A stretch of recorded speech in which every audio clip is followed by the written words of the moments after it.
Hello! Oh, what? Tracking is there. There's tracking. Hello, hello, hello, hello, hello. Hello, hello.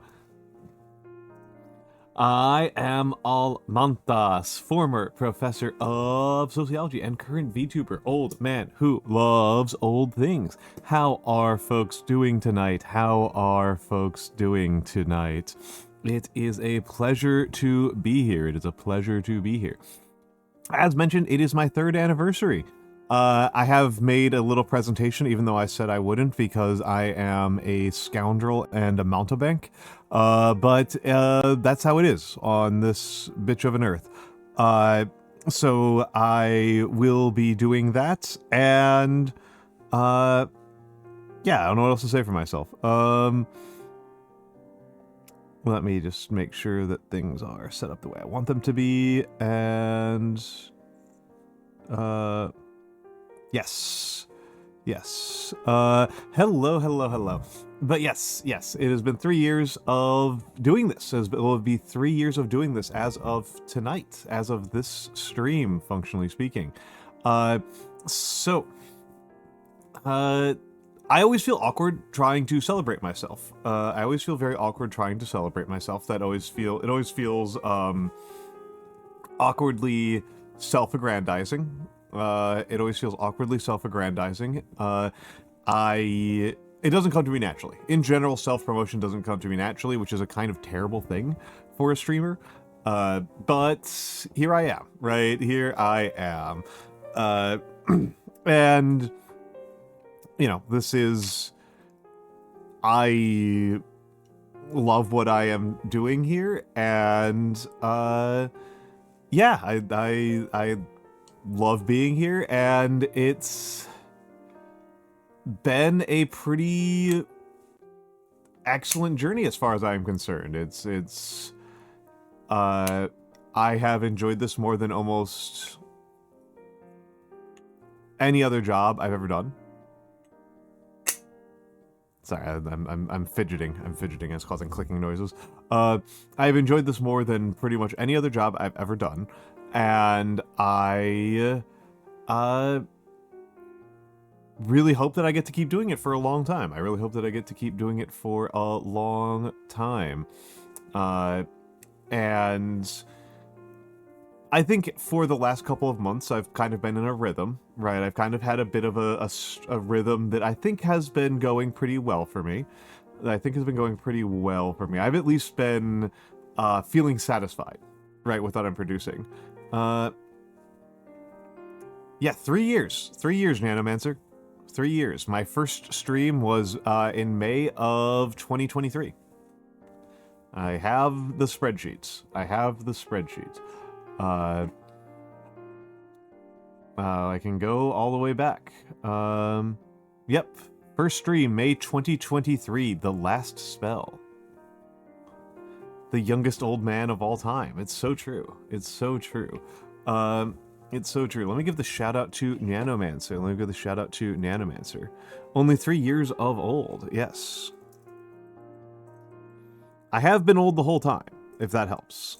I have been old the whole time.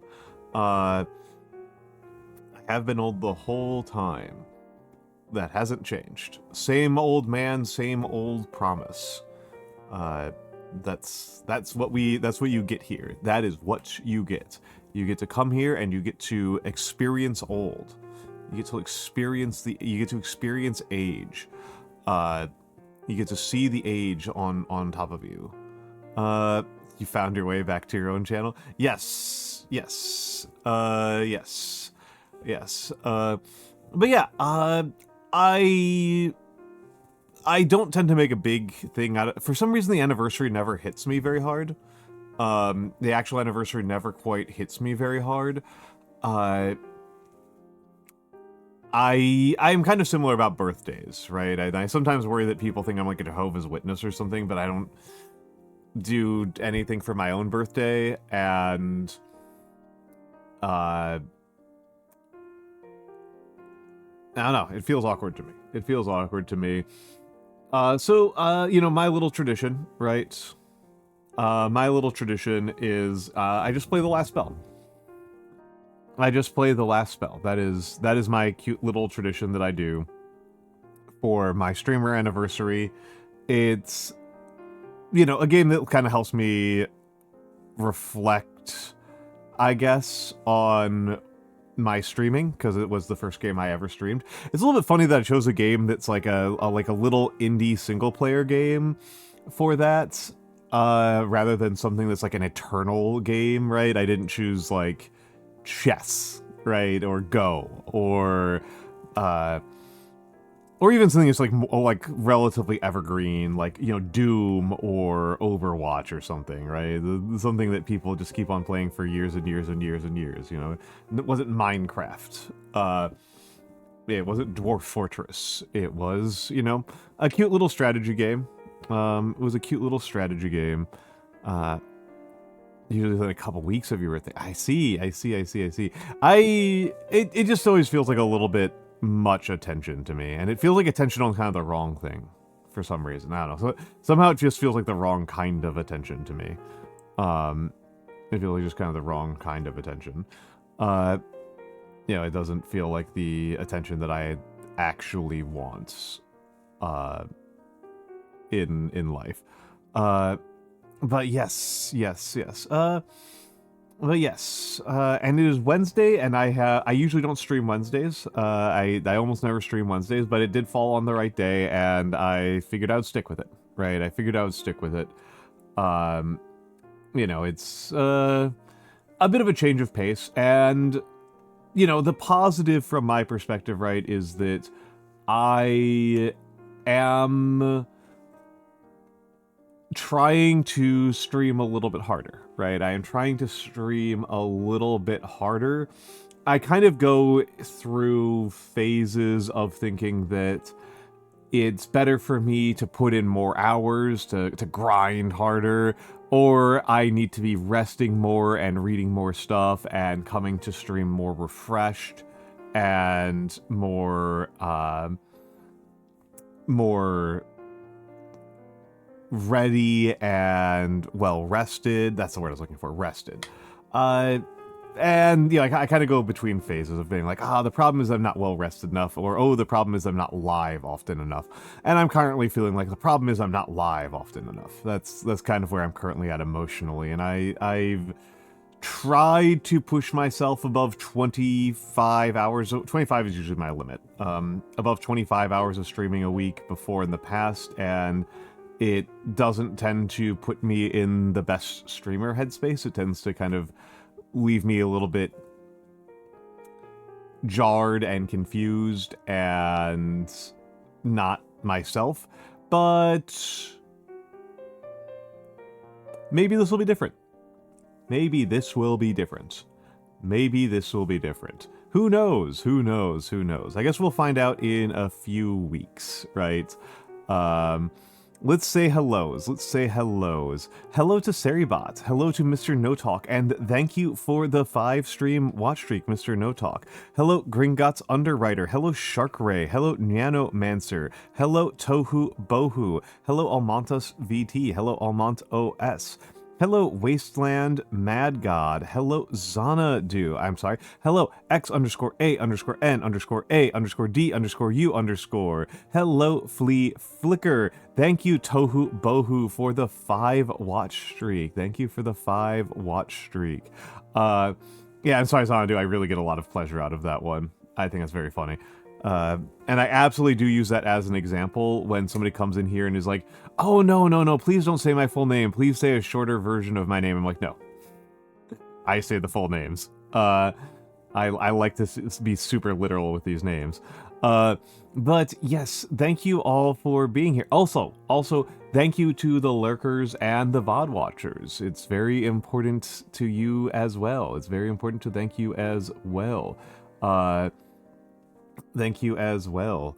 I hope that everyone is having a lovely night. Oh, hello, Blue Rose 919. Hold on, I apologize. Hello, Blue Rose 919. There we go. There we go. It's good to get put a little mustard on it, as they say. Spice it up. Spice it up a little bit. But yes, yes, yes, yes. That is where I am at. That is where I am at. You know, let's give the people a little bit of time to filter in a little bit. I am still thinking a little bit about some of the conversation from yesterday. And hello 123 arrow 25. Hello, hello, hello. I am thinking still a little bit about the conversation from yesterday, which was largely about hardware, which was largely about computer hardware, and I think I came across pretty irritated. I think I was about the. I think I came across a little bit irritated, and that was largely, I think, because I don't feel very limited by my hardware. I don't feel very limited by my hardware. I feel much more, or at least like I don't feel like my controllers and my, hello Mix, and my keyboard are limiting. I think they're actually they're about as good as they're gonna get. I do feel some hardware limitations, but it's my camera is where I feel a hardware limitation. Let me give a shout out to Mix. Well, Mix will be streaming tomorrow morning. He'll be angrily ranting. He'll be angrily ranting. It is his. He loves to be angry. The bird loves to be angry. Probably tomorrow afternoon. Fair enough. Fair enough. Fair enough. Fair enough. It's already pretty late, so if you want to be doing tomorrow morning, you'd be going to bed like nowish. But welcome in, welcome in, welcome in. And that's very funny, Xanadu. That's very, very funny. It just calls you underscore. That's pretty funny. That's pretty funny. But yeah, it's I have to do errands in the morning. That will also do it. That will also do it. That'll also do it. So yeah. Hopefully you get some rest before you turn in for the night. I should say before you have to do your errands. Before you have to do your errands. But yeah, I do feel there are pieces of gear that I feel limited by. I've overcome my sleep addiction, so I no longer need sleep. Yes, it's like water, right? It's do not, my friends, become addicted to sleep. Or you'll resent its absence. But it's... Yeah, I do feel a limitation on my hand cam. I think my paintbrushes might be a bit of a limiting factor. I think I can probably improve my paintbrushes a bit, and I think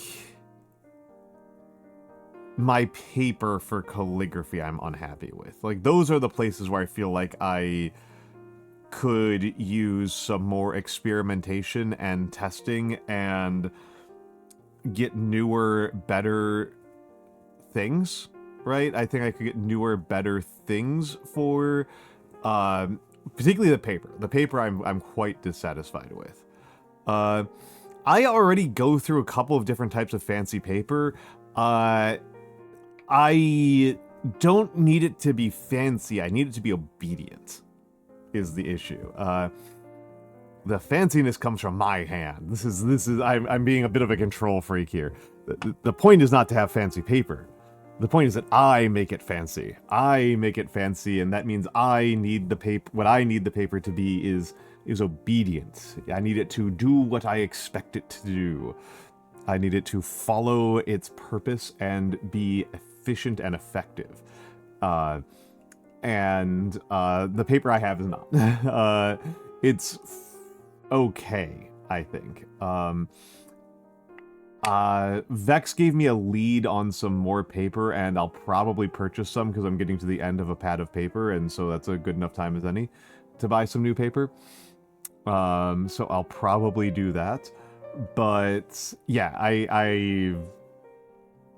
and what I probably should do is I should probably be doing a journal of different types of paper, right? I should probably get a whole bunch of different papers and then write what they are on the paper, right? Like on pencil on the paper, write what the paper is, and then do a little bit of calligraphy on each of them, and then make a book of all the different types of paper. Because part of it is like, what qualities do I need? I've often preferred untreated paper, but it's in the past, I preferred treated paper for a long time. I've been on untreated paper for a while, and I think the untreated paper might be absorbing too much ink from my hand. And yes, I need to be predictable in how it takes the ink. That is the really important quality, is that... And again, like, I'm... predictability is something I really prize in my art tools, because if it's predictable, then I can enact my vision. I can do the things that I want to do as an artist. If something isn't predictable, if something is good but unpredictable, that's worse, right? That's worse. I am trying to make art. I am not trying to, like, have beautiful things. And so I need it to do the things, I need it to be reliable more than I need it to be anything else. Reliability is the key thing. And so the pretty much all of the paper I've been using for a while has been feathering unpredictably or absorbing color unpredictably, and both of those are no good. Both of those are no good. Both of those are not things I am willing to tolerate. They are below spec. They are below what I am willing to accept. They are not what I tolerate. And so yeah, I'm pretty unsatisfied with my paper situation. I'm satisfied with a lot of stuff in my life. Like, actually, you know what I'm unsatisfied with? In terms of gear? I don't like my phone. I don't like my phone. I have a Samsung Galaxy. It's too big. I want it to have a smaller screen, a longer battery life, and more storage. That is what I want from my that's what I want from my cell phone. I want it to be comfortable and durable. Comfortable, durable, and have a lot of storage. Oh, there's so many grades. There's so much Xanadu. So treated versus untreated is a big one. The biggest thing is going to be weight, is the phrasing for it, which is basically a measure of how thick the paper is. But there's also differences in, like, what the paper is made of. The paper I've been using recently is cotton paper, which is going to be a little bit more expensive than wood pulp paper. But it's better, it's a little bit more aggressively absorbent, which can sometimes be a problem. Sometimes it's good, sometimes it's bad. Hello, Itsy Bitsy Bones. Hello, Itsy Bitsy Bones. How are you doing? How are you doing? But yes, yeah, my phone I am unsatisfied with. My paintbrushes I'm not super satisfied with. Those are kind of the big things. The paper is by far the biggest. The paper is by far the one that's the most dissatisfaction. And the most expensive one is the camera. The camera is going to be a pain in the neck. The camera is going to be a pain in the neck. Because I don't even know right, I don't even know where to go. From numbness from receding dental stuff? I am well. It is my 3rd anniversary, and I'm kind of reflecting on last night's stream because it did give me some kind of strong emotions. And so I'm kind of thinking about that, right? I'm thinking a little bit about last night's stream. I did kind of end it... I don't know if end it, but it did make me think quite a bit. I did leave kind of... yes, it's been 3 years. It's been 3 years. And I'm kind of killing time a little bit. I'm kind of letting people filter in until basically the hour. And then I've got a little presentation, a little reflection on my 3 years. And then we'll play the last spell. Or I'll play the last spell, and I'll talk about the last spell with you guys. Yes, please do your dentist. Go to the dentist early, go to the dentist often. Most things that you do at the dentist become more expensive the more you put them off. So definitely recommend getting to the dentist and doing it whenever you can. Right.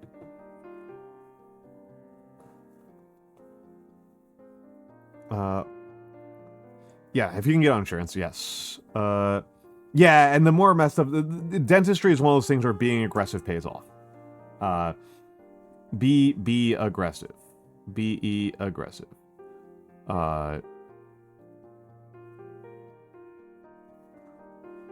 Be aggressive.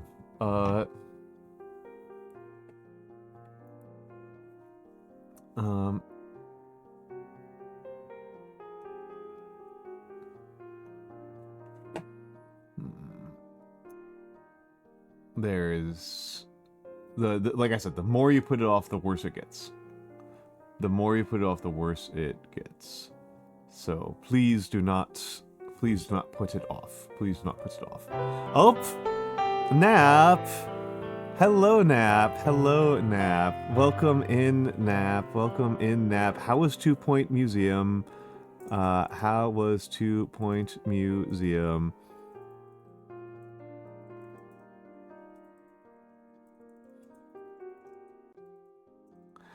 I'm surprised that you're happy to see me. I went into Nap's stream and just immediately summoned bugs. Just immediately threw bugs at him. Hello Paperclip, hello Tokanoda. Hello, not a professor, and hello to the rest of the raiders. For the raiders, if you may not know me, I am a former professor of sociology and a current VTuber, an old man who loves old things. I talk a lot about history. I talk sometimes about sociology. I paint. I do calligraphy. That is me. That is me. And tonight is my 3rd stream anniversary. I've been streaming for 3 years.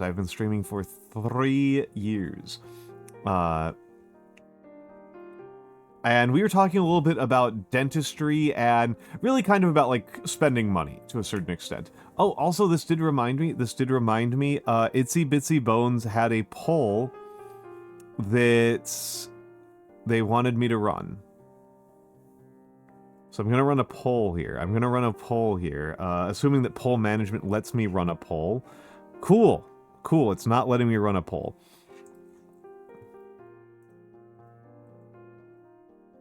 Let's see if doing it through the web client will let me run a poll. Oh,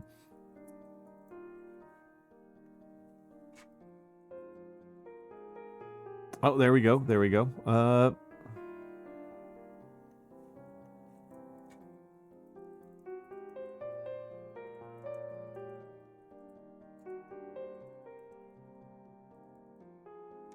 Hold on a second, let's see if I can do something here.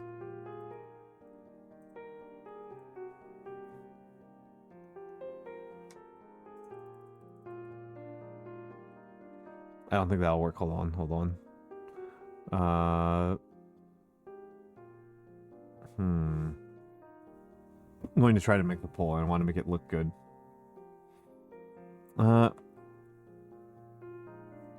Hook on the braces to correct your jaw position. Oof.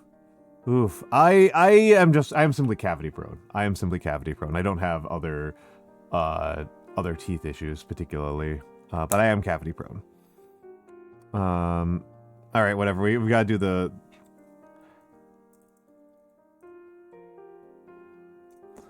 We're gonna do it the ugly way.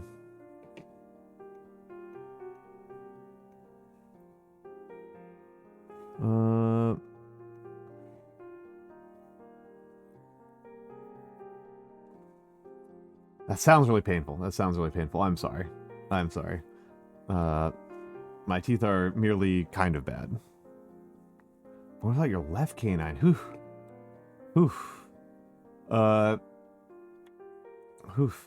I read somebody on Reddit say that crowding, like tooth crowding, appears to largely be a factor of like modern diets. which I can believe, but I think that people might be misunderstanding and think that, like, this is a Lamarckian thing and not a Darwinian thing. That, like, we can just, like, if we just chewed harder bread, we would, our jaws would expand, and it's much more likely that, having messed up jaws and bad teeth, was something that just got you killed back in the day.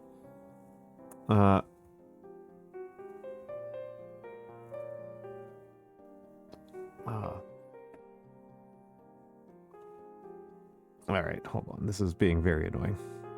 Twitch. Why are you like this?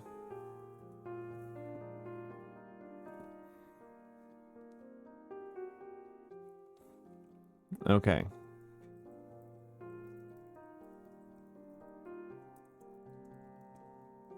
Actually, I kind of want to wait for Beautiful Angel to get here, but,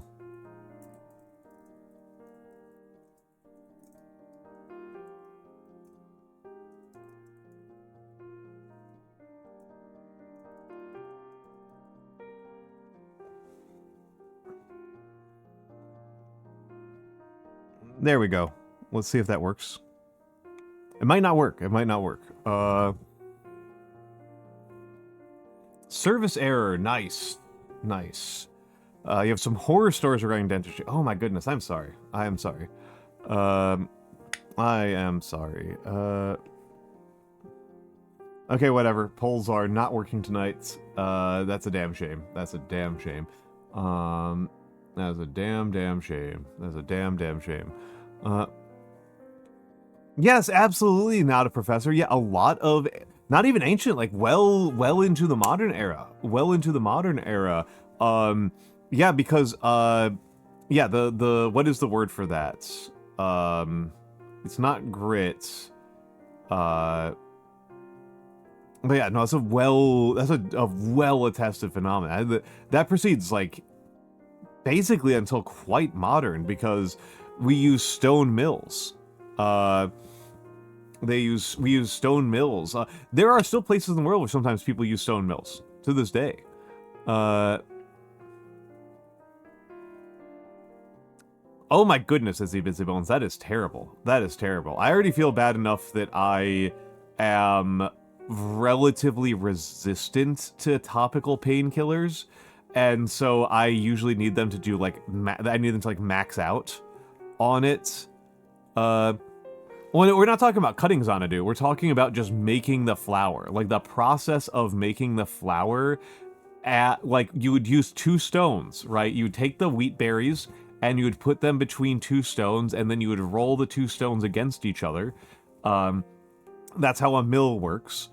That's how a quern or a mill works. And you would, and then that, you know, you'd use rough stone for that. You want it to be rough stone. But that would cause bits of the stone to break off and get into the wheat flour. And so that's part of the reason why sifting is so historically important, even though I don't really bother sifting at this point, right? I almost never bother sifting when I'm baking because it just feels pointless to me.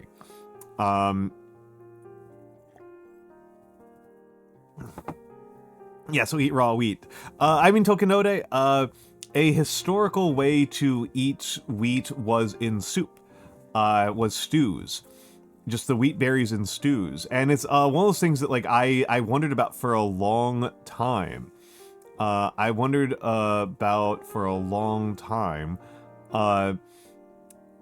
Was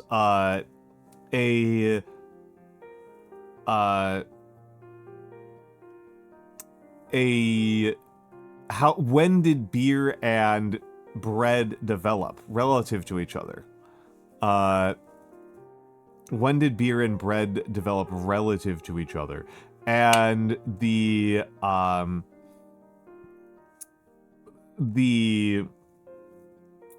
answer appears to be that they developed simultaneously. The answer appears to be that they developed simultaneously, that wheat was made into stews, and then, you know, those stews would sometimes ferment, and that fermentation process led to coming up with beer, but that fermentation process also produces the yeast needed to bake bread. So beer probably predates bred by a little bit, but it appears to be the same developmental pathway. Oh, and Xanadu, that was into the 20th century. That was into the 20th century.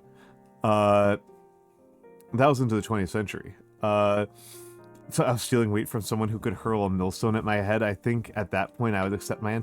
This is not how, I think it was Margaret of Beverly died. I'm gonna check that. I'm gonna check that on myself.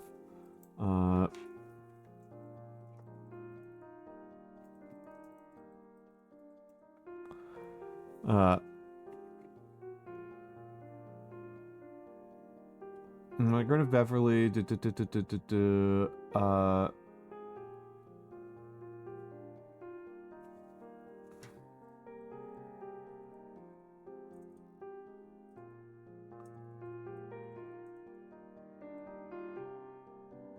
huh. Oh no, she survived. She survived. Yeah, Margaret of Beverly. No, she survived that. She survived that. Wow. We don't know how she died. We don't know how she died. Yeah, Margaret of Beverly was hit in the head with a millstone. Wikipedia says stone fragment, but I'm pretty sure the original poem says it was a millstone, specifically. But she survived that. That's crazy. That's crazy. Dang. I'm impressed. Yeah, no, continuing into the modern day, there was a pure foods movement into the 1920s and 30s in the United States that was mostly about, milk was the big one, that, people would put crazy stuff into milk, like bleach, which, you might notice makes, is, completely poisonous to humans. Completely poisonous to humans.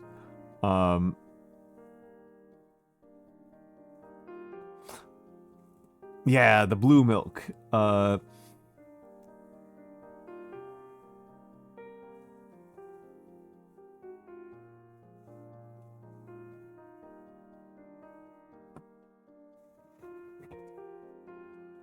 Going to take a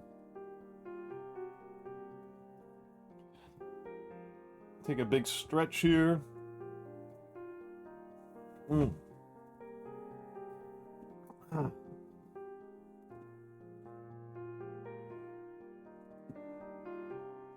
You heard millstones? Yes, Wasteland Mad God. I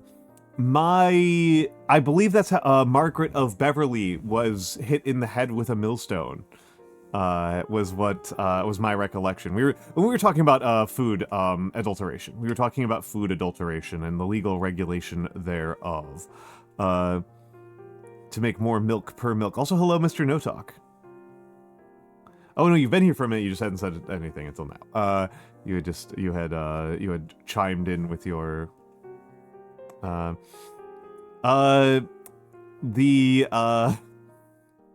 She was. It was during the siege of Jerusalem. So it was via catapult. It was via catapult. This milk tastes like pond. You know, that does make a little bit more sense why people were so enamored of stuff like aspics and stuff back in the day, because if your competition is like milk that tastes like pond and bleach.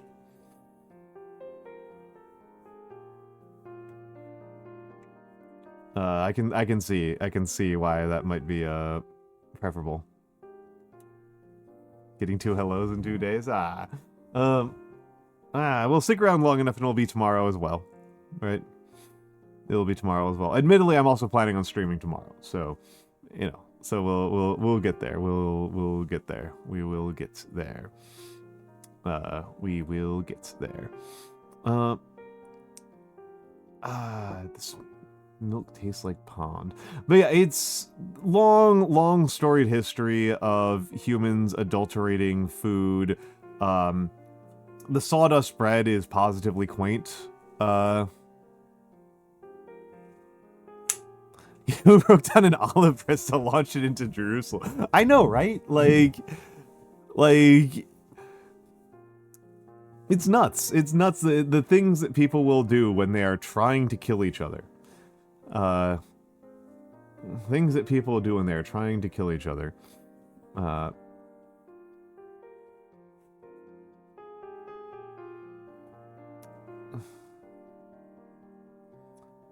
And it's, you know,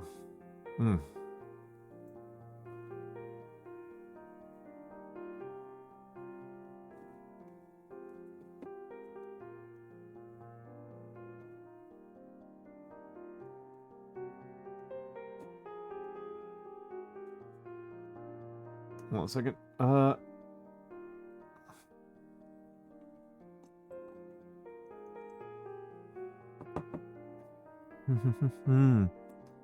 Giving gifts at high velocity. Yeah. Oh, Edward Lopi. I don't know that much about Lead Sugar, but hold on. Let me shout out Edward Lopi at Edward Lopi. Welcome in, Mr. Lopi. How are you doing, my dear? How are you doing? What were you up to? Was today a knitting day? For the Raiders, my name is Almantas. I am a former professor of sociology, a current VTuber, an old man who loves old things. I talk a lot about history, and I do calligraphy. I have been known to knit, but not very often. I do origami. I kind of like to do things with my hands. And today's my 3rd anniversary. Hello, white_Alice_. And thank you for the lurk. For my people, Edward Lopi is a knitter. That is his main thing. He's a gentle soul who likes to knit. That is his art form. The fabric arts, as they call them. I am all right, Edward Lopi. I am all right. Oh no, I can see my bitrate crashing. That's not good. Ooh, ISP hates. There we go. There's 0. Well, I'll keep trying to talk. I will keep trying to yap, and hope that the bitrate recovers. Let me start closing some programs. Don't want to close you. Do want to close you. Let's close you, and you are the big ones. You guys are the hogs. Okay, so let's see. Let's hope that makes things a little bit better to just not have Waterfox or Discord open at all. But yes, how did they turn out? How did the dice pouches turn out? How did they turn out? OBS is eating everything. You've crocheted a few of those. Excellent. Let's take a look at stats. How does this look over here? Looks really bad. Wow. Dang. Wow. Dang. So it goes. Let's actually kill something else here. Let's see if that helps. I don't think it will. But yes. Sorry. We're having a little bit of scuff here. Hopefully it's not affecting the quality of people's viewing experience too badly, but we are having a little bit of scuff. And before you guys came in, we were talking about food adulteration. And also, I am not familiar with lead sugar. I am only familiar with, gamer subs, right? With modern supplements often having lead in them. I'm really not sure how that lead gets in there. I can think of a couple of pathways that are maybes, but I'm kind of surprised. The main uses for lead in the modern day are for like solder, right? for soldering and for yeah, soldering is going to be a big one. And what's going to be another one? Solder's going to be big, and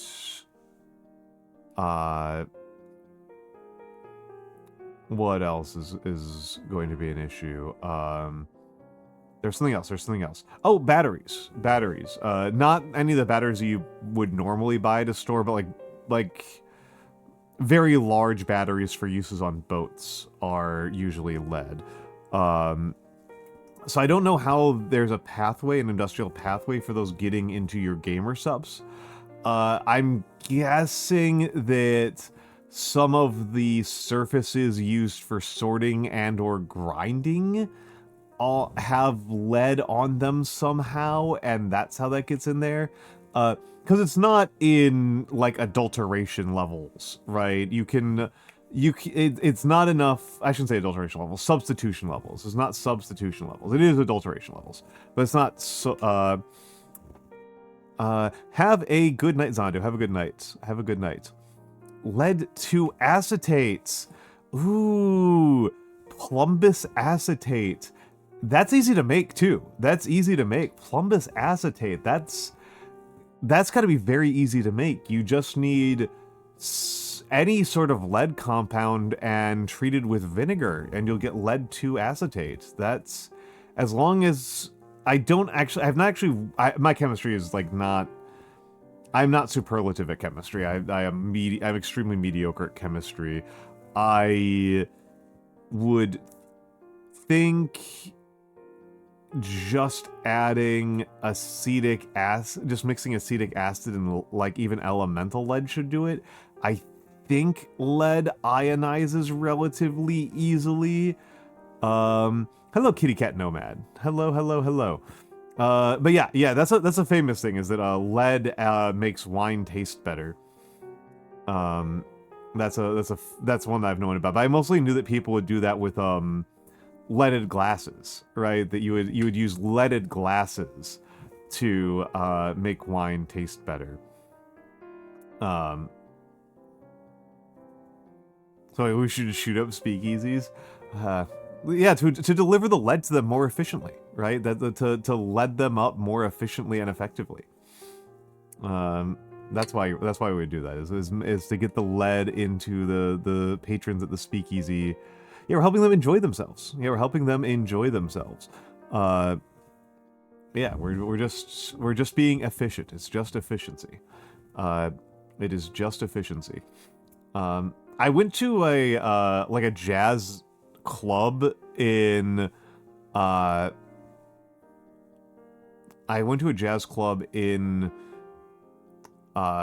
I was in Japan, and it was the first time I'd been inside a smoking bar in a long time.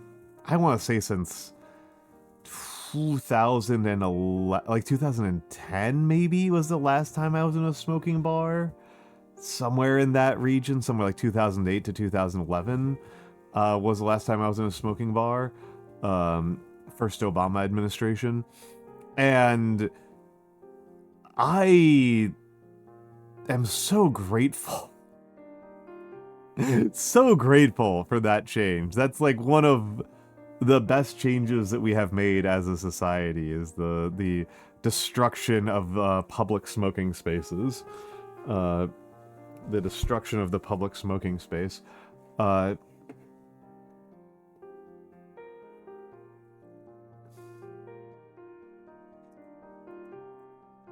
They're just dreadful. They're just dreadful.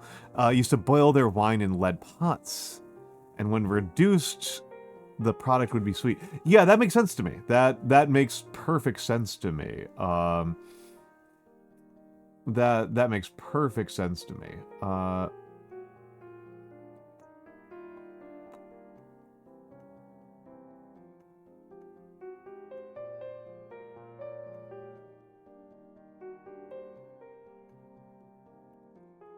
Oh, hello, Blue. Hello, Blue. Oh, yeah, lead. It's great for radiation shielding. Yeah, we haven't. I don't think we've done that in a while. We've used graphite for a while. We've used graphite for a while. I mean, lead's useful. I'm not trying to, I don't want to try to convince somebody that, like, there's never a use for lead. The reason why people get affected by lead and why there is lead poisoning as an issue at all is that lead is useful, right? It's not that we just decided to start poisoning ourselves because it was funny. It's because lead is useful for a lot of things. It is both very heavy and very soft. These are useful attributes to have. And lead also is useful for certain alloys. Yeah, it's useful for certain types of paint.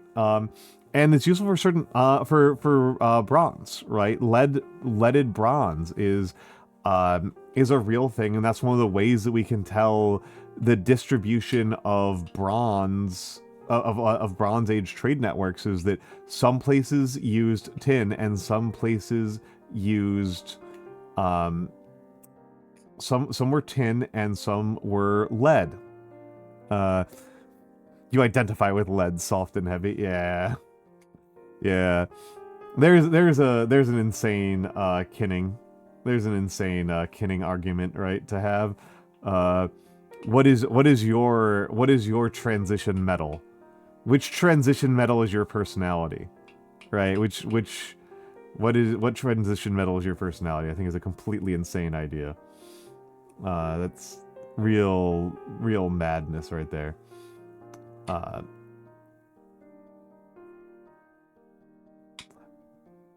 I hope my lead ends up in your paints. Yeah, exactly.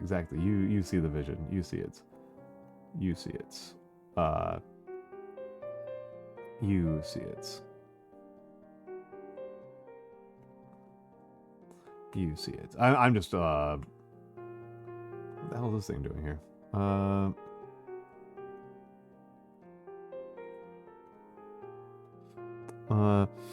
But yeah, it's, where are we on ads? Where are we on ads? We should be coming up on ads pretty soon. We should be coming up on ads pretty soon.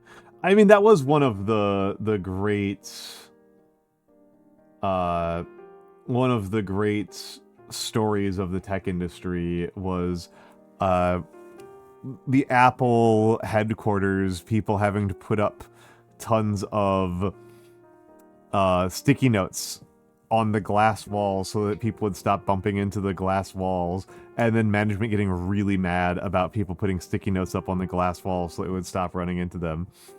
Just pointless worker hostility. Just absolutely pointless worker hostility. Alright, there's something I gotta do. But yes.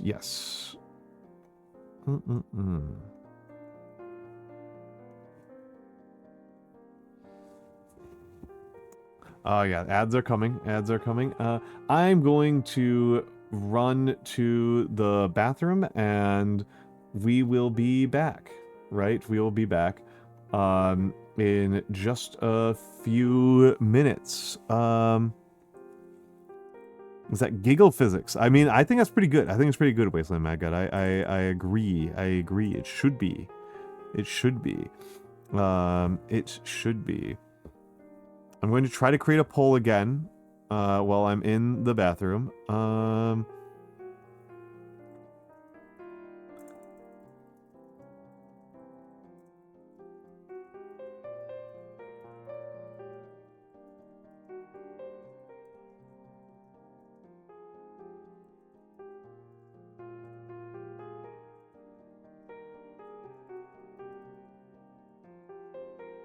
Let's see if that starts or if that fails.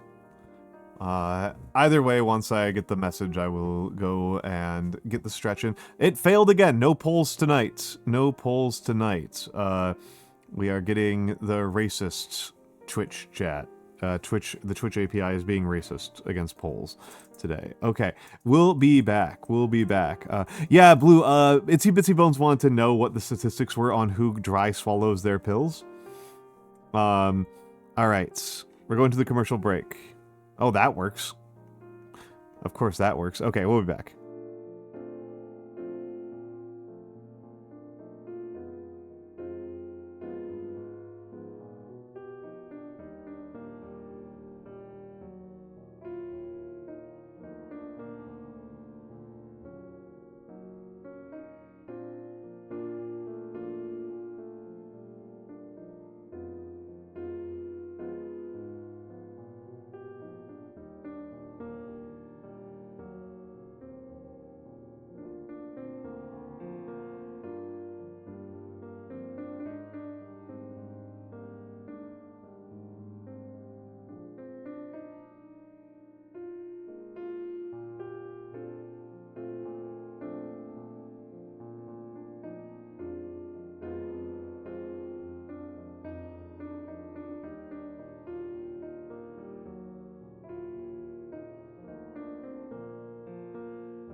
I am back. Oh, what's the camera doing? Ah, there it is. That's what happened. That's what happened.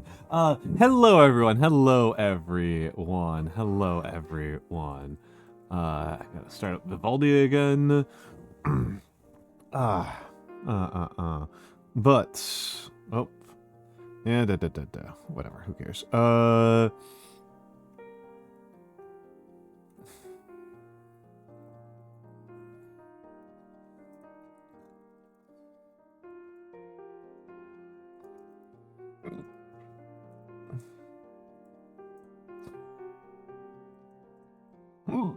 Okay.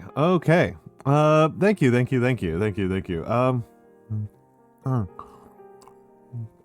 But yes. And let me just take a look over here in studio mode. How are you doing, Theo? How are you doing, Theo?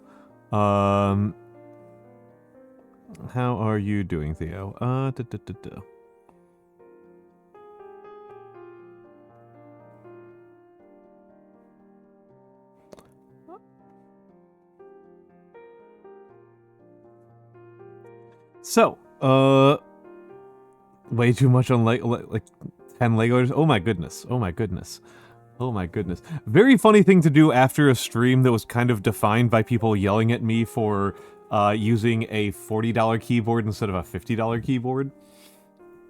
That was pretty amusing to me. That's pretty amusing to me.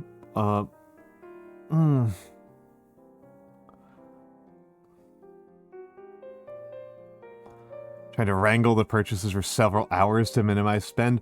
Understandable. All right. I'm just gonna do a brief little set of reflections. This is pretty brief. I've been on stream for 3 years, right? I've been on stream for 3 years. Well, on par with your hourly pay, you are not paid hourly, lol. Well, you're paid hourly if you're willing to do the calculus, right? If you're willing to do the calculus, it's not even a hard calculation, right?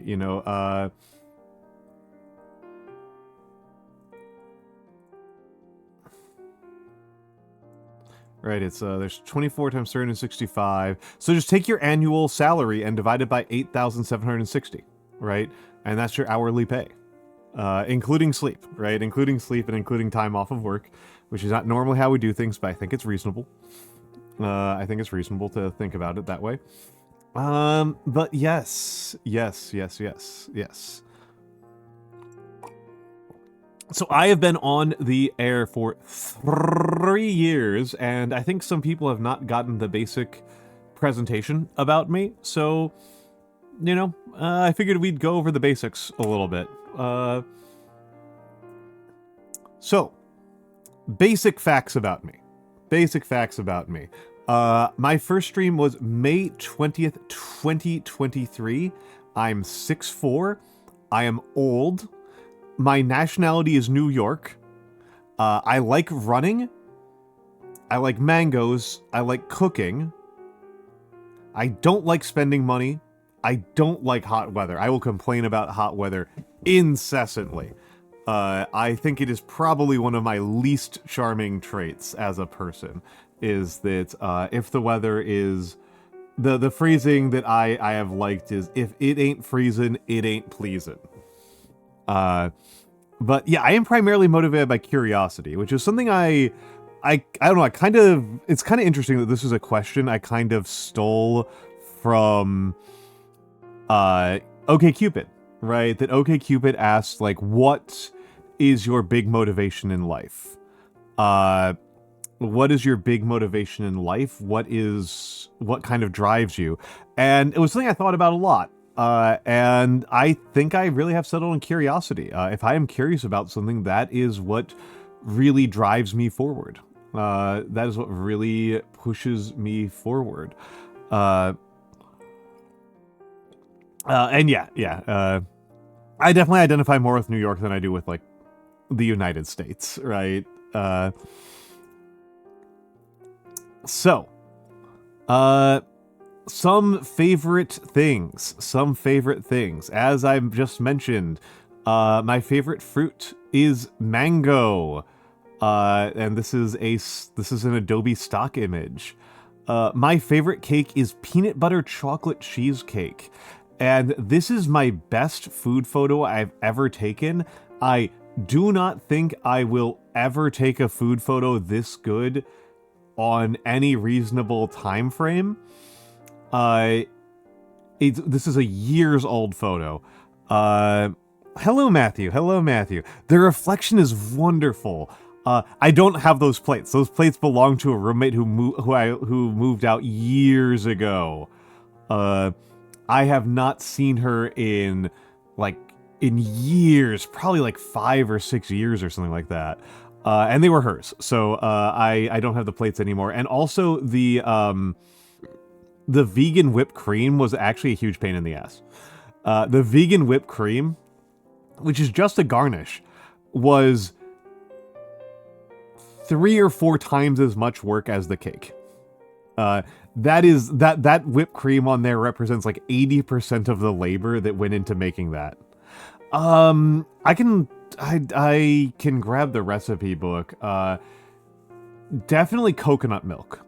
Coconut milk and I think cornstarch or agar, and sugar. Hello, Prigar. Hello, hello, hello. Pain in the neck. You have to keep the bowl cold. But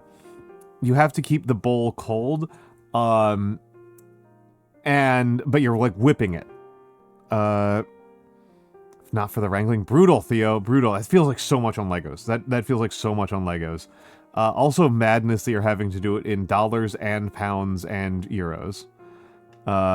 Yeah, it's annoying as hell. And it's like 80. It was several ingredients. I don't remember how many ingredients. Again, I only made it the once, and I was like, I don't need to do that again. I have the photo. I know what I did. I don't need more. I don't need more than this. Yeah, sometimes once is enough. It doesn't really add that much. It's a really good cheesecake. It's a really good cheesecake. I really don't need the additional garnish. The crushed peanut garnish is kind of nice. But does not need the whipped cream. The whipped cream is whatever. The whipped cream is whatever. The brownie bottom is extremely worth it. The brownie bottom is extremely fucking worth it. My favorite form of potato is aloo gobi. I love aloo gobi. My favorite lift, I have said it a million times, is the deadlift. People, do your deadlifts. If you are a person who gets back pain, deadlifts. Do your deadlifts. If you are not doing your deadlifts and you have back pain, you are missing out on free anti-pain. You are missing out on a very cheap, very effective painkiller. Yes, aloo gobi is a Indian dish. It is potatoes and cauliflower in a curry gravy. It is delightful. It is my favorite way of having potato, is aloo gobi. Oh, you do? Yeah. Yes, hello, Golf Alpha Yankee. Hello, Golf Alpha Yankee. I hope I haven't fucked your, what do we call that?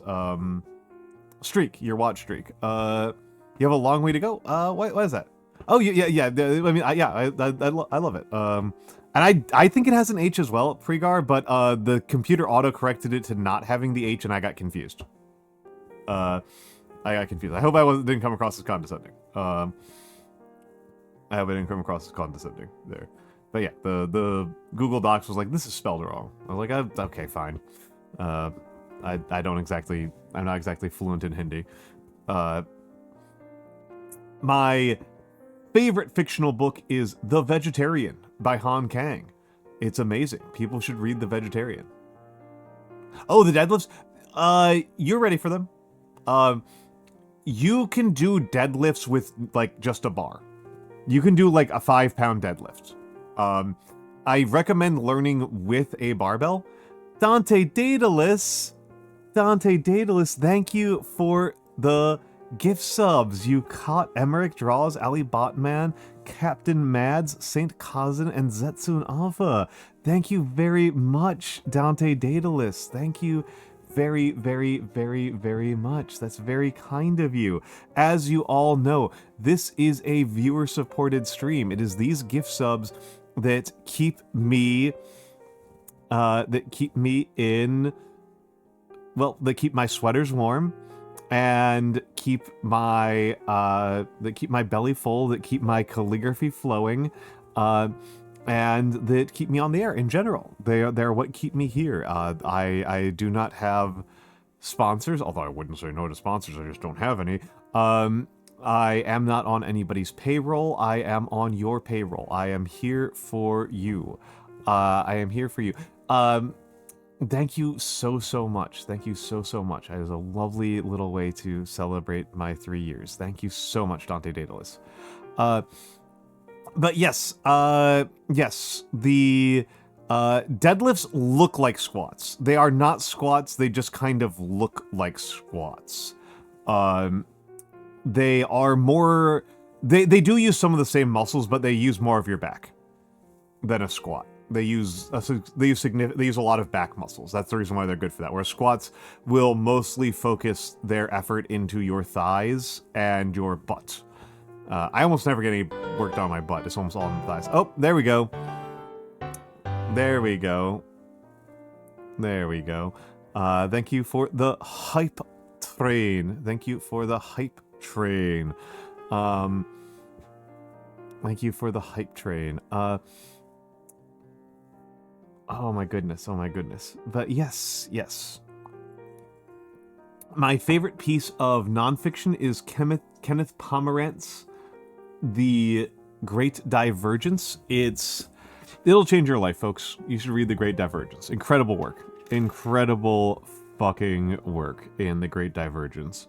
My favorite comedy is 17776.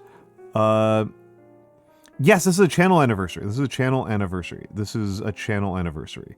And it looks like I forgot about when I was making this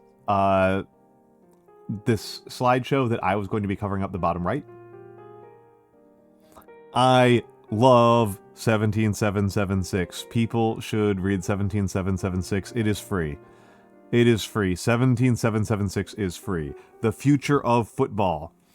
The future of football. Yes, Dizzy Chicken, thank you. Thank you for stopping by. Thank you for stopping by. I don't tend to make a big deal. I don't tend to make a big deal about my my streamer anniversary or most special events. I should actually talk a little bit more, right? Like, while I'm here, right? Well, I've got you all here. It's my channel after all. Han Kang's The Vegetarian is a book. It's Han Kang's Korean woman, and it is a book about a Korean woman who starts having nightmares about slaughterhouses.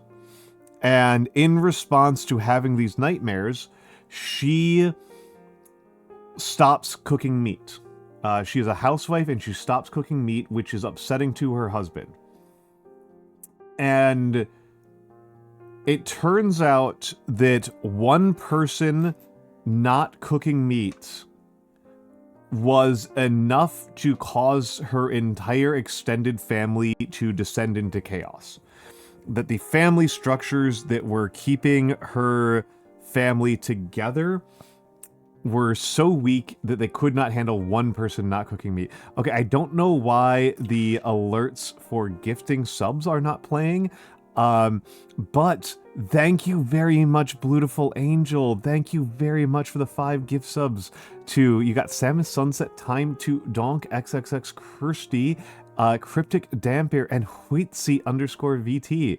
Thank you very, very, very much. That is so kind of you. It's so kind of you. Oh, and Anonymous.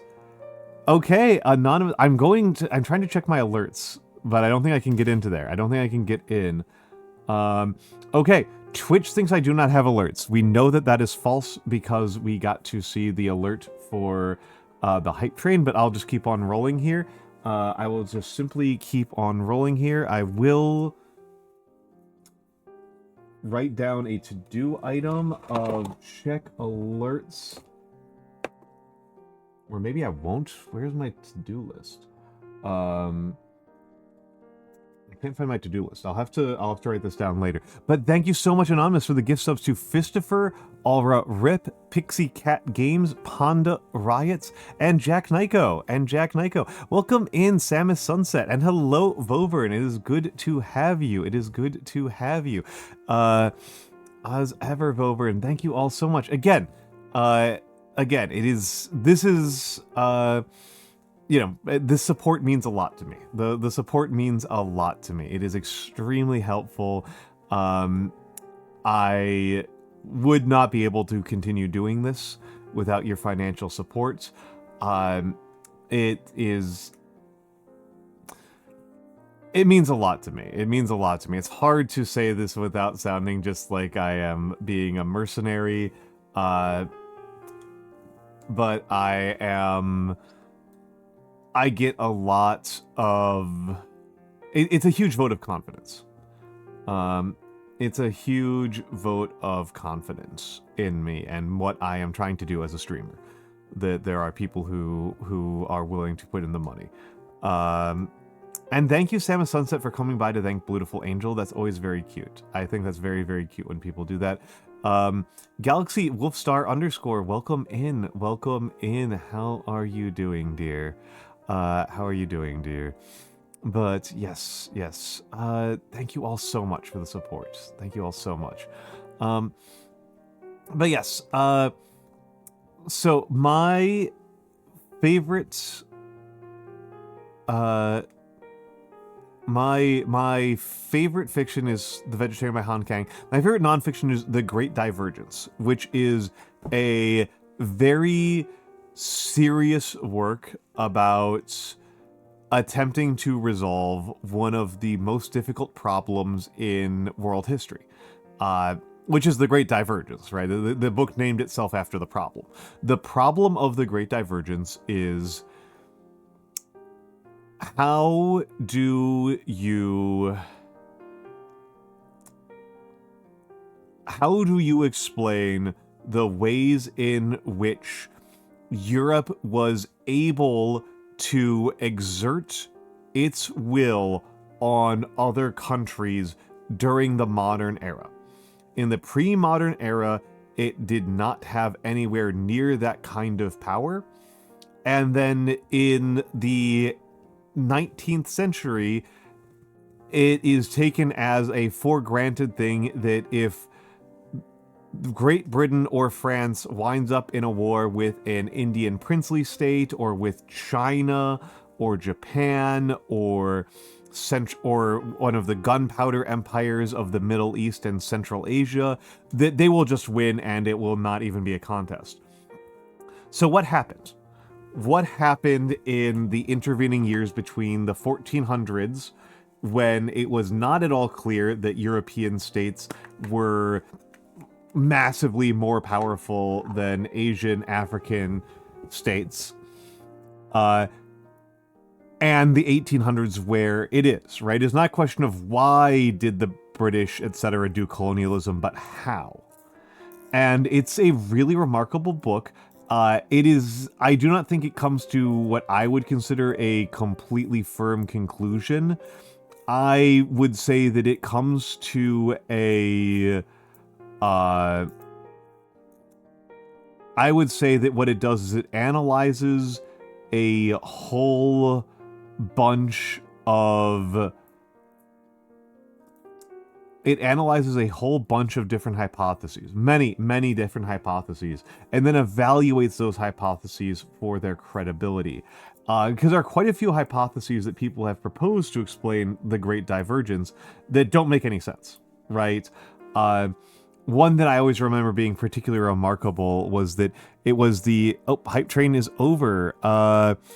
Hype train success. Thank you for the scam train. What did I get? Serval Bop. Okay. That's cute. That's cute enough.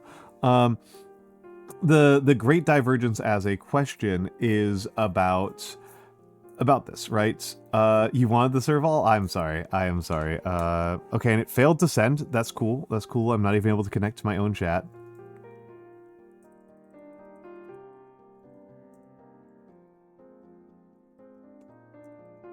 Let's see if that goes through. Let's see if that goes through. I don't know. You got down bad instead? I thought you were just pleading. I thought you were just pleading with me. I don't know if I have that one. Looks like Serval Bop didn't send. It looks like I'm having a lot of connection issues. That's wonderful. But yes, so The Great Divergence is a lovely book. But yes, the one that I remember being particularly remarkably silly was this hypothesis that because of the Catholic Church, the Europeans uniquely had a system for creating men who were outside of the race of reproduction. I am sorry, Galaxy Wolfstar, I'm sorry. The watch streak probably got messed up by some of the service interruptions earlier this week. That probably messed up somebody's watch streak pretty badly.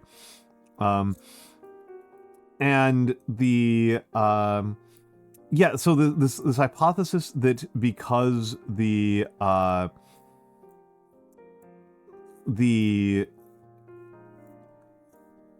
yes, a very silly hypothesis. That like this creates classes of men who are devoted to science and administration rather than their own personal reproduction. And that this is what allowed European countries to pull ahead.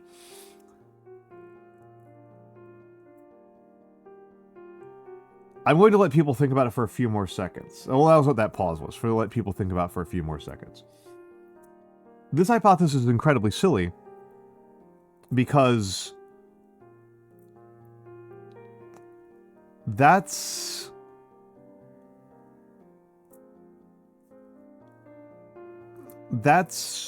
like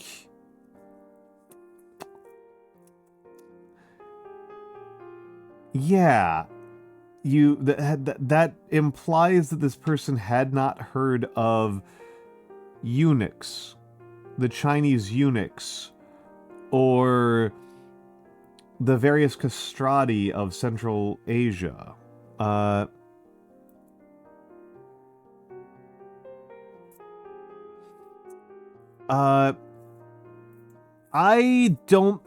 the one that stuck with me out of Pomerantz's hypotheses, the one that really stuck with me about Pomerantz's hypotheses is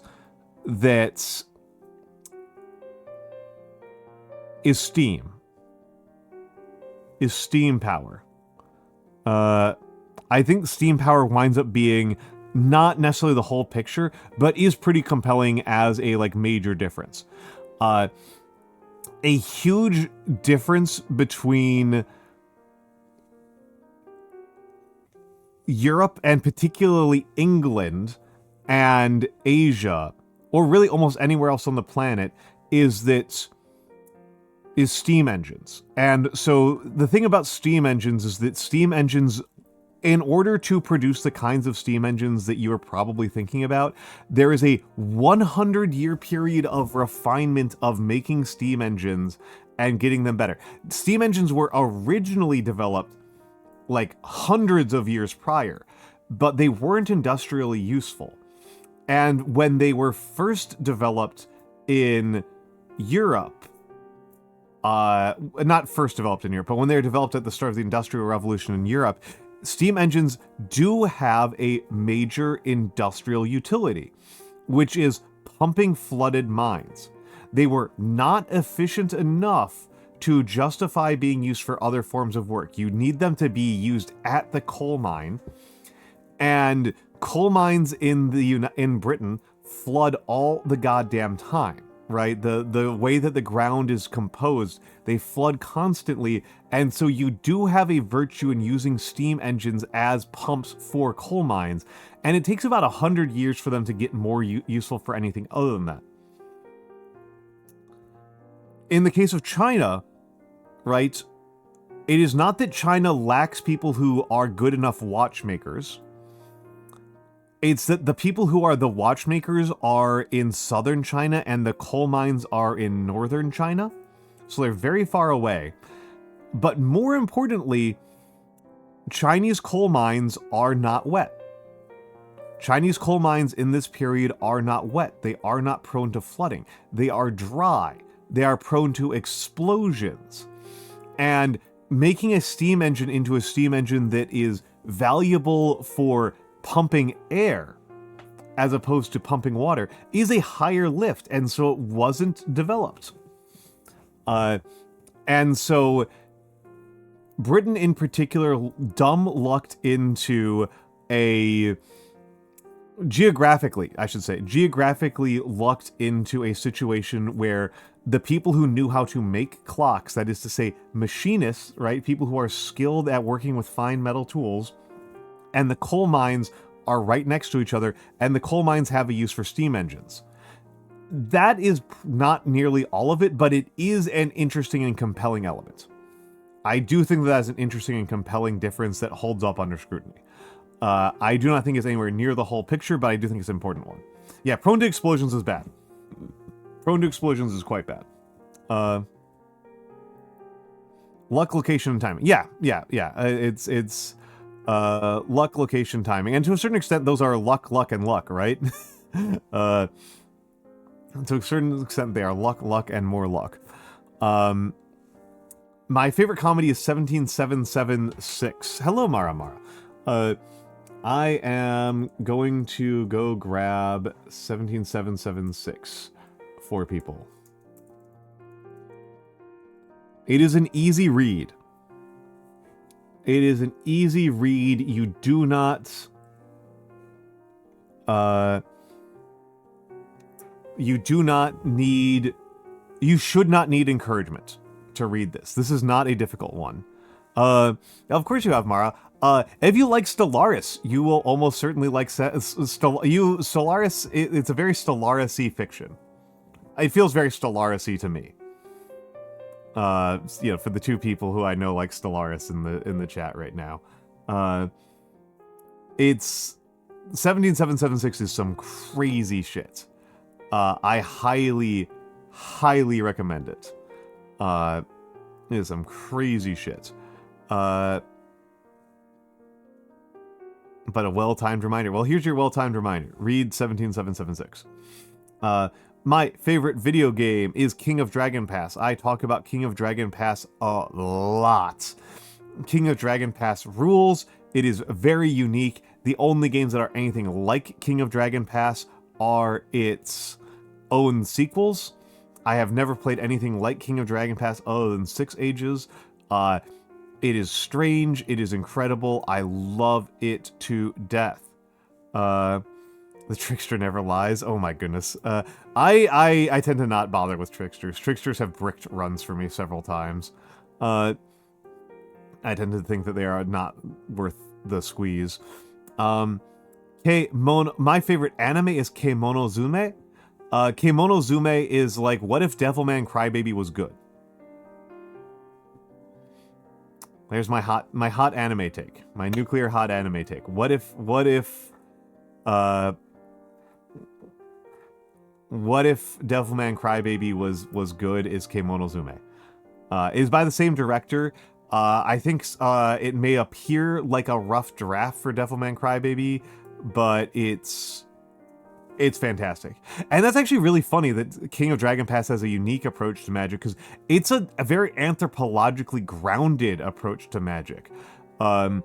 It's a form of magic that I think is very normal in the world. Eggy! Oh my goodness! Eggy's birthday! Happy birthday, Eggy! Happy birthday, Eggy! Nice Eggy! Nice Eggy!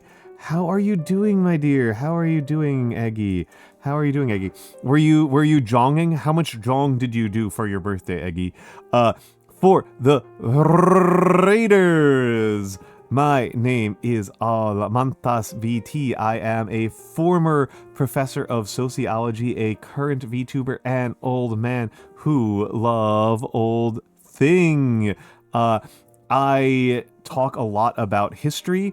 I do calligraphy. I paint miniatures. She did Cozy Gunflaw. That sounds like a very Eggy stream. I like Eggy quite a bit. She's very sweet.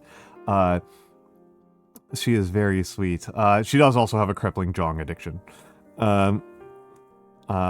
But yes, I hope you had a lovely time, Eggy, and if you need to raid and run, feel free to do so. For my folks, Eggy is a sweetheart. She's a very good singer.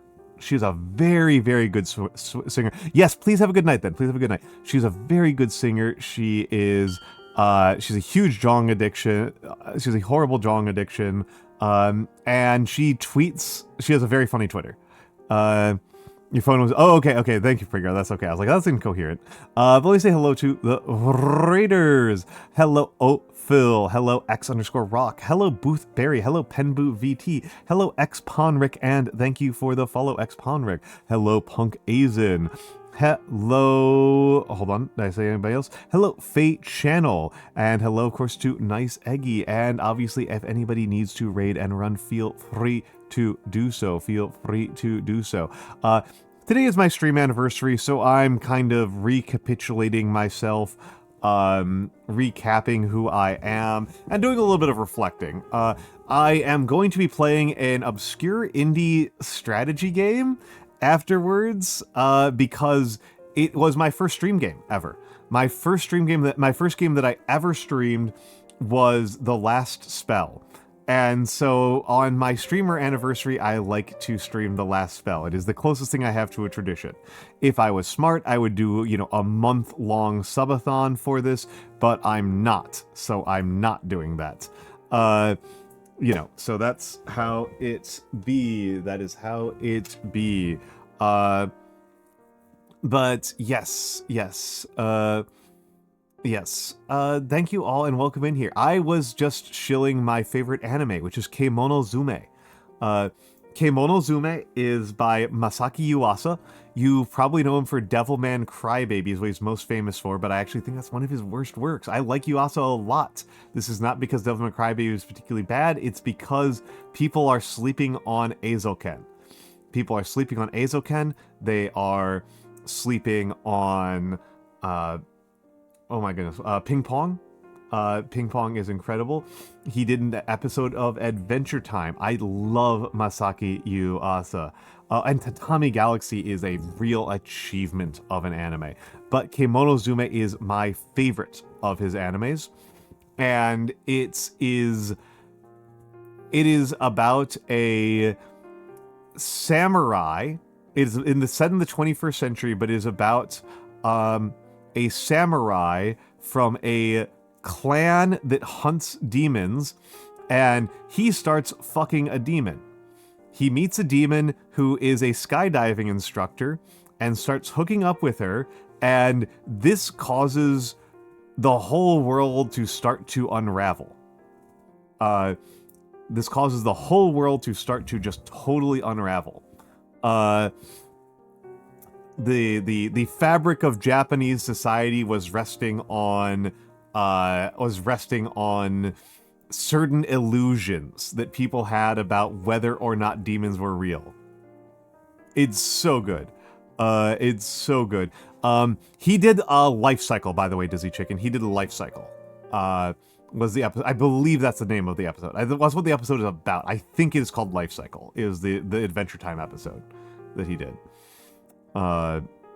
It's fantastic.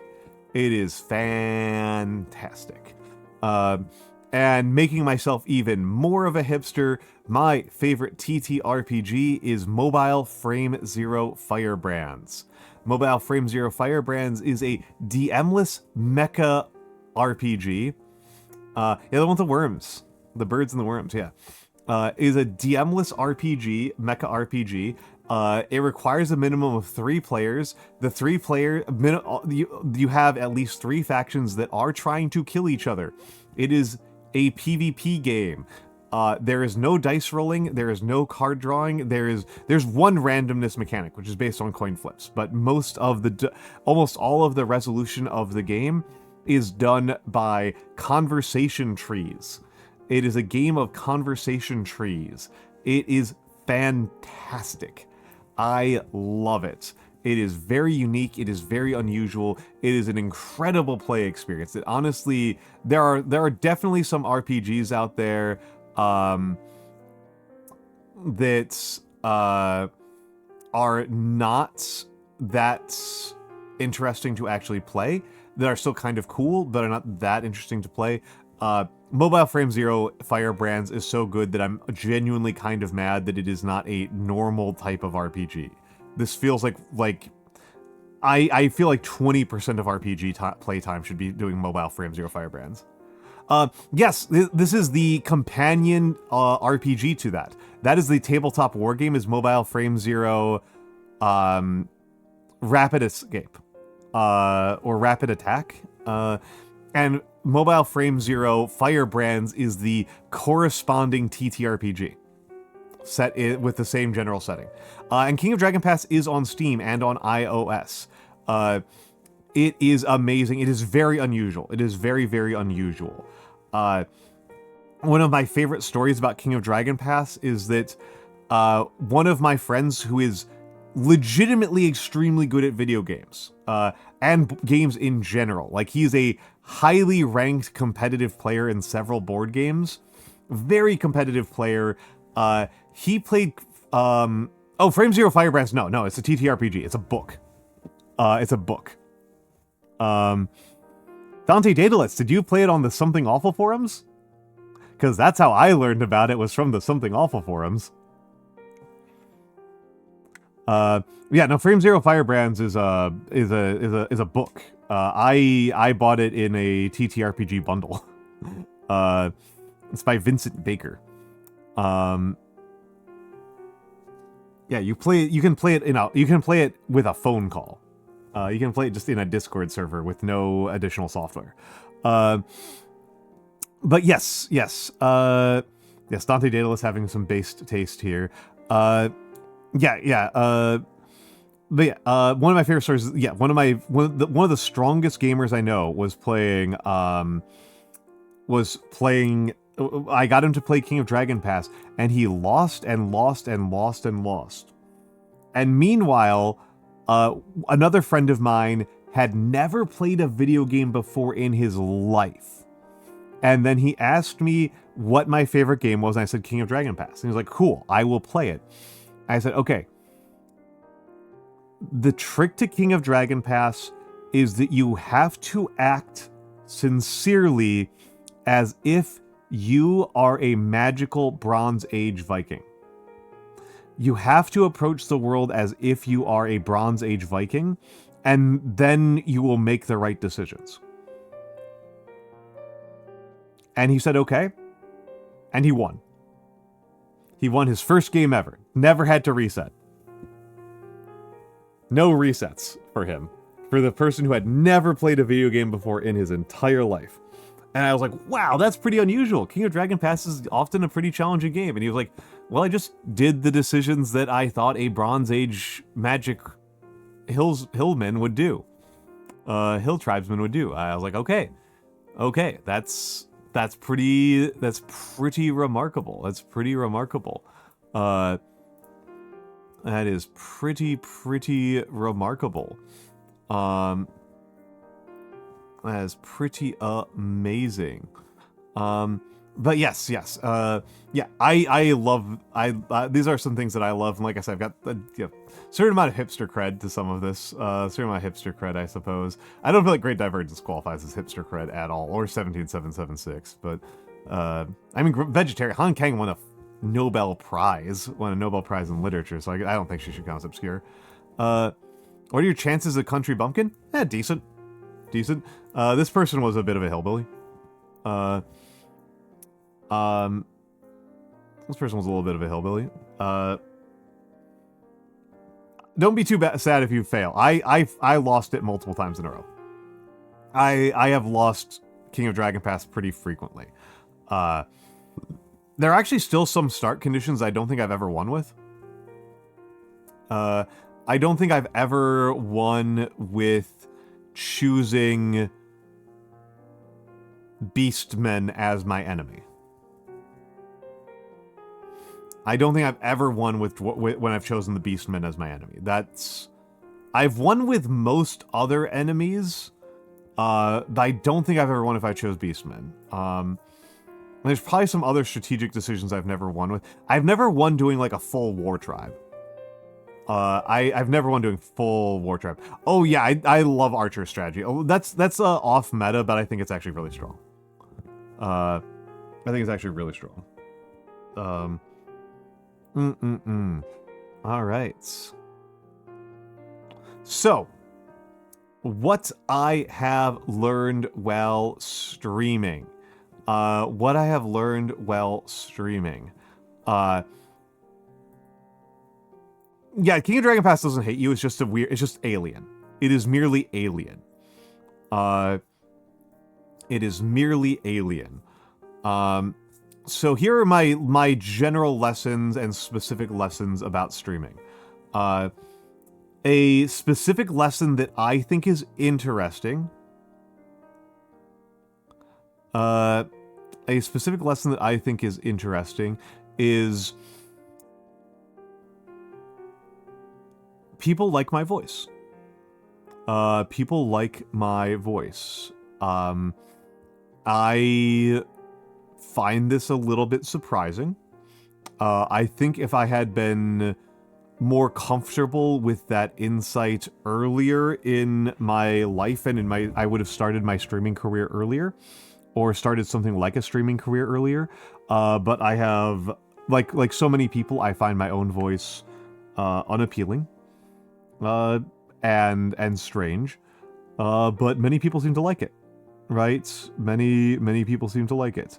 I think everyone has that, right? Down to Daedalus. I think there are very few people who actually like the sound of their own voice. One of those idioms that I've always hated. Well, it's also worth saying, Galaxy Wolfstar, that I am attuned to what my voice sounds like when I am speaking, and that includes the resonance of my own voice inside my own head. But when I hear a recording of my voice, it doesn't actually sound like that. And so recordings of my voice are almost uncanny valley, right? But yeah, most people don't like the sound of their own voice, as far as I know. I know very few people like the sound of their own voice. I don't even think, like, Vexing Cat likes the sound of her own voice. And Vexing Cat has an incredible voice, right? Vexing Cat has a pretty much a god tier voice, right? So it's I think that's very normal. I think that's very, very, very, very normal. I have a silkier, smooth voice. I think my voice doesn't have the right resonance when I hear it recorded, and I think I don't like my laugh, to be honest. It's actually something it's very good that people have told me that they like the sound of my laugh, because otherwise there was a real possibility that one of my skill investments, because I'm always trying to learn new skills, right? Whenever that I have thought quite seriously at several points about trying to stop myself from laughing whenever I'm on stream. Like trying to cut laughing from my streams entirely.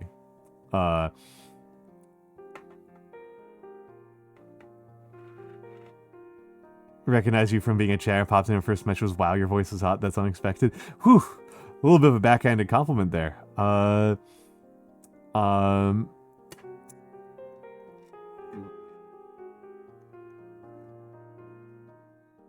But yes, it's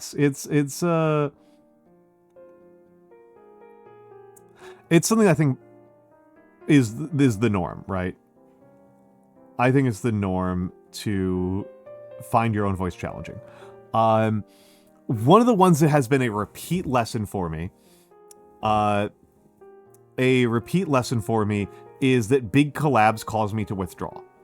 I think I am good in collabs. I think I am in general good in collabs, but I find that the more people who are in a collab, the less I talk, the less I personally talk. And I think that this does eventually become a problem, right? If it's one other person in the collab, obviously I am going to give them space. And that means a significant reduction in how much I am speaking. Yes, Theo, you should eat. You should eat. That means a significant reduction in how much I am speaking. But I think it actually escalates quite rapidly from there. And once I'm in like a 10-person collab, right, I am just like silent. If I am in like a 10-person collab, I am just like completely not doing anything. I am just completely quiet. Hello, HDTQW5. Hello, hello, hello. And I become a very different type of person, right? It's one of those things that like in streaming, you're supposed to fight for,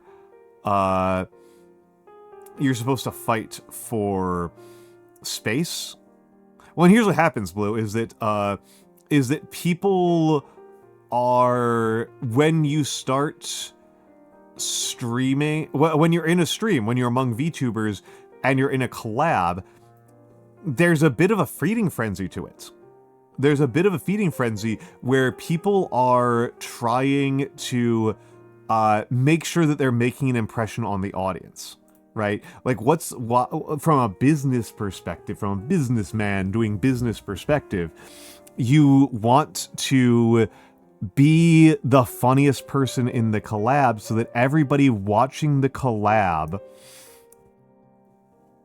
knows that you are the funniest person. Is like, oh, out of the 10 people in this collab, I liked Blutiful Angel and I'm going to go watch her channels going forward. And so that becomes a competition to take up airtime. And I am very amiable. I am a very amiable person and I will step back and let people do that. And so for me, I've kind of decided that if it's a more than like 3-person collab, it's just for fun, right? I am just there because these are people I want to hang out with, right? Like, I'm not thinking very hard about the business side of things when I'm doing like when I'm doing like those like board game night collabs. I'm just like, I just want to be here. These are people who I think are fun. This is an excuse to hang out with people that I enjoy. Like, inversely proportional to the improv experience of the group. Yes, yeah. And hello, Weeb with coffee. Yeah, competitive airtime. Yeah, no, it's a dynamic. You'll notice it if you watch collabs. That and Dante is right to point out that it's there's an improv experience thing, and it's worth saying. I have fairly minimal improv experience. I have pretty minimal improv experience. I come not from comedy or from theater. I come from teaching. I come from education and politics. And so if people are talking rapidly, my instinct is to let my students talk, right? To give them the space and facilitate the discussion between them. If my students are talking a lot, that is a success. Oh yeah, but I meant improv as in like improv theater. I was not meaning improv as in the general concept of improvisation. I meant as in, Colin Mockery. Presentation collabs to gaming collabs. And it's I like doing talk show collabs. Some of my favorite collabs have been like we'll get to that later, but I've liked my like one-on-one talking collabs. Yes, hello, Emmerich Draws. Hello. I've liked my one-on-one chatting collabs. Sometimes I don't think I've ever had a gaming collab that I thought was great. I think I always feel like the problem is I just haven't found the right game. I'm gonna be honest. I feel as if I just find the right game, which this might be entirely irrational of me, right? I feel in my heart like if I find the right game, I will triumph, right? I will have a collab with some friends where we are having an amazing time and the audience is so excited by what we're doing, and it will be like watching, you know, some of those really good Lethal Company or even Apex collabs that I remember watching when I was first watching VTubers. I just haven't found the game that does this yet. Well, Party Animals is on the blacklist. Party Animals is blacklisted for me, so that one's not happening. I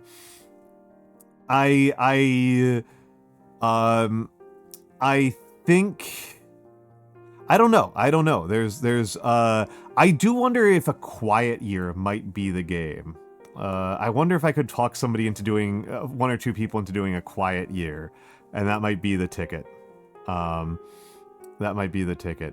I do think it's probably Party Animals is doing AI nonsense. They're doing AI nonsense. Yeah. I'm not. Yeah. I'm not going to encourage that. Yeah. I'm not going to encourage it. So yeah. Having a contest to use AI. Yep. Even more pathetic than just like, hey, we decide to cut corners. Even more pathetic than saying we decide to cut corners. Yeah, they're on the blacklist. They're out. They're out. Honestly, not a tough one for me. There is one game that is on my blacklist right now that's actually a tough one for me. Yeah. No need for Party Animals for me. I don't even know if Party Animals would be the right one. I think it needs to be something very slow paced. I do think that maybe We Were Here Together. I did get the keys for that. That might be the tickets because I think Bokura got close. I think Bokura was close to being like this sort of collab game that's like really gonna sing for me.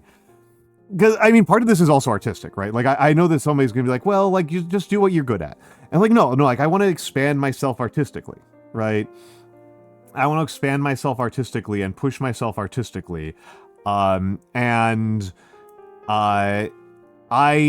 my peers can do something well and I can't, that means a weakness. Just rage bait your homies in Helldivers. I am a nice Helldiver. I love Helldivers. I've done Helldivers collabs on stream several times. I don't think they suit me very well, which is sad because I love Helldivers. It's one of my favorite games. But I kind of get locked in and I'm just like it's just explosion sounds. It's just explosion sounds. I do, Galaxy Wolfstar. I do. This is actually one of the funnier lessons that I've had as a streamer.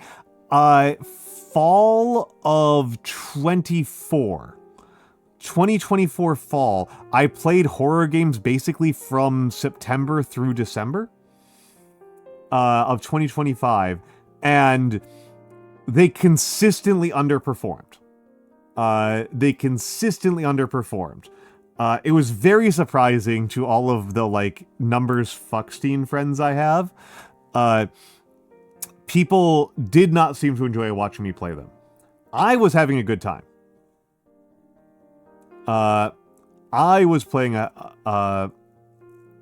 imagine being this guy's friend. Hello, Noir. Hello, Noir. I'm generally not a screamer. At RG Noir. How are you doing, dear? How are you doing, Noir? How are you doing? I'm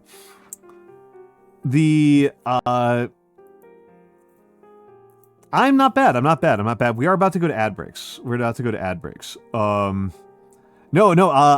tend to be very unreactive when I am playing horror games, which is probably why people didn't like watching me play them. I found them very intellectually interesting, and I found them really fun to talk about.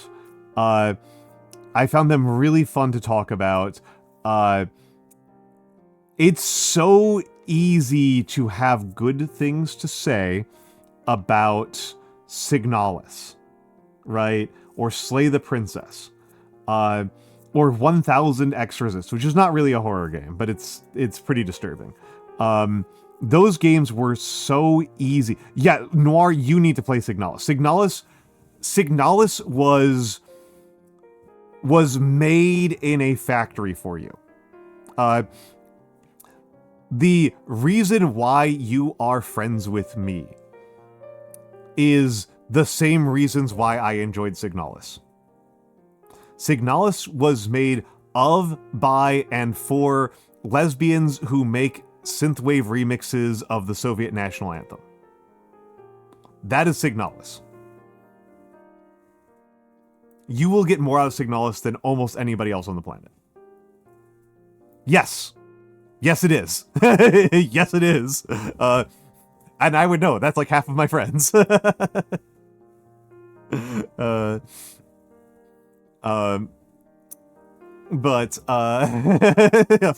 yeah, I am the lesbian's emotional support himbo. I'm the classic dynamic of a lesbian and her emotional support himbo. That's me. I love but yeah, of the horror games I played, Signalis was, I think, like maybe the most compelling. Nate also loses his mind over it, so you get to talk to Nate about it as well. It's really good. It's really good. It actually says a lot about my horror game run. So I played a bunch of horror games, and the one that I think I liked the least, the one that I thought was the least strong, this is going to sound insane, but it just kind of shows how strong the rest of the lineup was Silent Hill 2. Like, the other ones I played were Signalis, Silent Hill 1, Mouthwashing, and Slay the Princess. I think Silent Hill 2 was actually the weakest. Depends on if we count 1000 Exorcist. I found 1000 Exorcist kind of the most horrifying out of those. Even more than Mouthwashing.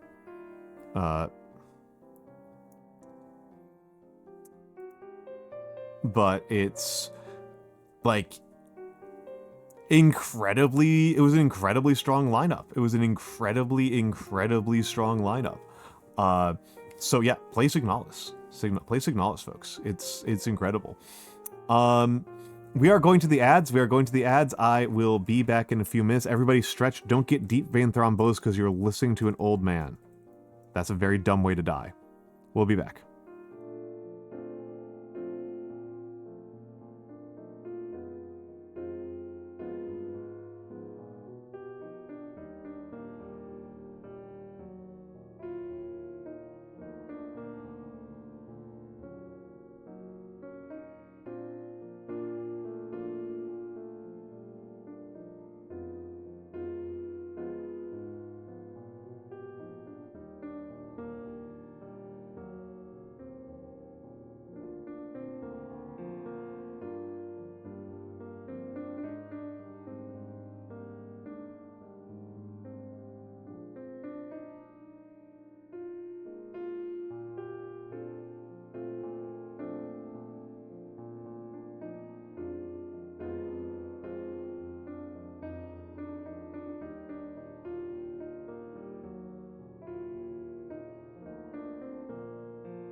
I'm back, I am back. Hello, Sparkly Anarchy. Hello, Akshi. Hello, Coldbounds. Hello. My name is Almantas VT. How was Fallout New Vegas? For the Raiders, I am a former professor of sociology and a current VTuber and old man who loves old things. Today is my third streaming anniversary.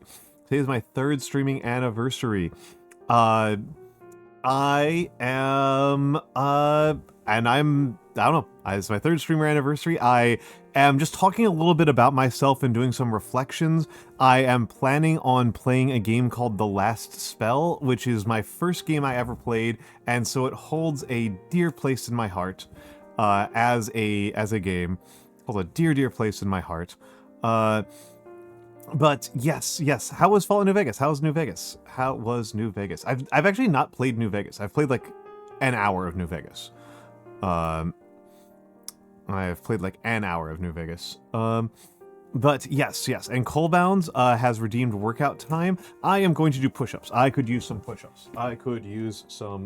So I'm going to do some push-ups. Stretch the back.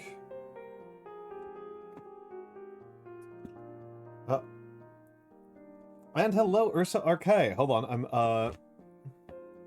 you're a lurky Lasby, love your that's so sweet. I do appreciate you saying hello. I do appreciate you saying hello, but I also, lurking is absolutely fine. I do know that a lot of people use my streams to do work. They like having me on in the background while they're doing homework, or are working out, or are doing art. That's very common. So I really appreciate it. It's something that I think is quite sweet. I very much aspire to a very Bob Ross presentation for what I do. But okay, I'm gonna get down, and it is time for push-ups.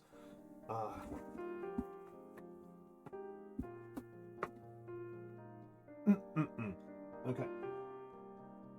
1, 2, 3, 4, 5, 6, 7, 8, 9, 10.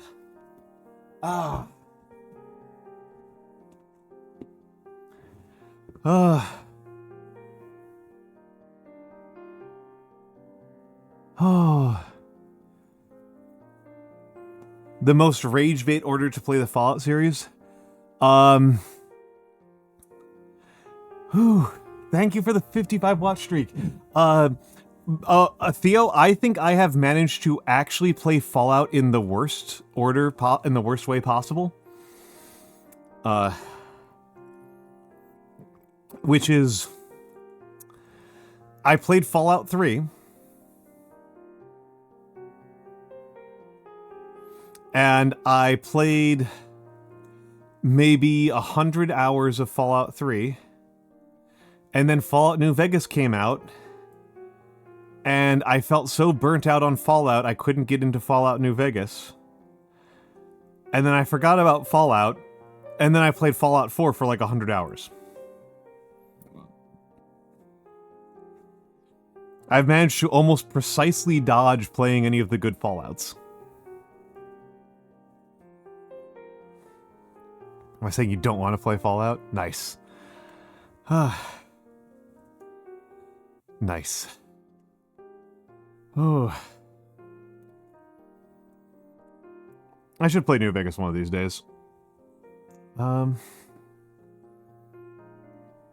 have a New Vegas adjacent idea, but I need to think about it a little bit harder.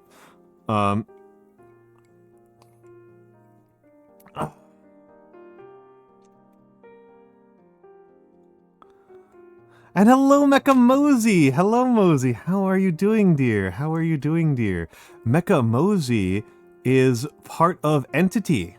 Was this the Repo collab with Inari? Mecha? I should just say Mosey. I should just say Mosey. How was it? Was that the Inari's big repo collab?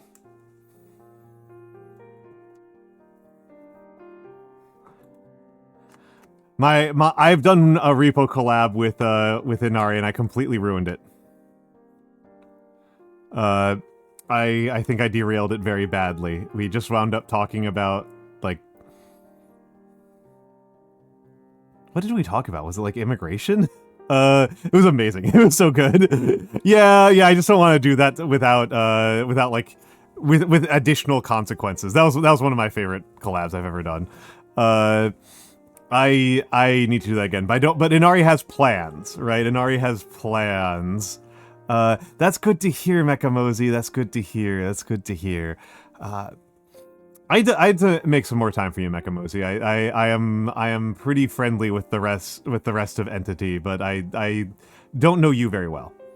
I would describe myself as very good friends with Inari, and I am good friends with Bug and Haz and Jinji and Morp, but I think I need to get to know you. I think I need to get to know you. She's so sweet. She's so sweet. I love Inari. Inari is, like, legitimately one of my favorite people in streaming. Yeah. What the heck is that? That's a good dance. That's a good dance. That's a good dance. But yes. Yes. So we're just going over some stuff, while we're here. I'm just reflecting on my 3 years. I'm reflecting on my 3 years and what I've learned. I'm reflecting on my 3 years and what I've learned. But yeah, people we're talking a little bit about horror games. I think... Kit Creates PNG. Thank you for the follow. Thank you for the follow. It's a sweet name. It's a cute little name. I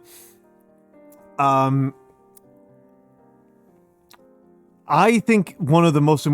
With my relationship with horror games, it's actually point 1 on here. It matters. Yeah, I said it very weird. I said it very weird, like I had a British accent.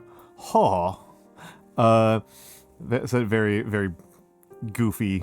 I don't know. It started to sound weird in my head, so I just said it. Har. Now, yeah, I'm gonna. It stops sounding like a word to me. I don't know how to say anything now.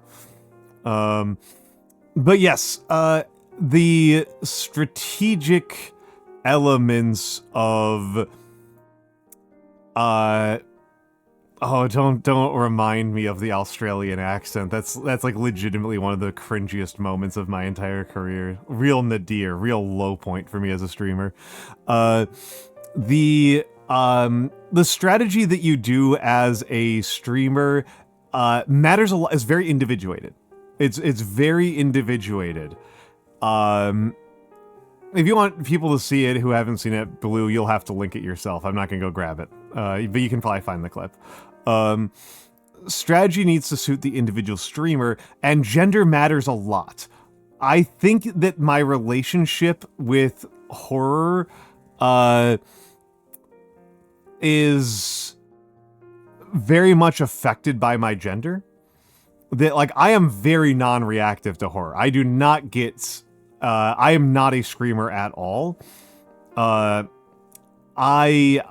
am very intellectual while I'm playing horror games. And I think that is partially downstream of a certain... Hello, Nuna! Hello, Nuna! Welcome in, Nuna. I think that is in no small part downstream of my... of like this sort of like masculine need to appear steady and stable, right? The masculine social training, it's not like an intrinsic urge. It is the way I was raised and the type of masculinity I was taught to inhabit by my father and grandfather and so on. And so I get very intellectual when I'm doing a horror game because, you know, that's the right response to that. That is that's the proper manly response to that. And so I think that, like, I've talked a bit about how gender affects you as a streamer. I think, unpopular opinion here, I think that overall, men have it easier.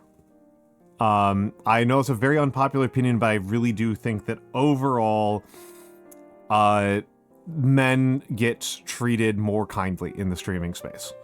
Yeah, and I've said it on Twitter. Some people have gotten mad at me. I've gotten yelled at for it before. My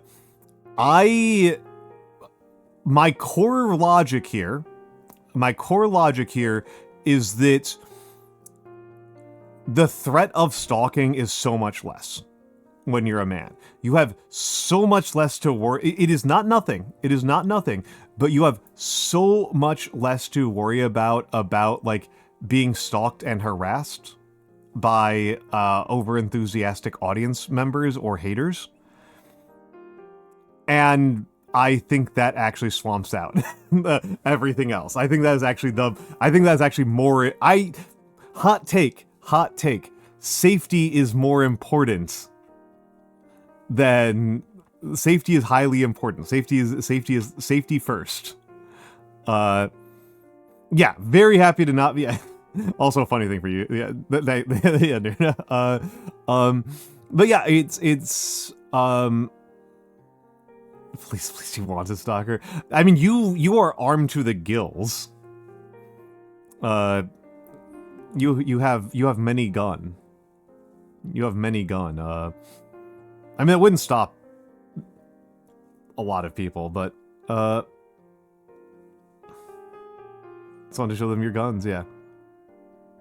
Yeah, it's I have had to have conversations with streamers, right? Like when I've gotten close to certain other streamers, I have had to talk to they've had to like take me aside and be like, hey, so this person who's like around the community and we've seen this person around, like they've been stalking me for a while, and like here's how you should manage them, right? Like this is a conversation that like you have to have in this space, and it's not something I've ever had to have from any of the male streamers I know.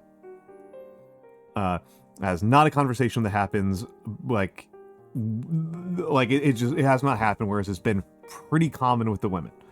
I think the big threat to online men is non-directed, is non-targeted, stochastic exposure to gambling, to sports gambling. And I will admit, I can see the vulnerability in myself there. I can see the vulnerability to myself there, which is, I know that this is a huge ripoff. That these are rigged, and that in particular some of these sports betting websites will just flat out steal from you if you win, right? They will just flat out steal your winnings. Actually, not the sports betting ones. The sports betting ones don't do that. Polymarket has done that. Polymarket has just like flat out stolen from people who have won like major bets. And the thing is that I know that these are all rigged, but I also do in fact know, I have done the test. There is a test for this. I am better than average at gambling. Oh, that's W. Common Minnesota W. Common Minnesota W. Yeah, I didn't grow up in gambling is not common in my family. I come from a type of Midwestern hippie where nobody gambles. But there are tests to test how skilled somebody is at gambling in general. I do quite well. And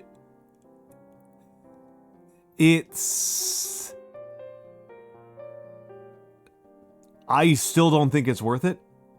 I still don't think it's worth it. And yeah, I have a medium moral opposition to it.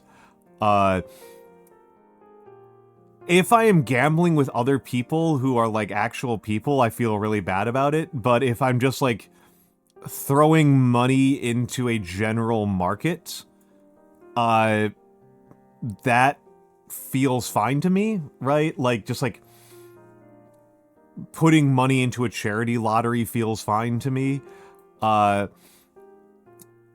But like actually like being a shark at a table doesn't feel good to me.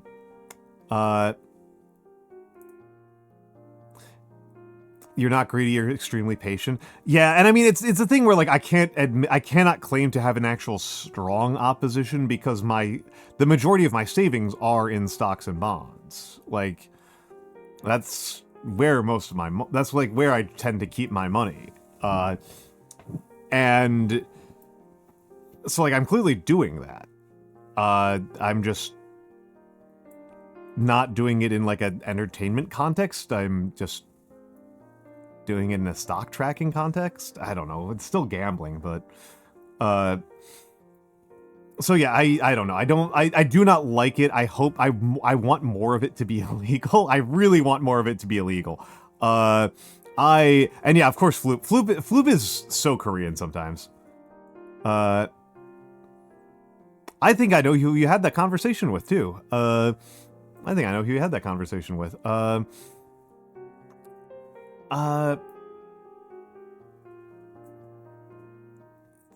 Yeah, I don't know. It feels psychologically different because all I did was I just said to somebody who was smarter than me, here, handle this for me.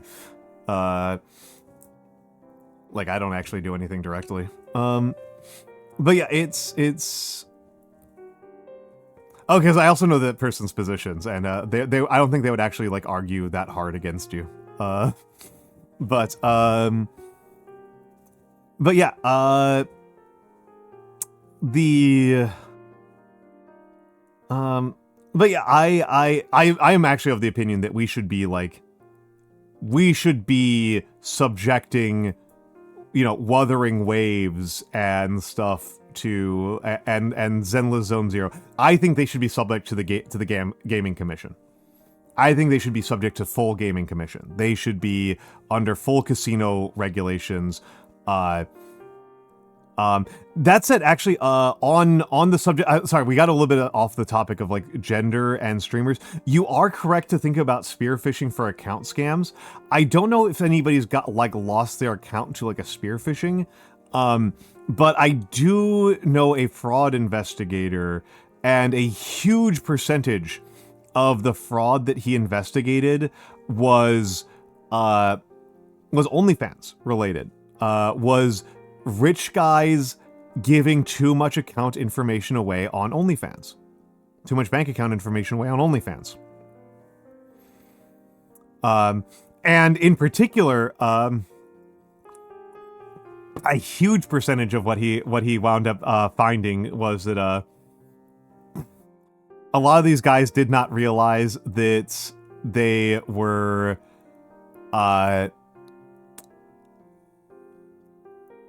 that it wasn't a scam, right? That they didn't actually get scammed. They just paid more money than they probably should have. They just gave away. They did not actually get scammed. They just had buyer's remorse. They weren't thinking with the big head. Yeah.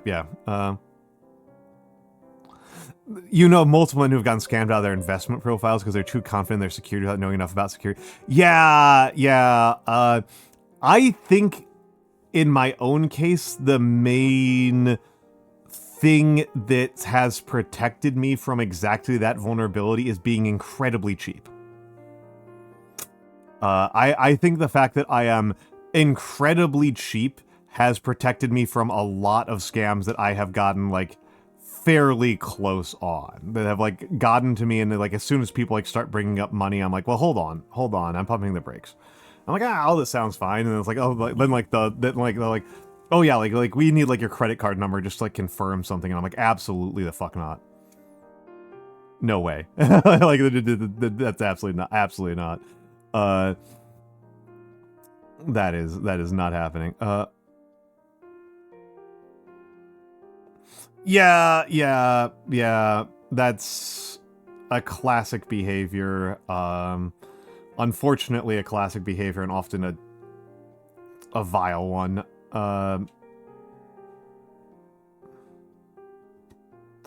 Yeah, I've had that happen to me, Blue. I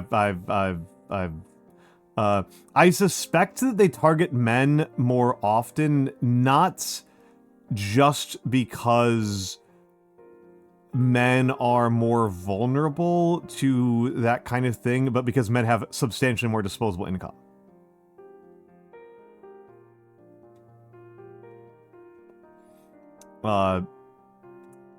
They are better targets for scamming because there's more to take, right?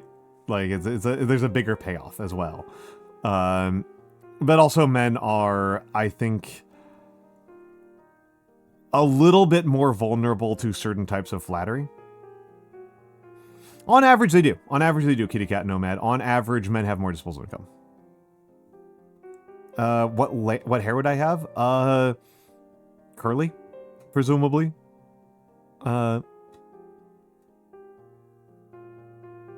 Yeah. Men are taught to treat society as by default very safe. And it's an interesting thing that probably long. Galaxy Wolf Star. Probably long. I mean, you can see here, right? You can see here. You can see here on this model right here. Even as a guy, I've got long hair.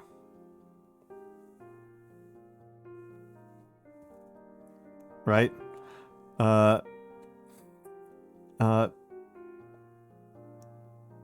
Isn't it embarrassing? The classic Korean mom. Classic Korean mom. My favorite joke I've heard about Love in Deep Space, which I've never quite recovered from, is I appreciate it was when Love in Deep Space added the like period tracking to it. When they added period tracking to Love in Deep Space, and this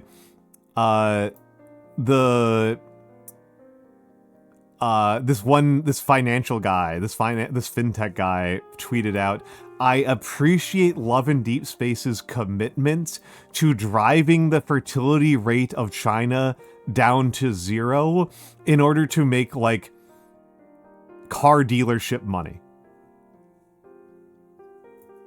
Like, it's just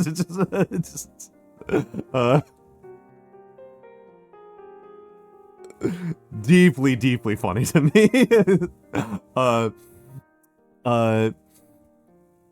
Yeah. I have still not even fired up a gacha game because I'm so like old school that I find it like viscerally repugnant.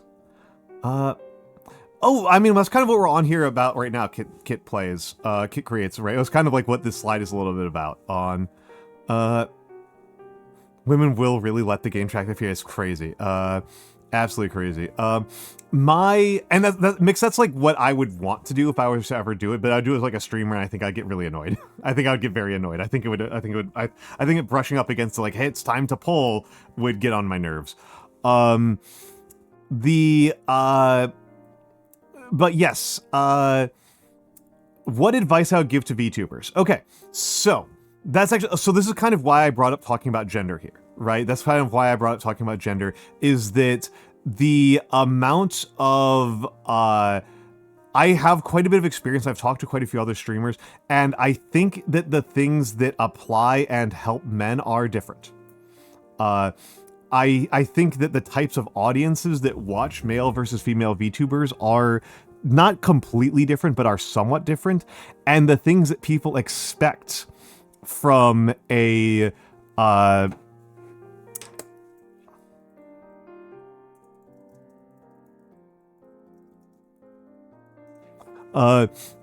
the kinds of things that people expect from a male streamer and from male gender performance affect all of the other types of things that you think about in this. So, again, I don't actually think that male streamers have it much worse off. Hello, Kirill. Hello, Kirill. And so, my most important advice for a new VTuber is to start streaming. That is my number one piece of advice. Yeah, that is my number one piece. Well, I would say more than 500,000 a year. I would say, you know, it is the kind of money where you could not reasonably make it from a normal day job, but you like being a doctor. But you are not making. Oh, thank you for the shout out for Koi. You are not making like truly nuts money. I mean, car dealerships is like a huge dividing line for me. I should be careful about that one. It's a huge dividing line for me in talking about the class system in America, because a used car dealership is, as far as I can tell, about the smallest business that you can do in America, where just by running the business, you distort your entire local political system. Restaurateurs do not by default have the power to like derail local city council elections and derail the local school board. A used car dealership can almost always do that. But yes. My number one piece of advice is to start. Also, hello, Koi. How is Where Winds Meet? How is Where Wind Meet? How is Where Wind Meets? Koi is a writer for the. Sorry, I'm getting a little bit distracted. I'm all over the place right now. I am a former professor of sociology, a current VTuber, and hello, Dragon Spartan 90. I paint miniatures, I do calligraphy. Today is my 3rd year of streaming anniversary. I don't do a lot for it. I am doing some reflection. I am doing some reflections. Really stumbly bits. That makes sense to me. That makes sense to me. To mixed results at times. Yeah, I've heard that it's a... the highs are high and the lows are frequent kind of thing. More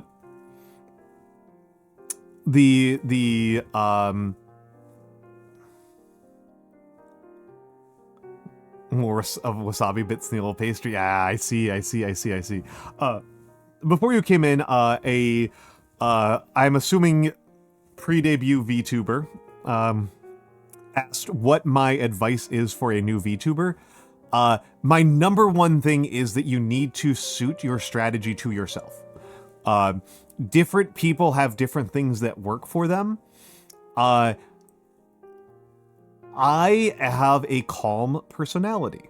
I have a calm and chill personality. I am relaxing to be around.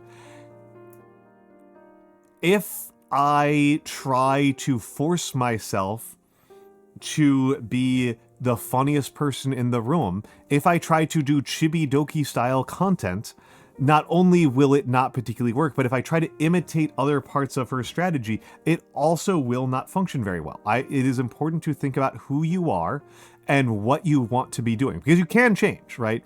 You can change with enough training. Being funny is a skill. If I really wanted to be incredibly funny, I could take improv classes. I live in New York City. That is very doable for me. But I am happy with being a calm, chill presence that people enjoy hanging out with. And so it is more valuable for me to, read books, right? It is more valuable for me to read and to have conversations with my friends and to, work on those things and study other calm, soothing types of content creation, like, Bob Ross or Yoga with Adrian. And it's not really good for me to follow advice that is primarily of use to, again, I say Chibidoki because Chibidoki, I think, is one of the funniest VTubers out there, right? I have enormous respect for her. But she's also extremely different from me. Hello, Emperor's Armpits. Hello, Emperor's Armpits. Welcome in. Good to see you here. So I would say my number one piece of advice, though, to a streamer that's thinking about starting out, and this leads into the second part. Just start. The scenario that I am trying to discourage, that I am trying to prevent from happening, is somebody spends thousands of dollars on a new model and new cameras and lighting and microphones, and then they hate streaming. And hello, Note.1. Yeah, and I mean, you can learn to be higher energy, but the types of things that work for a high energy type of stream and streamer will not work for a low energy, and vice versa. I was going to say no_dot_1. That's where I was going to go. But yes,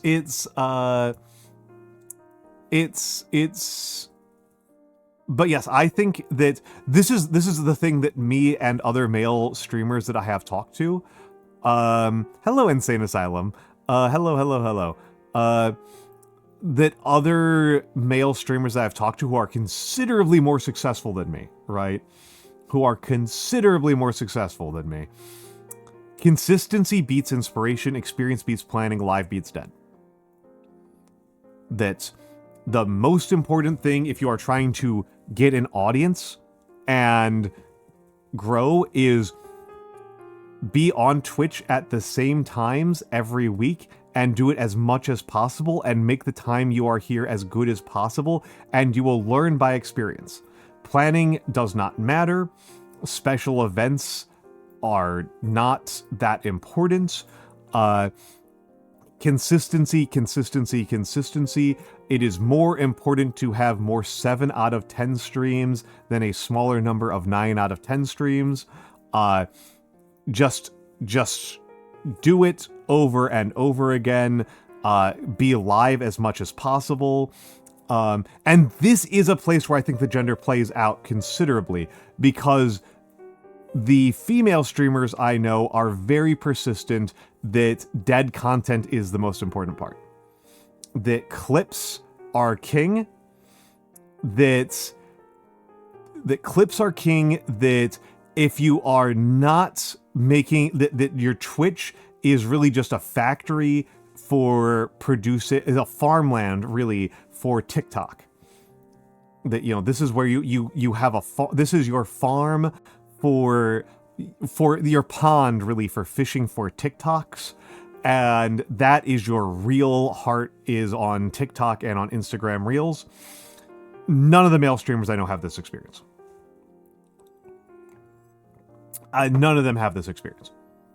Advertising is an important skill. I'm bad at it as well. I am bad at it as well.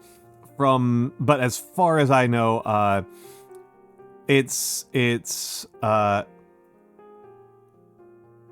and yes, Gringotts, I agree with you. I agree with you entirely here. Car dealerships is one of those things I always saw as kind of an interesting piece of political analysis, was just like, destroy... If we destroyed car dealerships, it would just like end the American political system as we understand it. Like it would be a more important... It would like be bigger than the Voting Rights Act. And Nuna, did you see what the discourse was a couple weeks ago about this? The discourse a couple weeks about it was 3 a day.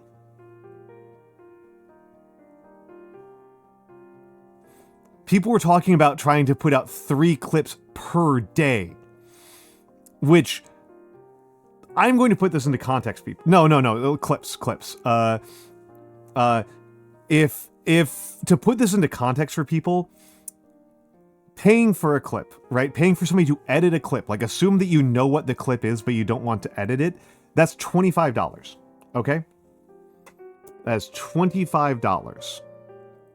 So to put out 2 a day, let's say it's 2. This was $50 a day that you're spending on paying a clipper. That's $18,250 a year in advertising budget.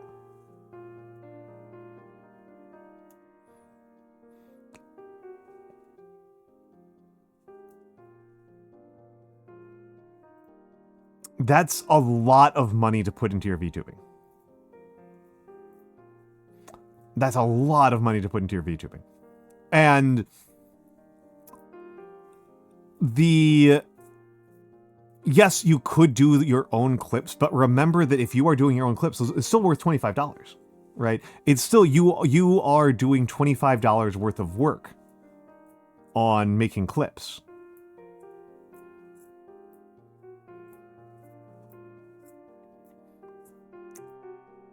You could make that money by just doing clips for other people. Like, That's how a market works. So 2 clips a day is worth 18,000. Yeah. Yes. No, I despise making clips, to be honest. For my own self, I value clips at like $90. I value making a clip at like $90. I hate making clips. I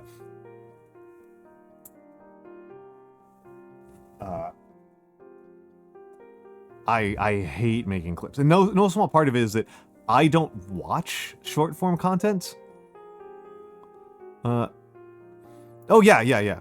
No, $90 worth of squeeze, I would say, Theo. I would say it's $90 of squeeze. I don't think it's $90 of juice. I do not think it. That's actually where I'm going with this. And hello, Saborg. That's where I'm going with this. I do not think that kind of clip volume is worth the juice. It has that much juice. I don't believe it. And again, I've talked to other male streamers who are way more successful than me, and they agree, right? They agree. Like that's general agreement. So yeah, this is again male-centric advice, but yeah, be on Twitch, be on here frequently, have interesting things to talk about, or even have uninteresting things to talk about, right? Be responsive to chat.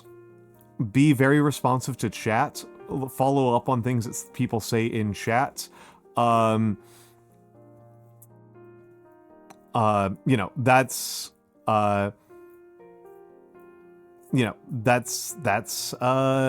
those are important. You know, people are coming to your stream for an experience, right? They're coming to your stream for an emotional experience, and you want to be giving them a emotional experience that they can reasonably expect and that they enjoy. People enjoy all sorts of things, so worrying too much about specifically being appealing is not something I think is particularly worth worrying about. Hello, lesbian cats. Hello, lesbian cats. Hello, lesbian cats. But yes, I would say, well, and actually, Kirill, this is a place where I have an interesting set of thoughts on, because the common advice is close to what you have said, right? Which is just have fun on stream. But a thing that sometimes gets misinterpreted here is that people will sometimes think that because something is fun to do in general, it will be fun to do on stream. And I think that the act of performing a stream is considerably transformative.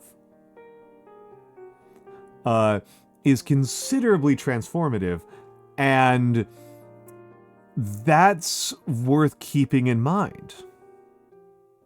That is worth keeping in mind. There are games that I have played on stream that I didn't enjoy. I did not enjoy. Unless I was streaming them. When I stream, I'm having a good time, right? But when I'm off stream, I don't want to play them. And hello, Snoozemu. Oh wait, no, I just said hello to you earlier. Let me read what Koi just said here. Yes, this is true. This is true. This is true. This is very true, Koi. Before I started streaming, I practiced walking around my house and just narrating constantly while I did chores. Like, I was literally practice that I did. Ronan went further on this one.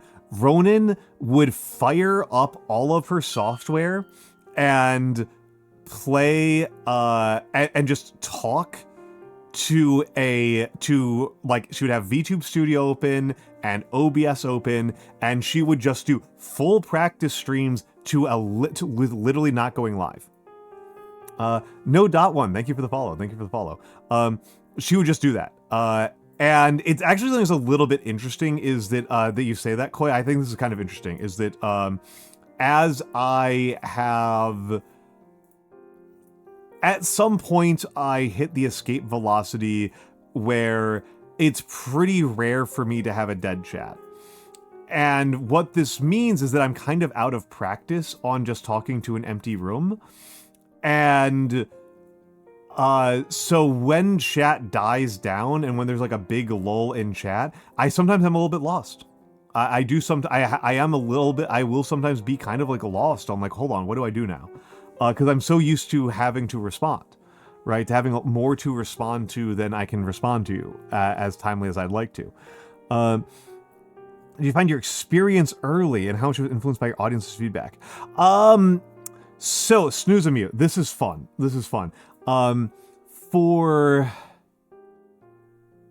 For several months, I was almost never above 2. I was almost never above 2 viewers. I was pretty consistently just me. I have a lot of streams in my record where it's like 1.2. Where it's like 1.2 stream viewers. My first stream ever has 1.2, and that one is me, right? Because I had my own channel open to make sure everything was working. Yep, exactly, Koi. I think there's a critical mass. And it's... I will also say, Shark Ray, I'll get to your point, because this is, like, Corpse is one of my... I like Corpse a lot as a streamer. I actually watch Corpse pretty frequently, and she's literally mute. So being actually silent is not necessarily a dead obstacle. It's just it's something you do got to think about, though. It's something you do got to think about. And like how you work with it.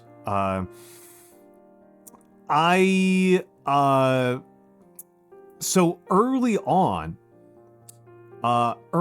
in my streaming career, I did not have an audience that gave me feedback.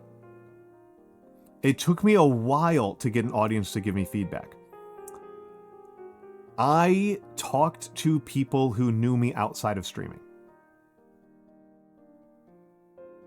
I did get I talked to people who knew me outside of streaming, and I asked them questions about what they thought I was like in terms of like what adjectives they associated with me, what they thought my cadence was like, what fictional characters and non-fictional characters I reminded them of. That is how I relied on people who I knew outside of streaming first.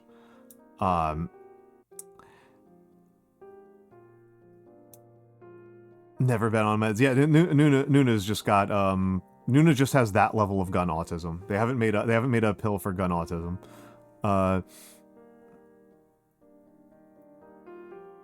Your first was not by yourself. That's good.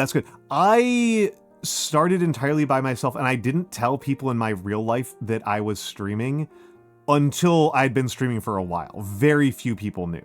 And honestly, very few people know now. I've got very few people now. For a long time, it was like literally 2 people knew that I was streaming. Now it's like 15, I think, people in my life outside of streaming know that I stream. Which is hard mode. I'm not gonna lie. I made my life harder for like very little gain. I did not want people in my real life to see me. I was afraid that it would be cringe. I was afraid that I would fail miserably at it, and people would be like for years afterwards, people would be like, "Hey Al, do you remember when you tried to be a VTuber? That was pretty fucking embarrassing, wasn't it, man?"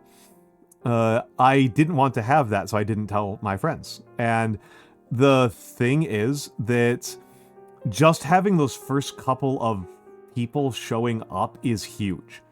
The wall from being at 1 viewer to being at 3 viewers is really steep. It is really, really, really steep. It is really tough to get out of.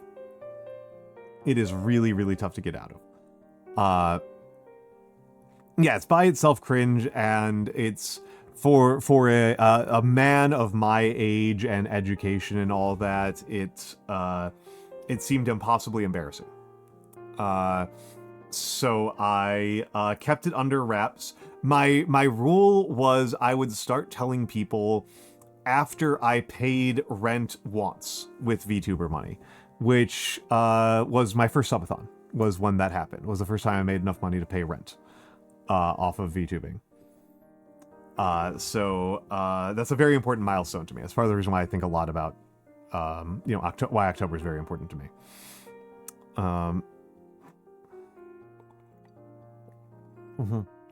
And to Sharkry's point, there are two parts to this, right? One part is you can learn to fill the air more while you're thinking. I am not always good at it. I will be frank. It is a skill. It is a skill that for me is pretty underdeveloped. If you really, I don't know if they're around anymore, but I remember it very distinctly from playing Talos Principle. It's that during Talos Principle, I have very clear memories of I would be chatting with chat, I'd be talking, I'd do the puzzle, I would fail the puzzle a few times, and then all of a sudden go, hold on, and then I'd just be silent for like 20 seconds, and then I would just solve the puzzle. I would just solve the puzzle, and then I'd be like, oh crap, I should have talked through my thought process, right? But it's worth saying, like, there are skills to this. Part of the execution, as I don't know how much people notice this, I talk about this, but I don't know how much people notice it without me pointing it out, is repeating yourself.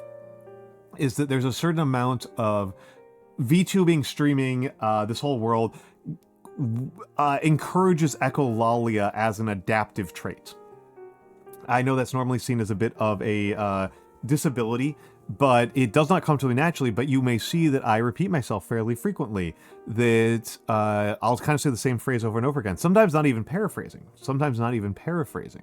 I will more often paraphrase because I come from public speaking and teaching, and paraphrasing your prior said statements is a valuable part of using redundancy as an educational technique. Or, in the case of politics, using redundancy as an important emotional emphasis element. So, repeating yourself often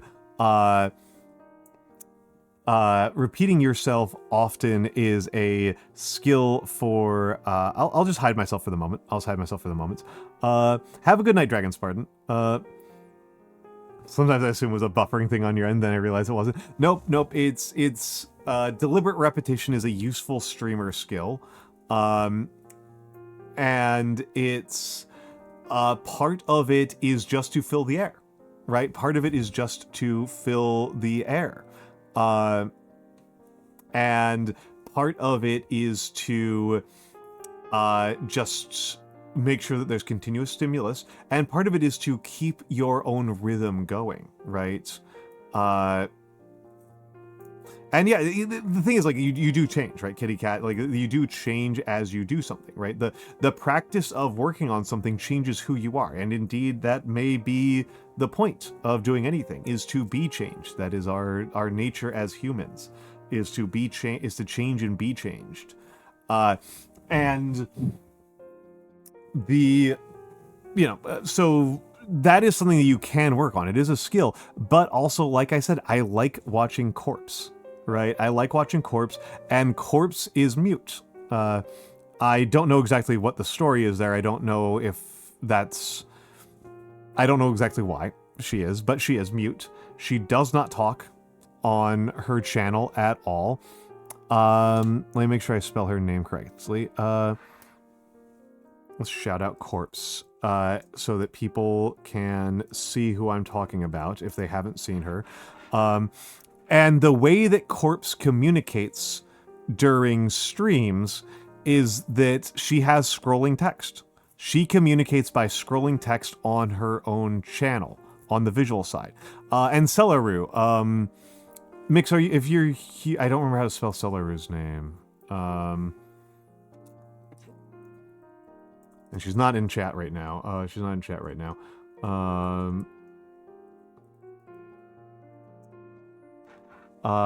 Yeah, Celaru.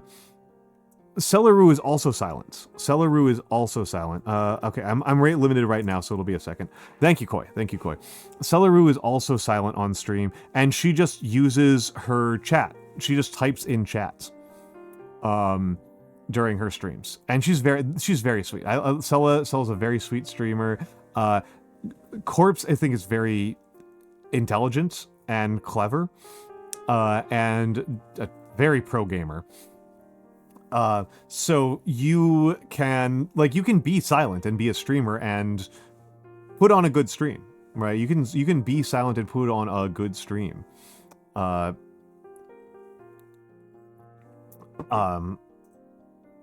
on, I'm being rate limited still. The cops, I'm in jail. But yes, I also, all software will betray you. Oh yeah. Yes. That I asked people what they thought of me. In my spreadsheet, not my spreadsheet, in my presentation that I gave to Sensational, which I've shared around a few times. I think I have it as an action here. Yes. There. You can that one of the first slides in there is a list of adjectives that I gave to Sensational. That's one of the first things in there, is this list of adjectives I gave to Sensational, and that list was populated based on asking people who knew me in real life to describe me. I did have a few more viewers by the time I went to Sensational to get a design. So I did have some people who watched me as a streamer and were describing me specifically as a streamer, but most of those were populated by people who knew me in real life, siblings and friends from college and coworkers. So that's part of research. That's part of research, is to find these things out about yourself. That is part of the research. And yeah, they affected my style of streaming, and they affected the design I went for. I worked very hard to try to make sure that the aesthetic of my stream matches the style of my stream. That my model is, in particular, that my model and my backgrounds, to the extent that I use backgrounds and props, are all things that harmonize, right? I want to create a harmony between all of these features of myself, right? That was very intentional. That was very, very intentional. And I've tried to match what I'm doing in my content with those things. Just, the style that I do and the things that I say and the things that I am doing on screen, I want them to all harmonize. There is a value to gap moe. You don't want the harmony to be too flat, but it is worth being thoughtful about. It is worth thinking about and being strategic about and putting in a little bit of effort on. We are going to the ads. I was expecting to get through this slideshow during this ad before we got to this ad break, but I guess not. I need to get up and stretch. So we'll be back in a few minutes. See you soon.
I'm back. I am back. I am back. That's very sweet of you to say. That's very sweet of you to say.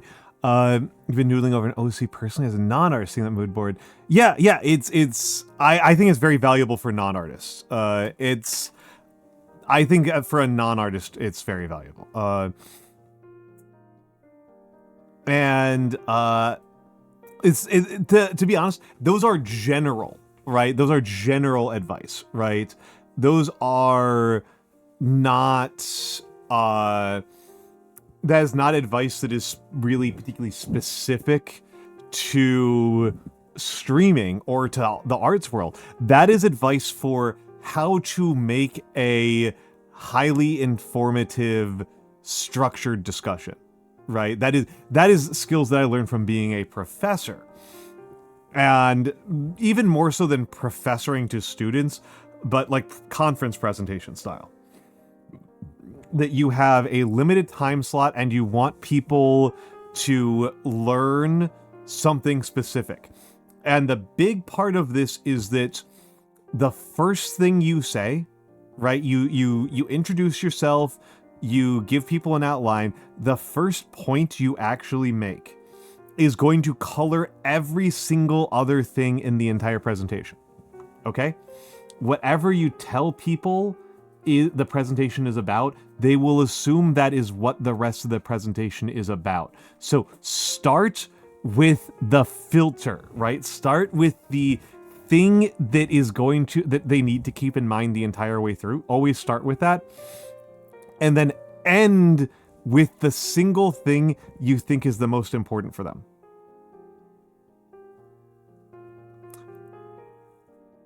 Conclude on the most important singular point on the takeaway, but open with the mood, right? Always set the stage and start with the mood. So, yeah, that's just general advice, right? Just general advice about how to present information to an audience that you only have for a limited time. Yeah, I have full VOD archiving. You should be able to see it on Twitch for at least a couple of, what is it, 30 days or 90 days? It'll be on Twitch, and then it'll be on YouTube when I get to it. I am uploading one VOD per day to YouTube, but it's several months behind. So this one should hit YouTube in 3 or 4 months, but it should be on Twitch VODs for another month or so. Yeah, so, yeah, you can go back. There are quite a few VOD watchers. So it's probably 30 for me, because I'm not partner.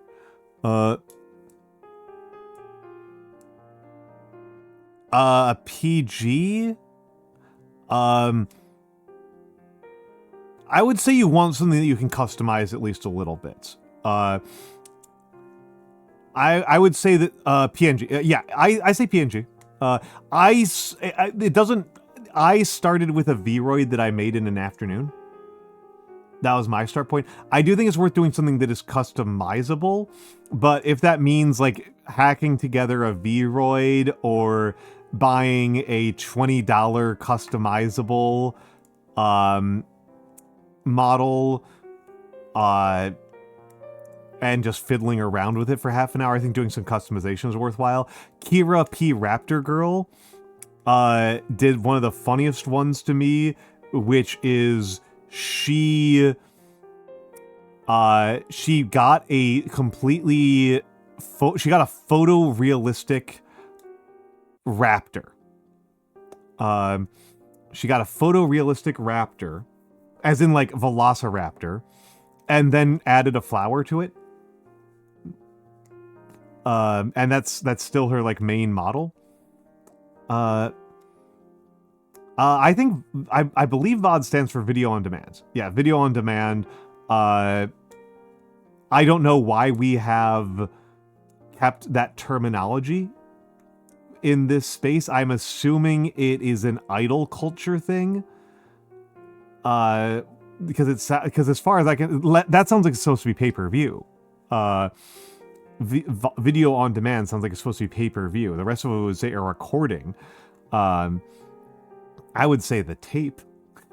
Because I'm old, I would say the tape. But, yeah.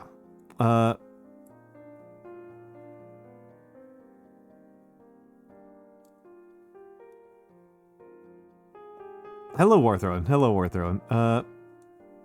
How was the Stone Age? Yeah, the Stone Age when we had video cassettes.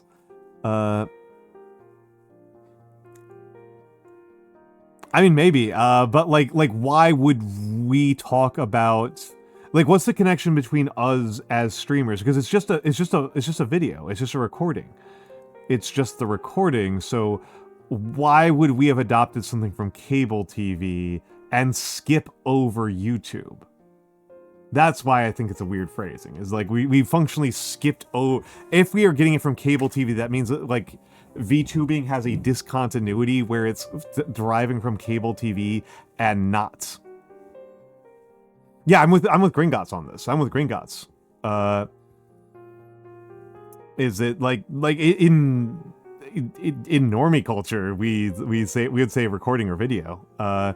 People don't say like, did you watch? Oh, it's not like, oh, did you catch Game of Thrones last night? No, I'm gonna watch the VOD. No, I recorded it. I'll watch the recording. So I don't. It feels non-English native to me. It feels non-English native to me. Yeah, it feels non-English native to me. Likaios. I caught a little bit of your stream, Likaios. Anyway, Likaios does cool crafting streams. I like her streams a lot. And hello, Quincy. I was suspecting that it's derived from the English video on demand, but it got into VTubing via idol culture on the Japanese side, and this was an instance of cultural freezing. That this was cultural freezing. Because again, Americans don't say VOD outside of VTubing. Like, this is a VTuber thing. This is not a, like, people don't say this about television in America. They might have 40 years ago, but not in a very long time. Anyway, and we were getting distracted by etymology, by amateur etymology that I don't actually know that much about. Talking about some personal. Hello, Kango. Good to see you, Kango. In terms of personal things, let me move this over.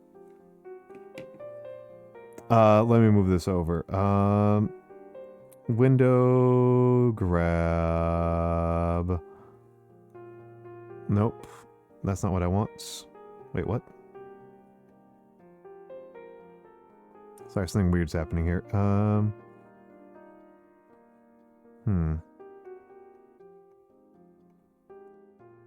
Oh, that's what's happening here. Okay. So let's talk about some of these individual ones. Oh, I know what the innovation. Yeah, the etymology of vlog is funny. I need a schedule. I know other streamers who don't need schedules. I find this crazy. I need a schedule. If I don't have a schedule, I will get really into my head about thinking about when I should stream, and it just stresses me out all the time. If I have a schedule, I know when I'm going to stream, and that means that within 30 minutes of when I go live, I am getting ready, and then I hit go live. It is a lot easier for me. I do so much better giving myself a schedule. I am apparently very good at keeping myself to a schedule, which is a pretty un-ADHD trait of mine, but I think that is largely a result of me having to compensate for my horrifying ADHD. It keeps me from falling apart, just in general. I am one of those people who has ADHD, and I need to not lean into it. I am a person who does not lean into my ADHD. I strangle my ADHD. I break my ADHD like it's a horse. I need the schedule. And it's incredibly valuable for me. I have learned, and we are seeing a display here, I am way less of a gamer or a weeb than a lot of my peers. And than you guys, a lot of you guys. I watch a couple of anime a year, mostly because I have a friend group that has an anime club. When I see people's lists of like most important anime, I have usually only watched a tiny percentage of them. When I talk about games, it's pretty common for me to talk about games as being really important to me that I've only played for like 10 hours. It's an interesting contrast. It's a really interesting contrast. I thought I knew quite a bit about gaming and anime, and by Twitch.tv and VTubing standards, I am a little baby. I am a wee little baby.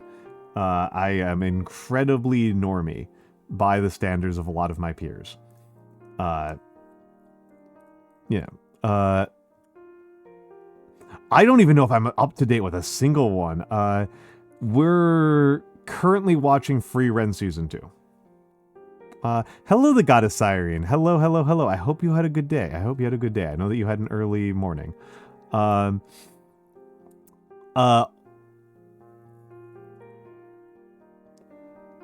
you hit university, there's always bigger fish. I still have a very strong...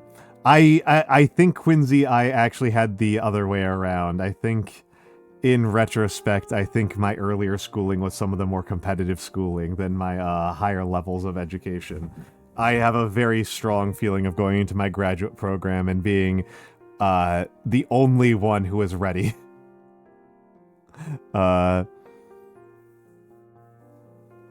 Okay, you're gonna lurk here? Good. All right. Yeah, we just watched Ep 5 of Season 2. I remember going to grad school and my peers having a very rude awakening that they were not the smartest person in the room, and I had not been the smartest person in the room before.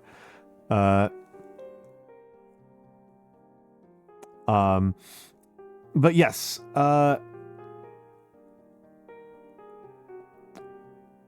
all software will betray you. That is something I have learned while streaming, is that a fairly significant percentage of software that I have liked has betrayed me out of nowhere. One that was particularly funny to me was that I had a countdown timer that I really liked for a while. I had a countdown timer that I was very happy with. It was just a web source and it had very nice customization. And in particular, it would change the text entirely when it counted down to 0. So when I'm looking at VODs from that era, it goes, ah, crap, I'm late, which I thought was very nice and fun. The website's just gone. Like, just a simple browser source, and the website is gone, and I have no idea where it went, and I cannot recover the code because the website is gone. The software will betray you. The software will betray you. Do not count on the software, or you'll become addicted to it and you'll resent its absence. You just need to be ready for the software to betray you. So far, OBS and VTube Studio are holding steady. I don't know that they will continue to do so. I am kind of hit with the realization that maybe I should get non-Vbridger rigging in the future, just so I don't have to fear that. Because currently I have to have Vbridger, VTube Studio, and VTube Studio running at the same time, and that's an additional form of software that can betray me. Yeah, sometimes there's no rhyme and reason. My automation breaks and fixes itself at random. I got nothing. I have no idea.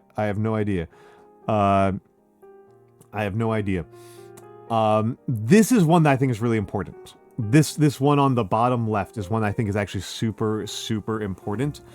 Think about your social role. The person who I use as an example for this is Berrybug.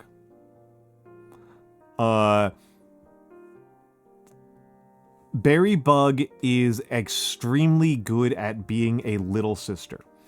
She is extremely easy to bully and is incredibly funny. She is always trying her best and is incredibly charming. She is putting on a role. She is playing the role of being a little sister to an incredible extent. I am very impressed with it. It is very, very good at that. I've put teacher here. I don't think I am actually playing the role of a teacher. I think I am playing the role of old guy at bar. That's what I think I am. I think this is the experience of you go to a bar and there is an old guy there who is there frequently and he has all sorts of fun stories to tell you. That is what I think I am doing in this space. That is what I think I am occupying. I do definitely bring some teacher energy here, but I am far less authoritarian than I think than I consider to be the norm for being a teacher. Go to an old guy at a bar and ask if he's a VTuber. Yeah. I mean, I've had the experience many times. I am basing myself on a non-trivial number of guys I've met in my life. Not all of them are particularly charming. I'm not gonna lie, but you know, it might be a fair less more dead role. No, I do mean authoritarian. I do mean authoritarian, Koi. I am being very collaborative with everybody in chat.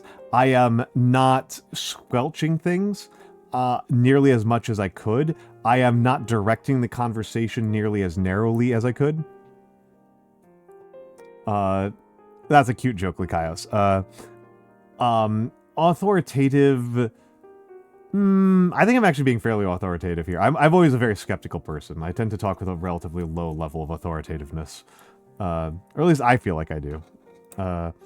Mix has told me that I speak relatively authoritatively, and I wonder about that. But, no, as a teacher, I am much more... Like, the level of discipline that I am expecting from chat would be, like... If I had a classroom that was this ill-disciplined, I would be, like, canceling class. I was definitely more authoritarian. I don't think I was super authoritarian as a teacher, but compared to how I am as a streamer, I was very authoritarian. There are elements of my teaching style that you can see here. For one thing, using a lot of text. There are some things that I am not doing that I think are very important as a teacher that I don't bother doing. Cold calling is deeply, deeply important as a teacher. Yeah, there is a ceiling. Yes, Theo. This is true. This is true. I would say that motivates and explains. That doesn't counter. That motivates and explains. I don't cold call you guys, right? Like, I don't have the chat viewer list open and I don't go, hey, wake up, Theo, wake up, Theo. What did I just say? Right? I don't go, okay, Theo, what did we do last lecture? Right? I'm not doing that at all. Which is an important teaching skill. I know that people hate that. No, I'm going to fight you people on this. I am going to fight you people on this. That is one of the most important things to do as a teacher. Like, I know that sounds crazy, but teachers who don't do that are betraying their students. That is so valuable that a teacher that doesn't do that is incompetent. Like,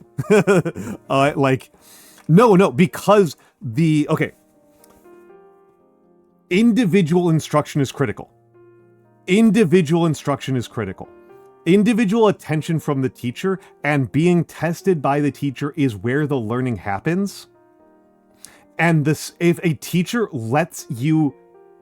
If you have a teacher that... Okay, so here's the classroom dynamics, right? Here's the classroom dynamics. There are functionally two ways that this can play out. One is that the teacher just lets the students who want to participate, and lets the students who don't want to participate, not participate.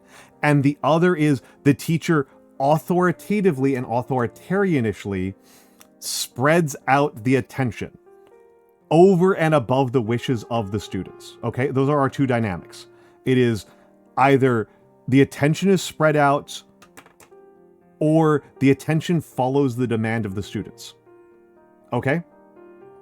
This is very well studied that in classrooms where you follow the demands of the students and you allow the quiet students to just be quiet and not answer questions, and you just let the active students answer more questions, the quiet students degrade.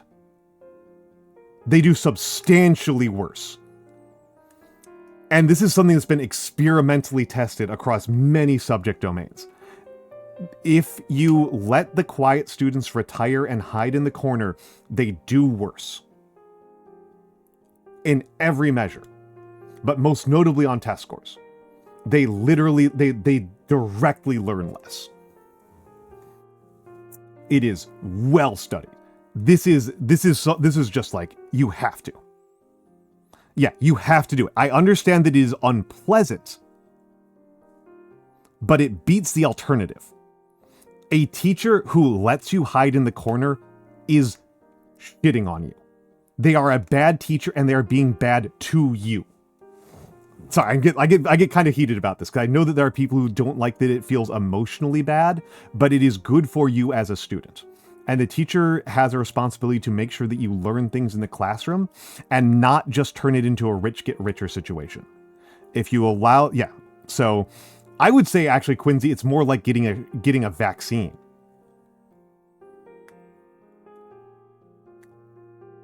I mean, there's more and less spotlighty ways to do it. The thing is it just being like, hey Gringotts, what was the decisive battle of the War of 1812?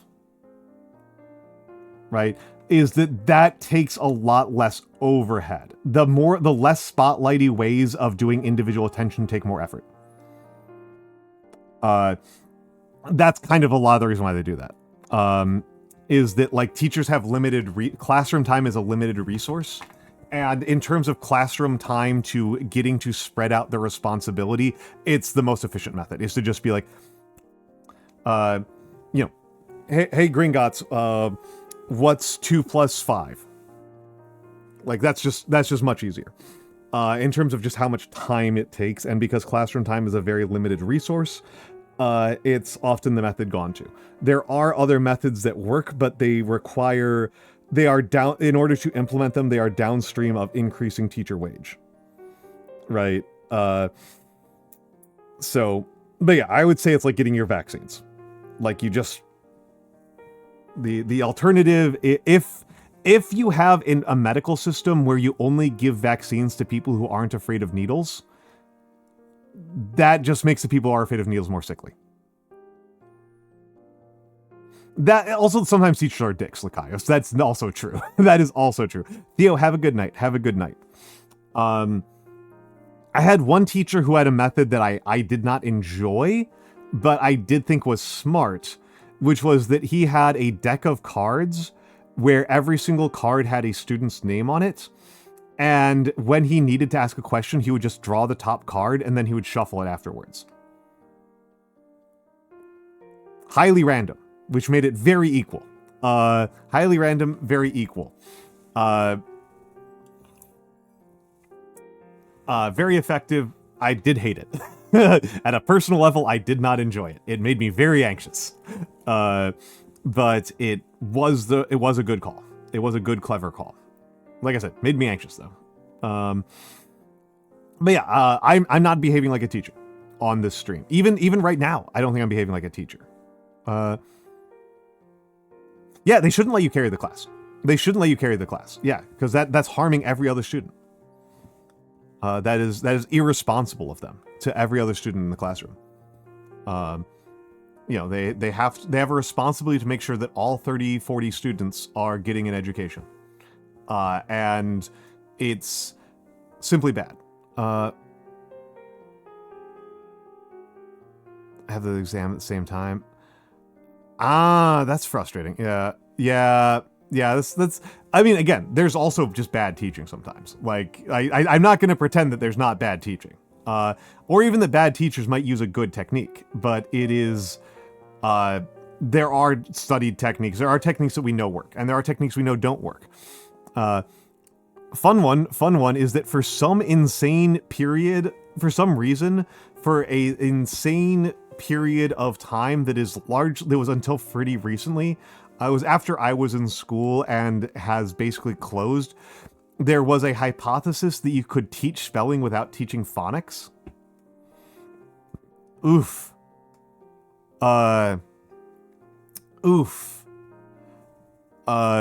Yeah, you would teach them, like, oh, learn what a word means by, like, context clues. Image recognition, yeah. Image recognition and all these kinds of things. Yeah, it just teaches people to not learn how to read, is what happens. What happens is they have to learn phonics anyway, they just learn it later. It's very dumb. It's a very dumb hypothesis. Did not work at all, got terrible results. The schools that implemented it did enormous damage to the students. It was. It's based on an insight that is intuitive, which is that our language is not very phonetic. Our language is not particularly phonetic, so you can be like, well, what's the point of teaching people that P is pronounced as P when in phonics it's literally pronounced F? And that's because English orthography is a nightmare. Yeah. No. Yeah, like the answer is that English orthography is just a nightmare and you just have to teach people millions of exceptions. You can't actually hack your way around it. You can't actually hack their way around it.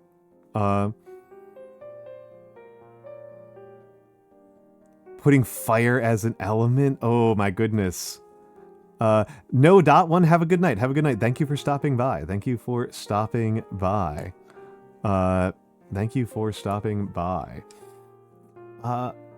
But yeah. And yeah, I have no idea, Kitty Cat. I have no idea. I don't even know how to evaluate that. I don't know how to evaluate that. I think English has a nightmarish orthography, but I do think it is a beautiful language. I think that people often underrate it for its beauty and poetry. I think it is actually quite good for those things. I think it's kind of a nightmare of a language to do law in. Laughs in French and pain. Yeah.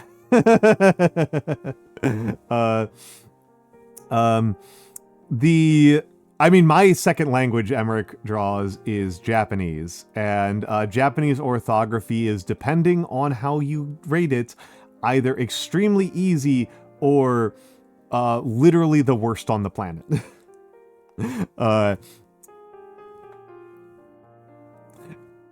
I don't speak any German. I speak English and limited Japanese, and that's really about it. Exclusionary language by design. I've always assumed that that Irish orthography was intentionally designed to be miserable in order to piss off British people, in order to piss off the English. I always thought that was intentional. So.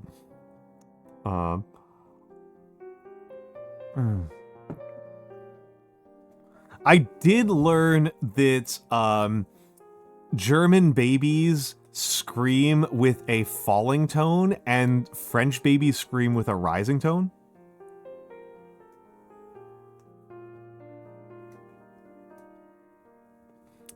Which I think is interesting.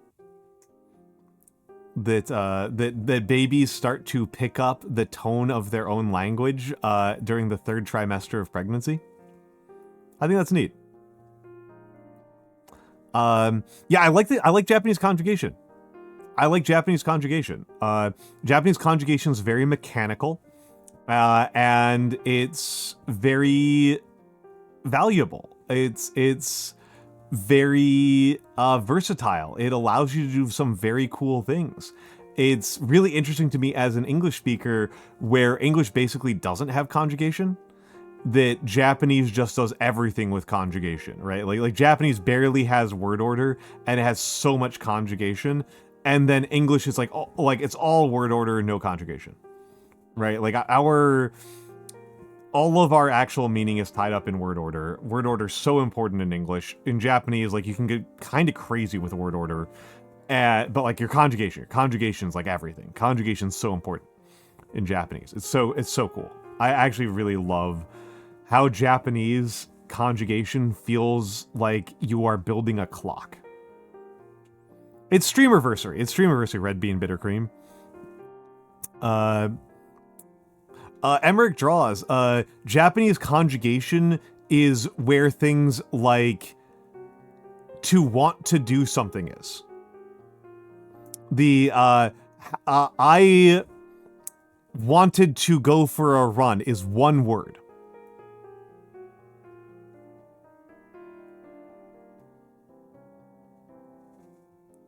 Just conjugated.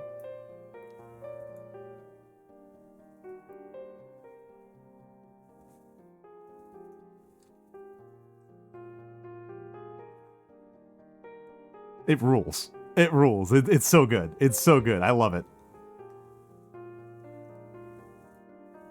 Yeah, Chinese has even less conjugation than English. Chinese, I found Chinese, the little Chinese I studied, I found it quite grammatically similar to Japanese. No, so there's a conjugation tie for to want something. And then you would put it into past tense. Takimashita. Right? Hashitakimashita.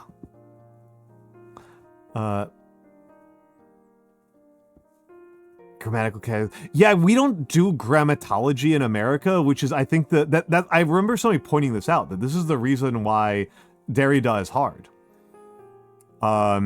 This is the reason why Derrida is hard in for English speakers, other than the fact that it's in French, but it's also all about grammatology, and if you don't have a good grounding in grammatology, you're getting like a really complicated theoretical work and also trying to study the 101 at the same time. Like you're doing a 301 level reading without a 101 level education is brutal. He's much more readable, one, obviously in French, but also two, if you understand anything about grammatology, which I'll be honest, I don't.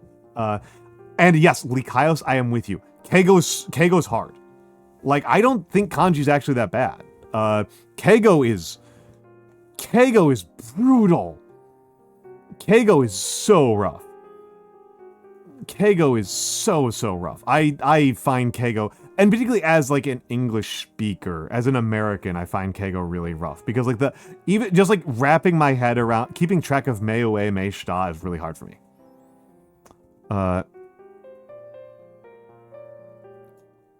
I would not say so. I would say it's an abbreviation. I would say it's an abbreviation.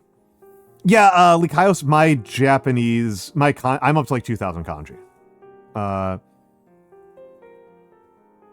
Keigo's function, yeah, and also hello, Basina. Yeah, Keigo's functionally a second language. If not, I'd say it's a second and third language.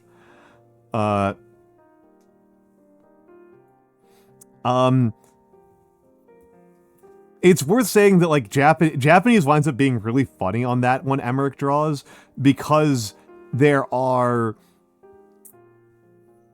two group verbs, right? There's ru group and just u group. There are ru and u verbs. And so hashiru becomes hashimasu, but kiru becomes kirimasu, right? So there are those two groups, and then there are irregular verbs. And I remember getting to that, and I remember being very spooked, right? It's like, okay, so we've got two types of verbs, and they have their own conjugation rules. And then, get ready for this, there are irregular verbs. And I'm like, okay, I've got irregular verbs to worry about. There's 2 irregular verbs in the entire language.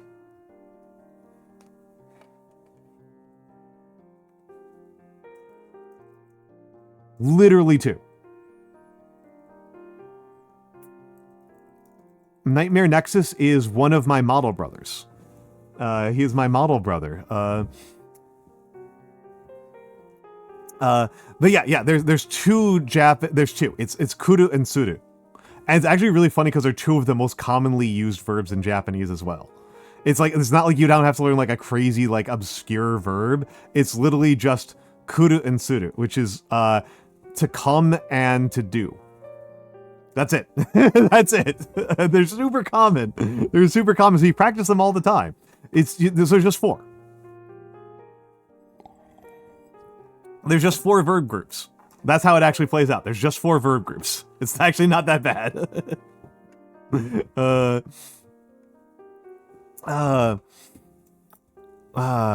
I just think it's very funny.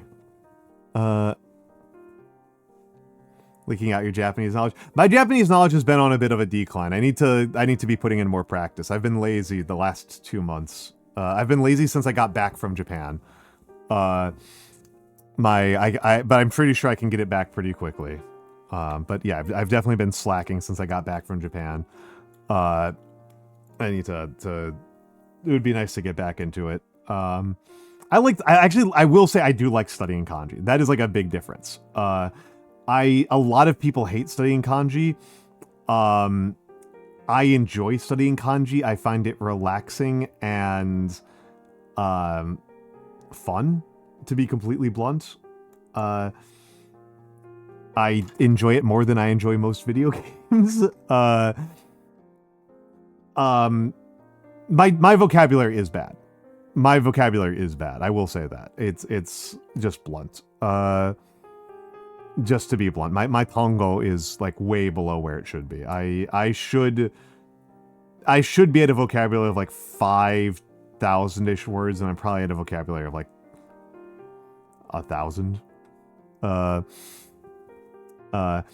I still have a strong memory though of like when I was leaving Japan, at the gate, I not at the gate, at the airline, at the airline check-in, I go, she asked for my passport, and I'm like, and she's speaking to me in English because she sees a gringo, and she's like, obviously speaking English.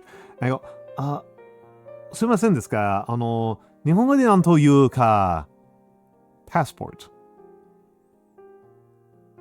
And she goes, passaporto. It's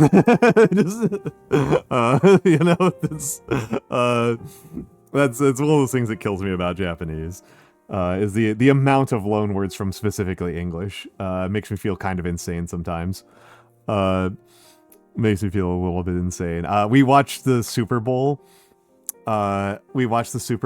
In Japan, and the Super Bowl in Japan, they were speaking in Japanese, and like, do you know how you say the defensive team in Japanese?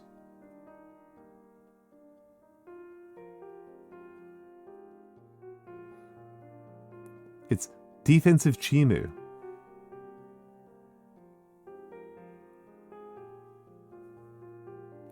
Do you know how you say touchdown in Japanese? Touchdown. Like it's just like I would like listening to these Japanese announcers speak like describe the game going on. They were just speaking in English, but just using to instead of and. Like it felt ridiculous. Like it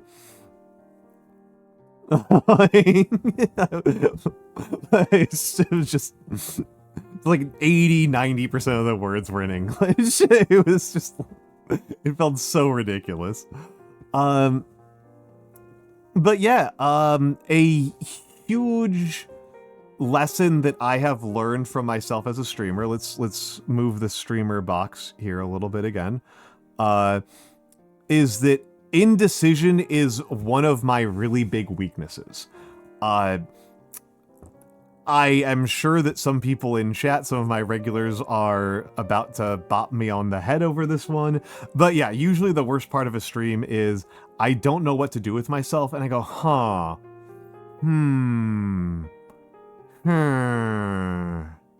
what do I do? I'm not sure what to do. I think that's like one of my worst habits, and it's part of the reason, it's part of the thing that the schedule helps with quite a bit, is to write down things on the schedule that I'm going to do.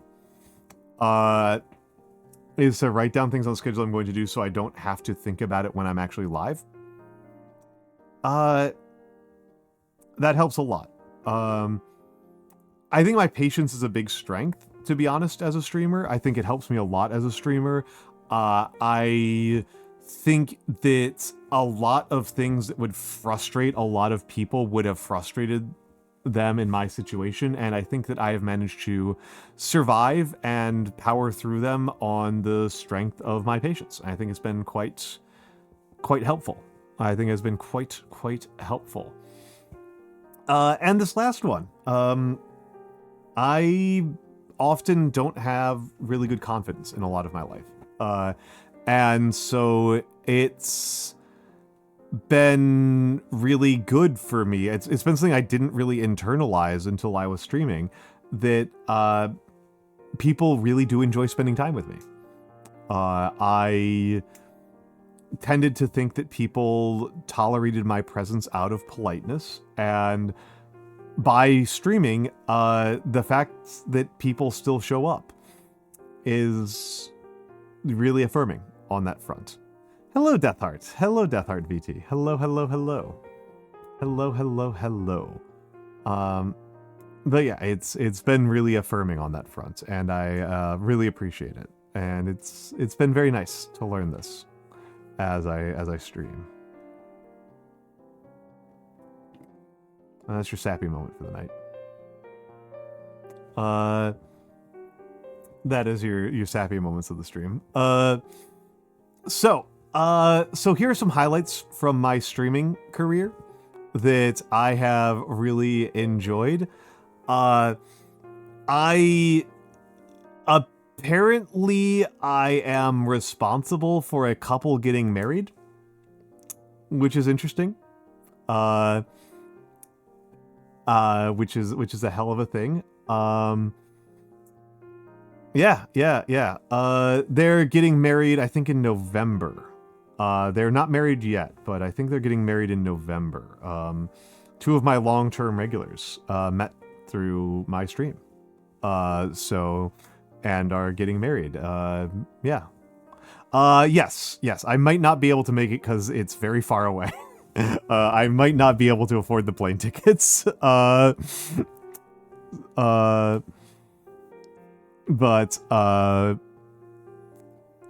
yeah.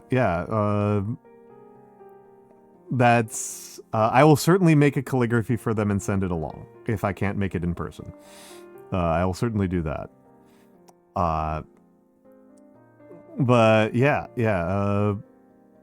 Pretty insane thing. I have always wanted to play Matchmaker. I have set up some of my friends for successful relationships, but I take quite a bit of pride in it, and I would like to do so more if I can, and so I feel pretty good about that one. I'm very proud of my Books That Changed My Life series. I've heard so many people meaning to push Chaz live stream. Yeah. I joke about how the actual dating site nowadays is Valorant, right? At least for lesbians. Finally, late 30s. Congratulations, Insane. Happy birthday. Happy birthday. But yeah, I'm really proud of the Books That Changed My Life series. Those have been really good. I am... I hope to do more of that soon. TM, right? Soon TM. And I really enjoyed some of these games that I've played on stream. 1000 X Resist is a game I only found out about through streaming as one of my favorite games of all time. I think my Signalis and Slay the Princess and 1000 X Resist streams were real highlights of my streaming career. I'm so proud of my Dark Souls. I am so proud of my Dark Souls. I am so proud of my Dark Souls. Hello, just hanging out. Hello, just hanging out. Let me, in case people haven't seen the Dark Souls,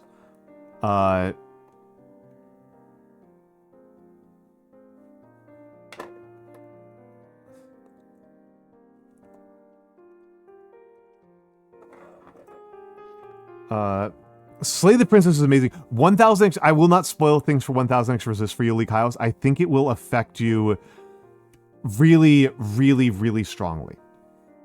I think it will affect you really strongly. 1000X Resist is amazing. Yeah. Two of my regulars. I won't say who, but two of my regulars are getting married this year. So hopefully this year. But they are engaged, and they met via me. And they said that I am invited because I am responsible for them meeting. So yeah. I might not be able to make it because they are not nearby. I haven't checked plane tickets, but I think they're going to be like $3,000. So I don't know about that one. Just hanging out. Thank you for the 3 months. Thank you for the 3 months. That's so kind of you. That's so kind of you. I'm invited because I am responsible. I love phrasing things in ominous ways. I love it. Emmerich Draws. I love to do it. It's a fun art form. It is one of my favorite writing tricks. My calligraphy is something I've been quite proud of as a streamer. My calligraphy is something I've been quite proud of as a streamer. I've listed Dot Age here specifically, but again, it's just one of those games that I adore. One of those games that I really adore. And I think is incredible, and I probably wouldn't have played it if it wasn't for streaming, because I found out about it through Sarah Yoon. But I was really just trying to highlight that some of the other games that I've gotten to play, and streaming games is sometimes a better experience than just playing them, right? I keep on harping on this, but sometimes it's a better experience. Favorite ancient world subjects at this time? At this time, I'm currently reading Hunger and the Sword, so that's what I'm going to go with, which is about logistics of feeding ancient armies. That one I am enjoying quite a bit.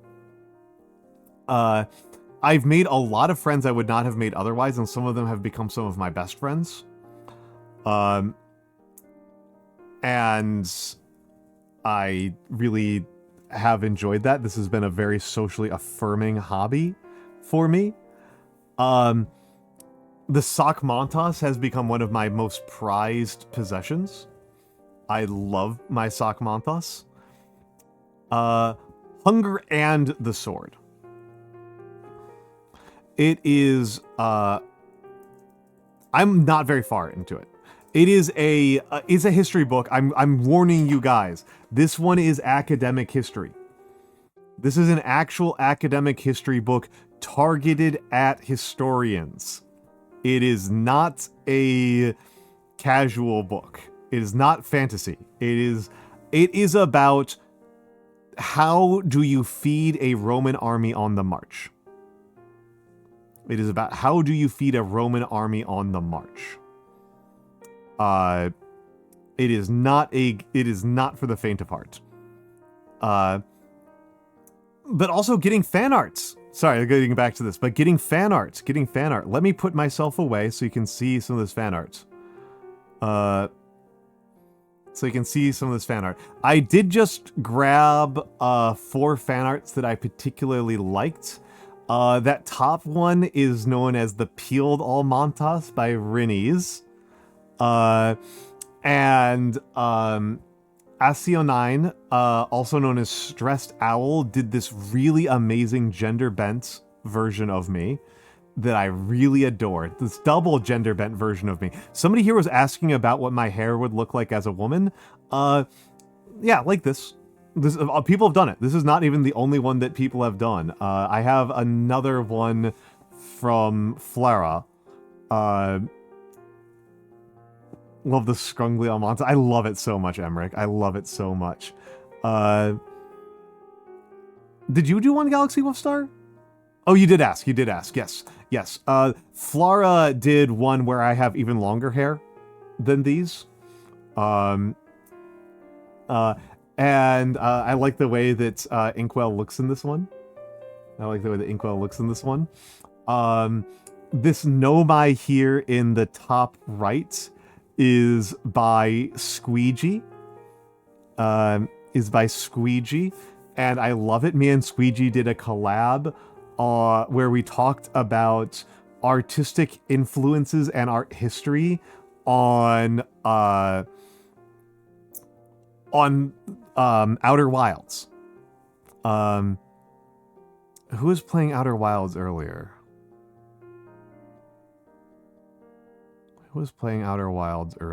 I was in somebody's Outer Wilds stream. God, who was it? But God, I love Outer Wilds. And we had a long collab talking about Outer Wilds. And it's a beautiful one. Yes, thank you. Yes, you are present. Kit creates PNG. You're supposed to be in bed. Kit, you said you were going to bed a while ago. And then this one of me as a barbarian, by Hex. This pixel art barbarian. I love this pixel art barbarian of me. I love it. I love it. I adore it. It's super good. It's super duper good.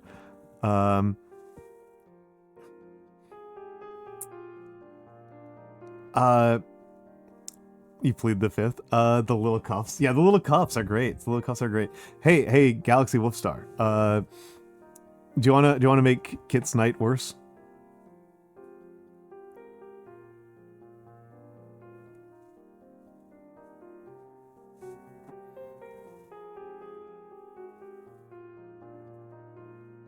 There's a redeem that you like.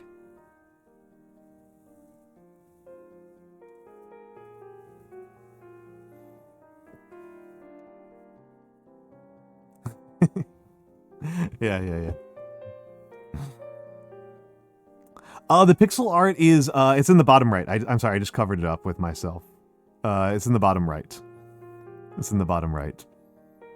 by Hex. Hex is a pixel artist.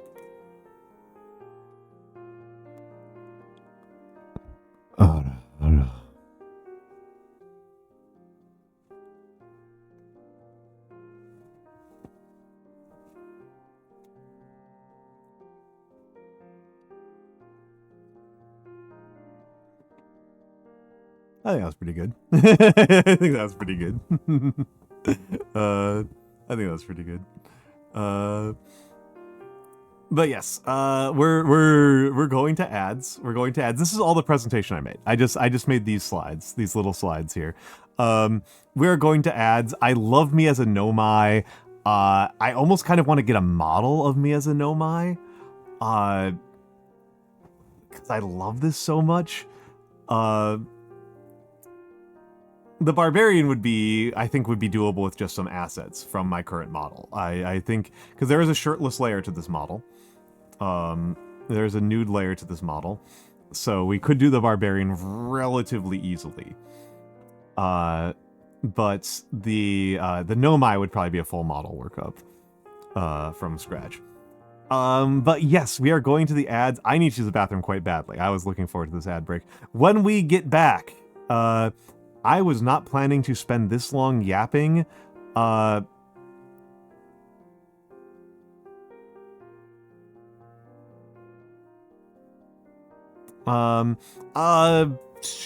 I don't know that I have a top 5 list just hanging out. I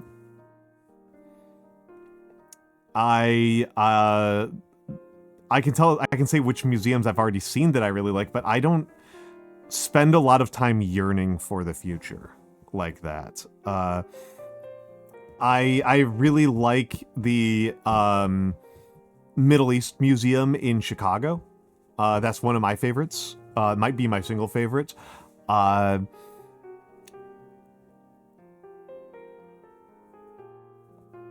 I'm not sure. I've been to that one before many times, and I would love to go again. I just haven't been in Chicago in a long time. Not since it was called the Oriental Institute. But yes, we are going to commercial. I need to use bathroom. I will be right back.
Hello, I'm back. Hello, Hugatree via Target.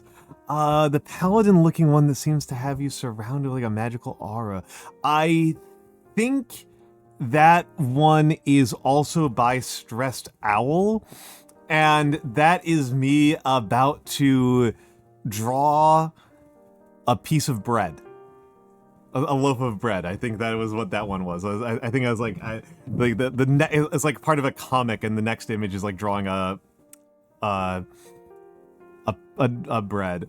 I need to update the gallery because the last month or two I haven't added new ones. I tend to only modify the gallery like a couple of like periodically. Like I look at the fan art, but then I only kind of like organizing it and collating it is like one of those tasks that isn't actually that hard, but does take time, and so I tend to only do it in like starts. I don't tend to do it continuously. I don't tend to do it on a continuous basis. I mean, I'm always so happy to get fan art. It's genuinely amazing, and like the first time I got a piece of fan art, what was it? What was the first fan art I got? Was like a really amazing moment to me. It was something pretty incredible. Have a good night, Kit Kat Nomad. Have a good night. Have a good night. Let me go into my own fan art channel and see if I can get all the way up to the top.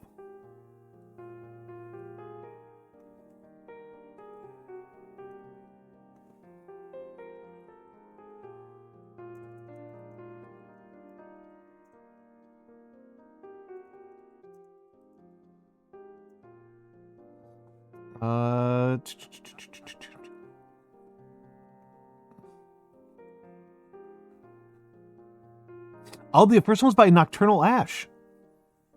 It's the moth one. I don't tend to keep that one in rotation because it's pretty realistic. And a lot of people get very distressed by it. A lot of people don't like seeing super realistic looking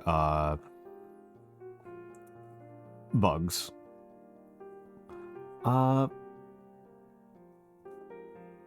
I don't know if that's actually the oldest.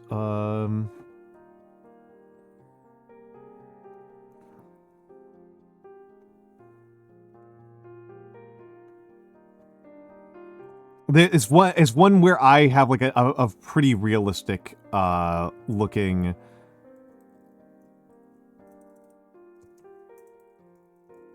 I look like a pretty realistic moth.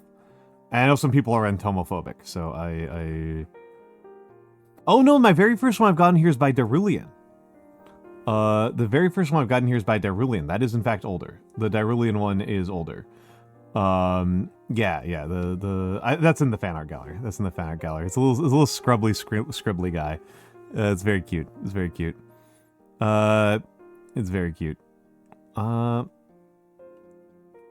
But yes. Whew.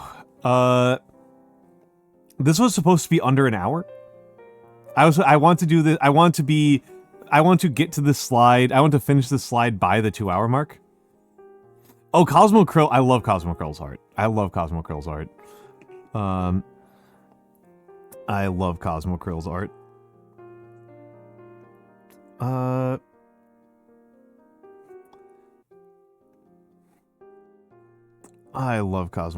But yes, we are 4 hours into what I was planning on being a 6-hour stream. And...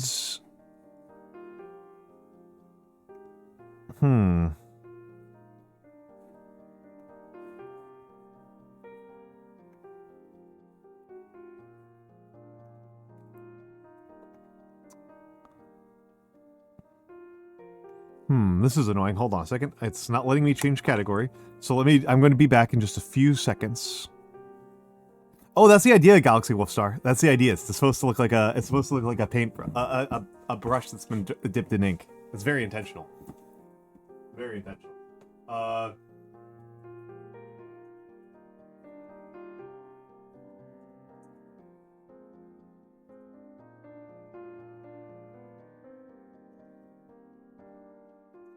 be back. I'll be back. I'll be back. I just have to use my other computer. I'm grabbing my laptop so that maybe I can change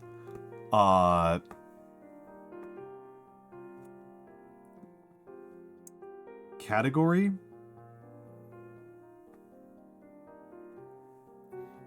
Oh my goodness. Okay.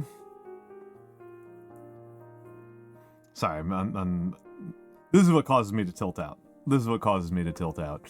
Is people have seen how calm I am during Dark Souls, but minor technical difficulties is what causes me to lose my mind. I'm trying to change my stream category. Because like I said, I have a bit of a tradition here, which is that I like to play the last spell on my anniversary. It is fighting me. It is fighting me. It's fighting me pretty frequently. I am pretty irate about this.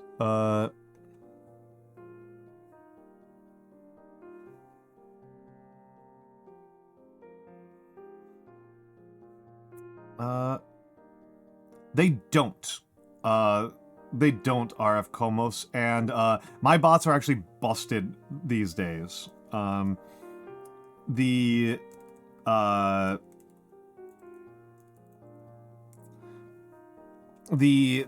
in particular, the problem, my bots actually can't even do redeems anymore because there have been some API changes that have not been working. There have been a couple of API changes that have not played out nicely, and so they have broken all of my automatic redeems. Well, and this is known scuff. This is known scuff. There's known scuff and there's unknown scuff. This is merely annoying. This is merely irritating. Wow, I look crazy there. You're looking for calligraphy streamers? There's only 2 of us. There's only 2 of us. It's literally just me and Mia. There's just 2.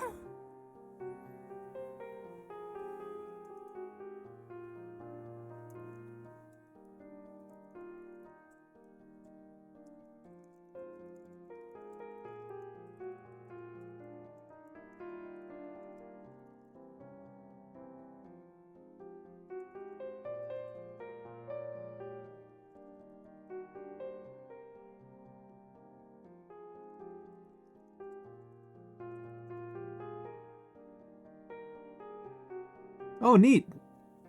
Somebody else is streaming the game right now. Oh.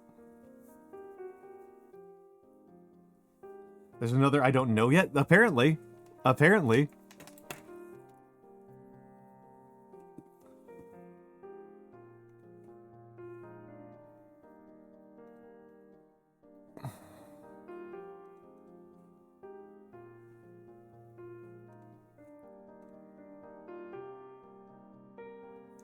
Then I've got no idea. Red Bean Bitter Cream. I've only seen me and Mia the calligrapher. I've seen some other people play around with calligraphy. Like Mabel does calligraphy a little bit.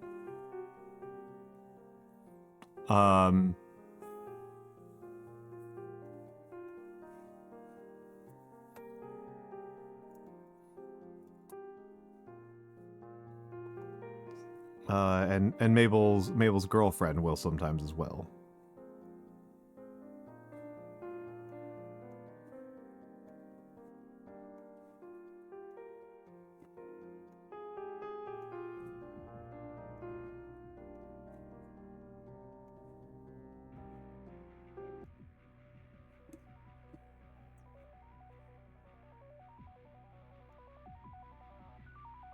But yeah, I love this game. I love this game. It's really just hitting me how much like the vibe is gonna change with playing this.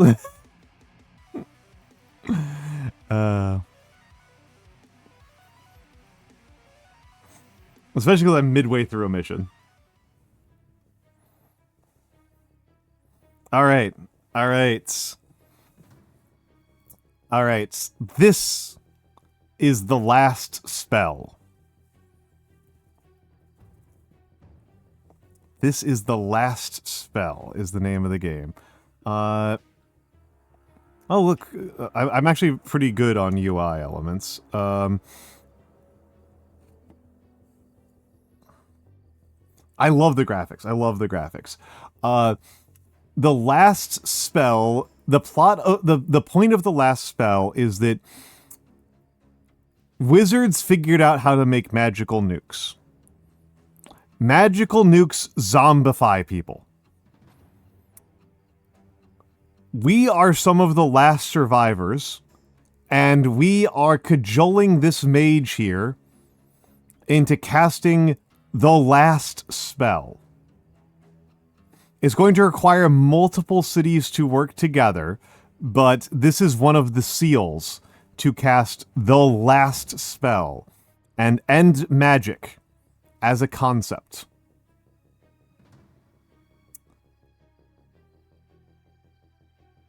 Yeah, these guys hate the mages so much.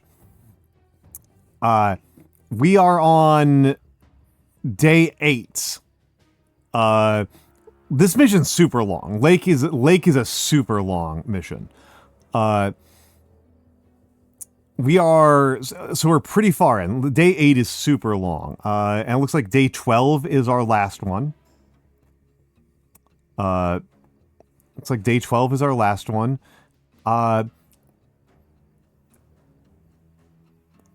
It's just been holding up the roof. And I have 6. I have 6 warriors with me. I have 6 warriors with me, and I have just finished off night 7. As the zombies come out at night, and we have to clear them out at night. We have to clear them out at night. So, I need to figure out what I am doing with the day. Maybe Red Bean Bitter Cream. Maybe. Perhaps Areno. And so, no, there's just death. Maybe once we've cast the last spell, we can figure out a cure, but we need to end magic first. We need to seal the ability to make magical nukes first. So, I have 6 guys. I have a team of 6. I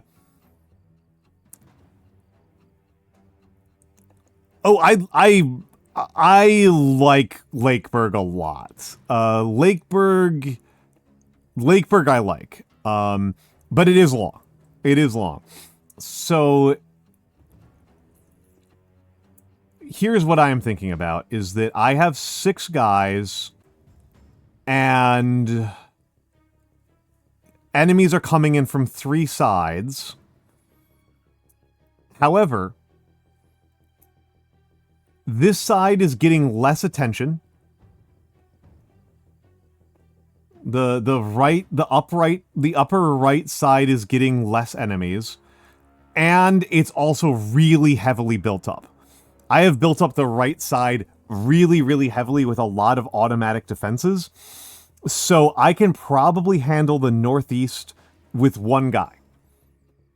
With 1 of 6.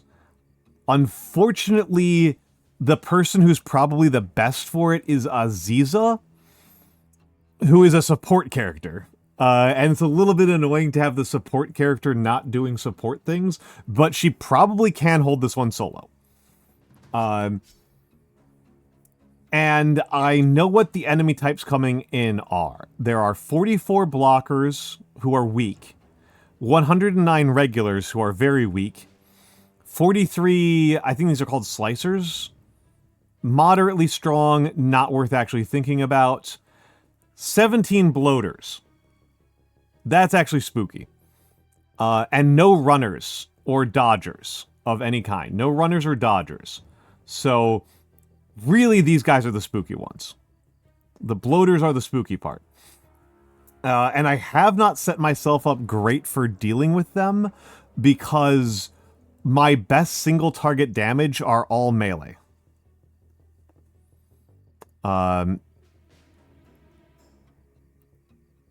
May as well move all of my guys over here.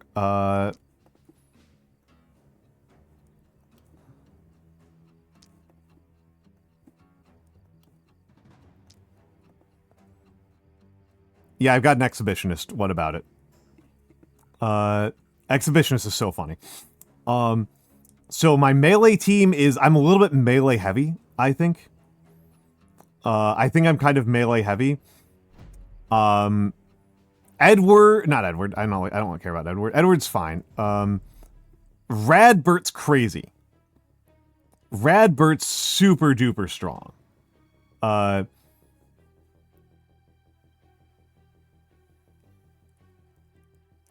This guy is nuts. This guy is a monster. Radbert can probably solo the boss. This guy is nuts. He is going to be dodge capped almost all of the time that he is fighting, and he is going to regularly do hundreds of damage. He goes so hard. He is so strong. This guy is like the carry. Radbert is the carry. One-armed, one-hand swordsman. One-armed is super strong as a trait, just as an aside. One-armed is super strong. Plus 10% dodge is really great. Yeah. Plus 12% momentum, plus 2 movement points. This guy's incredible. The message that Radbert is delivering to the front line is you die. And he's gonna get inertia. Yeah, I'm probably going to give him inertia. It's tempting to give him critical master, but I think it's got to be inertia. I think it's got to be inertia. Inertia's so strong.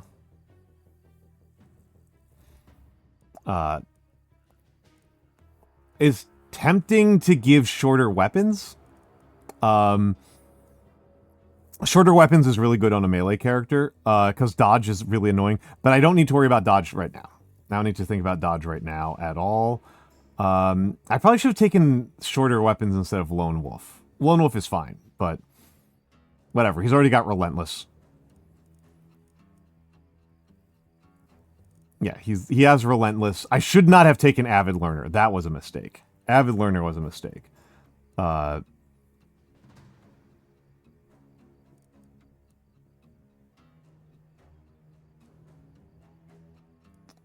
Yeah, I should have taken Overload. Overload would have been better. Coagulation would have been better. Perseverance would have been better. Well, maybe not. Maybe not.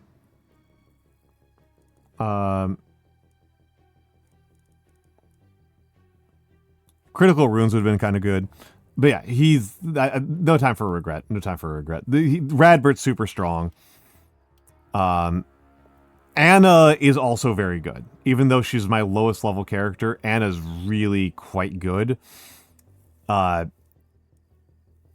She is doing some amount of momentum attacking, but is not getting nearly as much of it. Mostly she is here because of the interplay between hammers and scepters on stuns.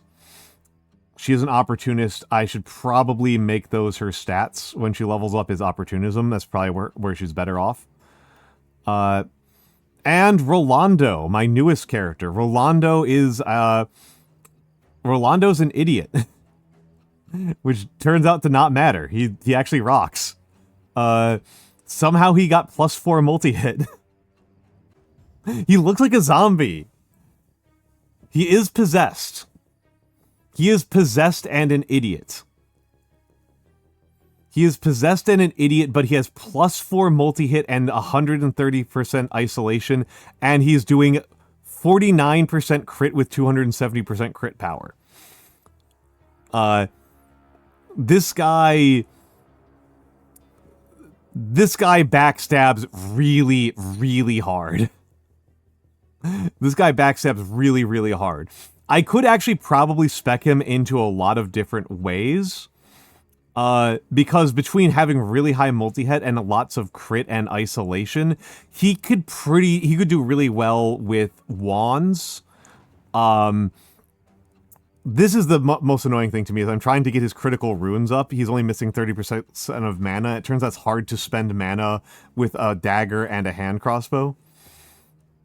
I think if he got a longbow, he would also be a nightmare. He would be a nightmare with a longbow. What else has multi-hits? If I can give him the manual control of a ballista, he will be a nightmare. How much mobility does he have? And does he have access to manual control? He does not. He does not have access to manual control. RIP. RIP. But he is a great initiator. Our range contingent is these three. Edward is dead simple. I actually don't like him very much. He's our bowyer. He's our bows guy. What the hell am I doing with his level ups? Yeah, he's got good accuracy. That's it.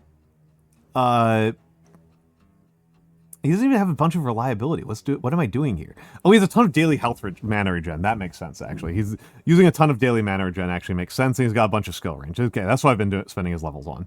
And way too much XP gain. That's a pointless amount of XP gain. XP gain's usually fine, it's just stupid on this map. He has a ton of resist if I cared about that, but I don't tend to like using resist as a layer. Yeah, insane mana regen. Short bows are just really strong. I don't think they're very interesting, but they're very, very strong. The big thing on here is this move. I moved the mouse there right when I got onto it. Rain of Arrows is really valuable when you have an isolation specialist. Because you can see it makes a checkerboard pattern. That means that it tends to isolate units very efficiently. It tends to be very, very efficient for creating tons of isolated units. Which will pair very, very well with Rolando.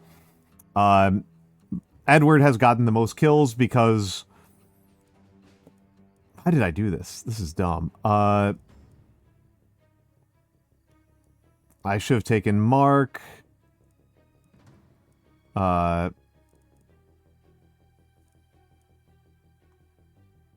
Maybe taking Magic Fuel would have been good. The rest of these don't really do much for me.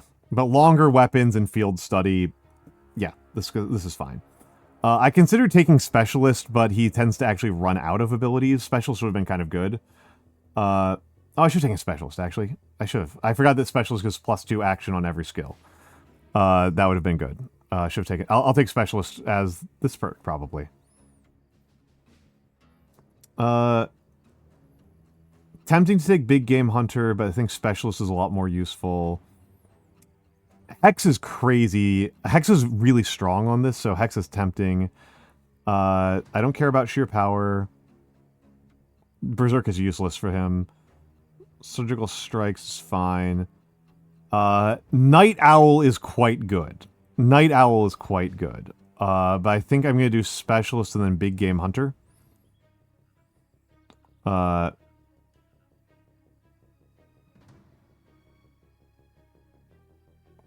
Don't Panic is also kind of good for him.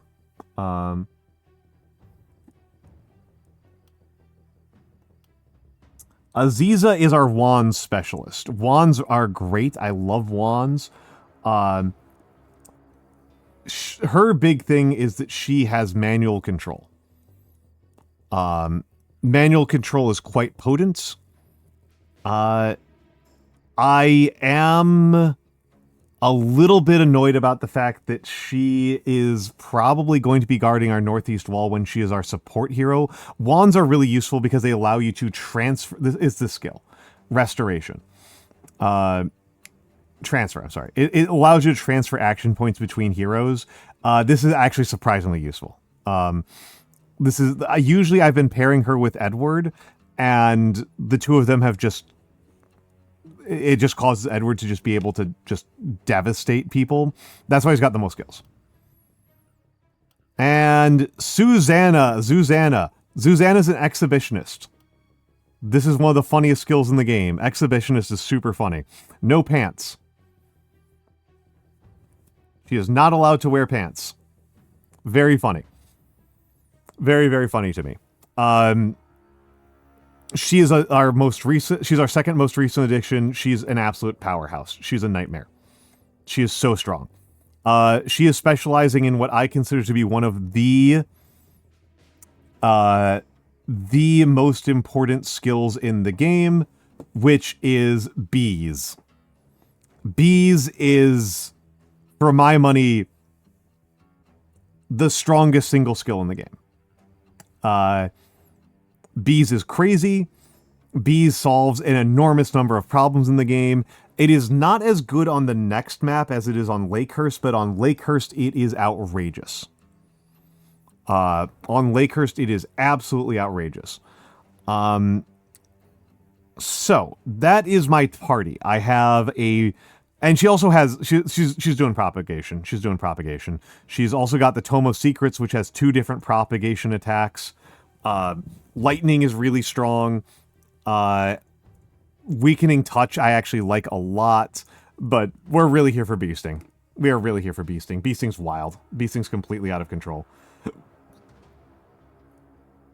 Oh, it's no question. It's volatile.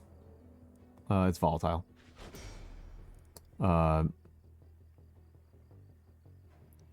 Epidemic is going to be the next one that she gets.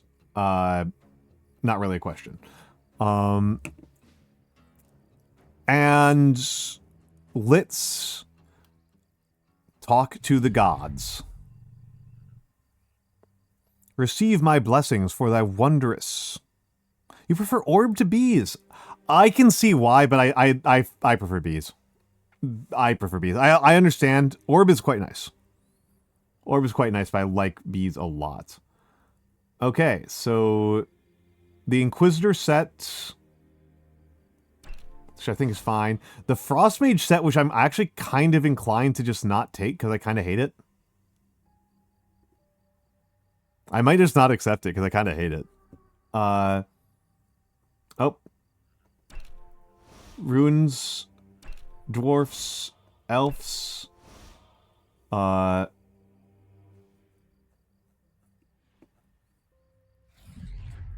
And let's go over to the evil god. Okay, I'm at 3,200. Really? Really? You really like this?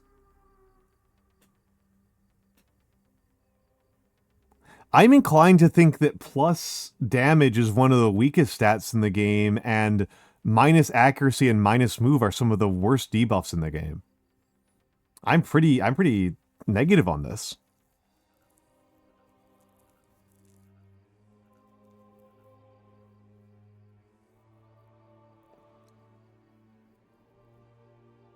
Minus move is brutal.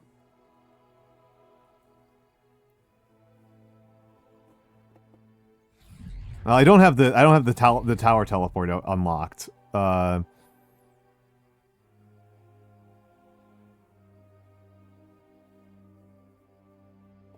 Fuck your magic nukes. Here's a token of gratitude. Exactly. I also haven't unlocked everything. I haven't even unlocked sledgehammers on this run. Sledgehammers is so good. Sledgehammers are my favorite weapon. But I might hang off on those for a moment. And I don't need to really unlock omens right now. I've never used war shields. What do these do? Minus 10% dodge is pretty brutal. Two-handed, okay.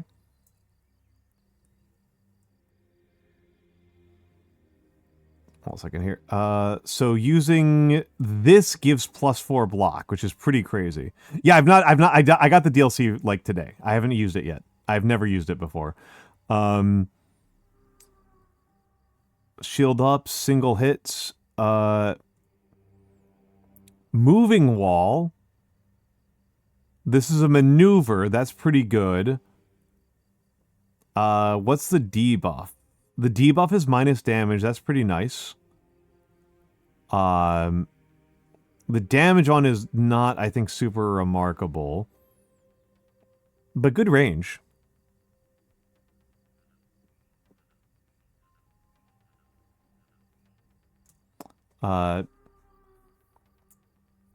That's an interesting attack pattern. Emmerich, have a good night. Have a good night. Thank you. Thank you. Thank you. That's an interesting attack pattern. And it has a passive. Whenever the heroes hit, next war shield gets plus 8% perk damage.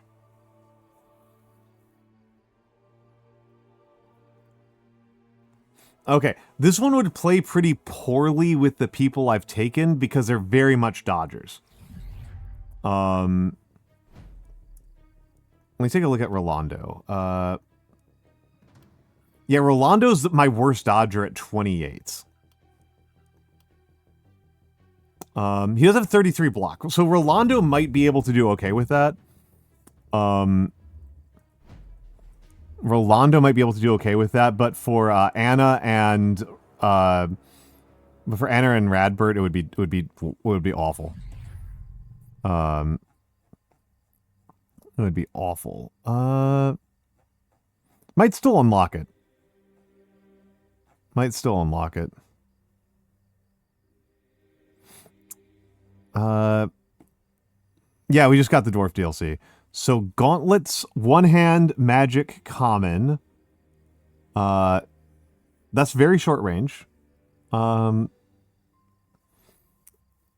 Uses opportunism and decreases resistance. That's pretty nice. Propagation, I always love propagation. Inaccurate, I don't love inaccurate, but that happens. Minus move is always very nice. Geocannon. Unblockable, inaccurate times 3. That's pretty funny. That's pretty funny. Huge area. Huge area. Very expensive, a huge area. Every 6 enemies hit with the Gauntlet skill, the next Gauntlet skill gets +6 range, increased by 3 for each skill range of the hero. Undodgeable and vision. Okay. This thing kind of fucks. This thing's kind of fantastic. I am pretty impressed with this thing. I could see this thing getting some crazy use. Hello Theo. Hello Theo. And Cannonball. That's pretty neat. Hello Sybil. Hello Sybil. We just started, Theo. We're still getting oriented.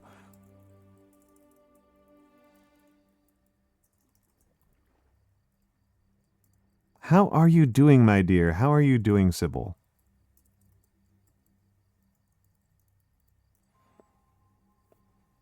Total chaos. That was total chaos. That was total chaos. How are you doing, sweetie? Also, I don't know if you saw Sybil, but because I didn't see if you caught me. If you I have been back to Dark Souls. I've been back to Dark Souls.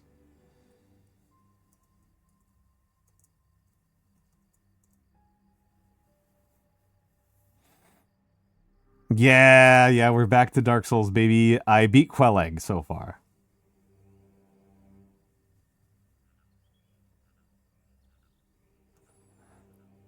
Okay, so maneuver. I like this.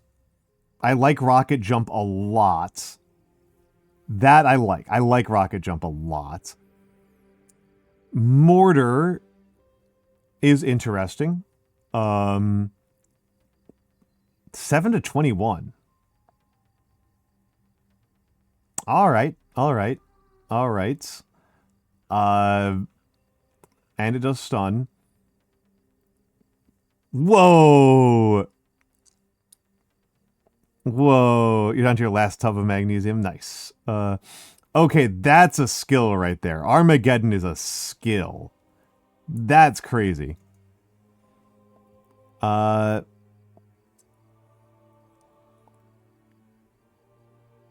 cannon skill is cast, +1 heat for each action and mana base cost. Okay, that's quite a bit. Whenever heat reaches 7, every cannon skill gets +4 health cost, increased by 4 for each action point and mana. Fire Blast automatically cast on the hero. This sounds like it would be really good with blood magic.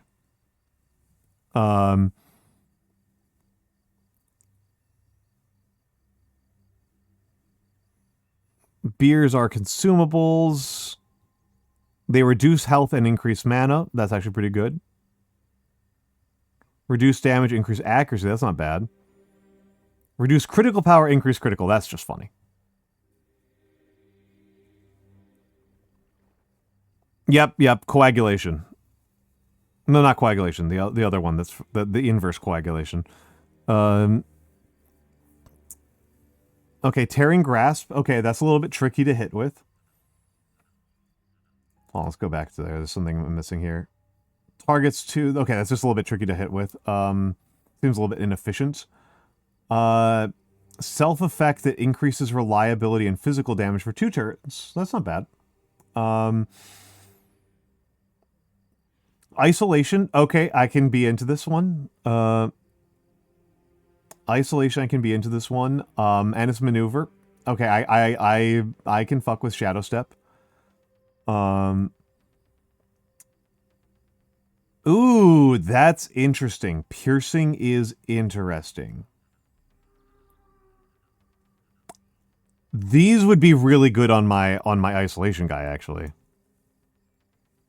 And then boomerang. Okay, tons of multi-hit on this one. That's very funny. Interesting move on that one. Oh, it's like 7% off. Yeah, I didn't check that. I keep on forgetting these things have passives. Every 3 isolated enemies hit using claw attacks activates Feral Instincts. While Feral Instinct is active, all claw attacks get multi-hit ×3 minus 40% perk damage. When no isolated units are hit during a claw attack, lose Feral Instinct. Okay. I'm gonna unlock these because I've never used them. I'm just gonna unlock all the new stuff. I don't know if it's the best use of my time, but and I probably won't have them till next turn. Okay, boomerang, a bunch of multi-hits. Oh, that's the offhand. Offhand's whatever. A bunch of multi-hit, a really interesting crescent that does a bunch of stun and has vision. Vision's a nice ability. What the hell is this?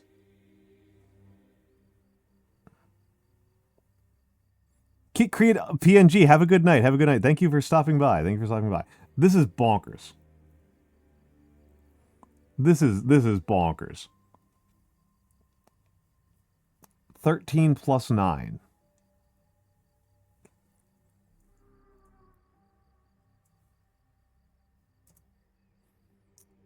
And Ricochet. Whenever a boomerang attack is cast, automatically cast Ricochet on the closest stunned enemy within a range of 10. Wow.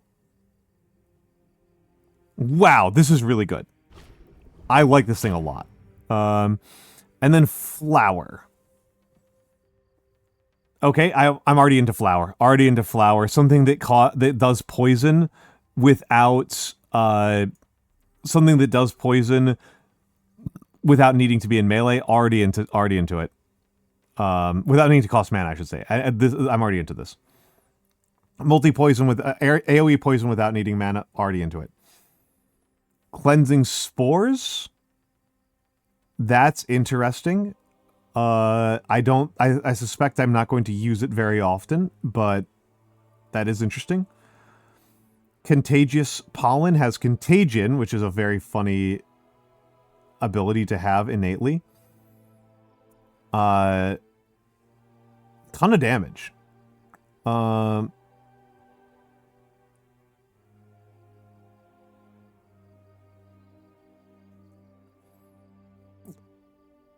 That's a bonkers ability right there. I like that a lot. Dispel is really good to have. Dispel is really good. I like this thing. I like this thing a lot. Whenever a Sacred Flower attack is cast, 1 plague for each action point in mana. Each plague grants 3 poison applied to the secondary targets of Cleansing Spore. Okay, that's interesting. +1 every 3 hero levels. So at this point, it would be like in the 20s. No, I'm sorry, like 6. +1% magic damage. Whenever Cleansing Spore is cast, Plague is reset.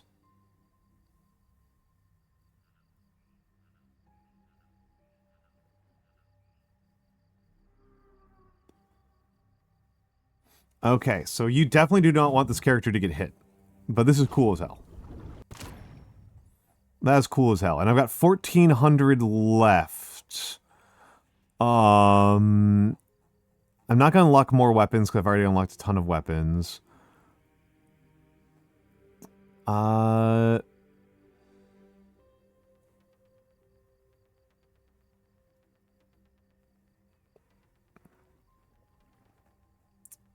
haven't unlocked traps. That's interesting.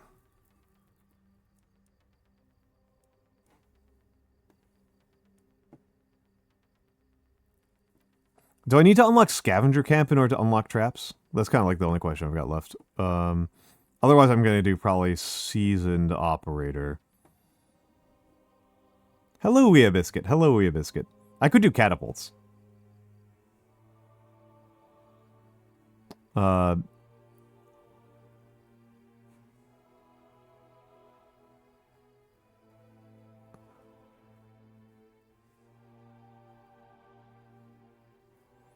It is pretty tempting to do catapults. I don't really need catapults, but... You're unsure on prereqs. I suspect I need Scavenger Camp in order to unlock traps. Which I don't, like, love traps. I'm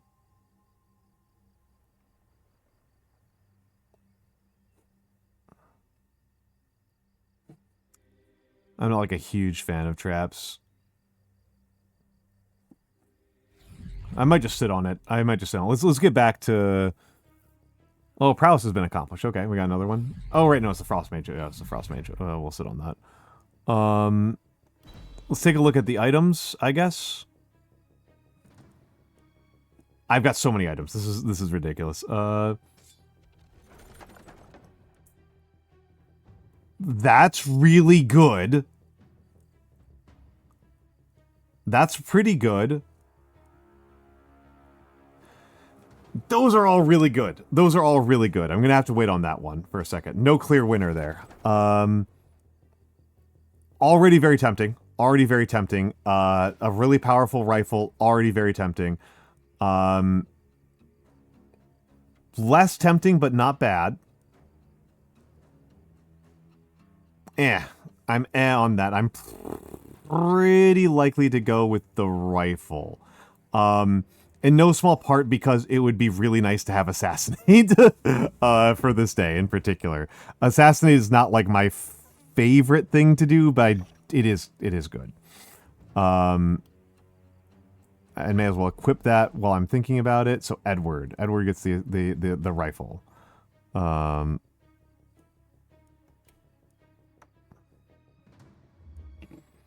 Edward gets the rifle. Let's take a look at these armor makers. Nothing special here. Yeah, nothing special here. These are all pretty mid. A little bit tempting to put on Rolando.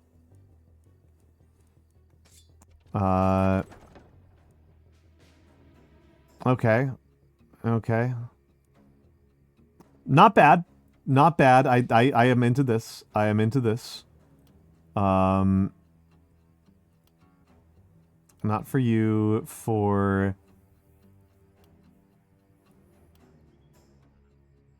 Ah. It's worse. Boo. Actually, this is actually pretty close. This is actually really close.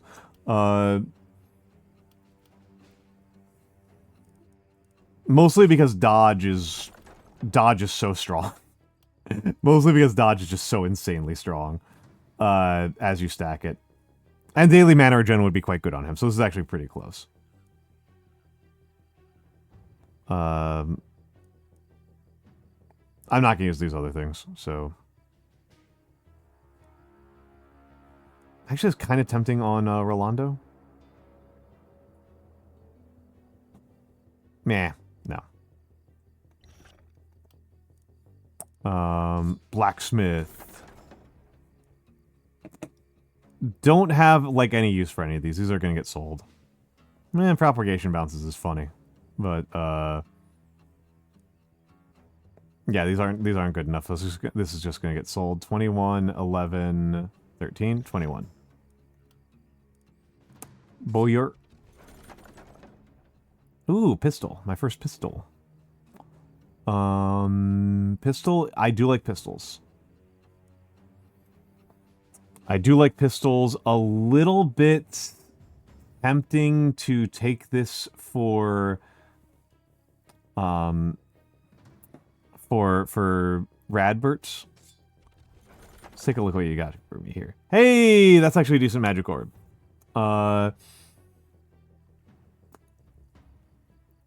It's actually a decent magic orb. I've not tended to love these, but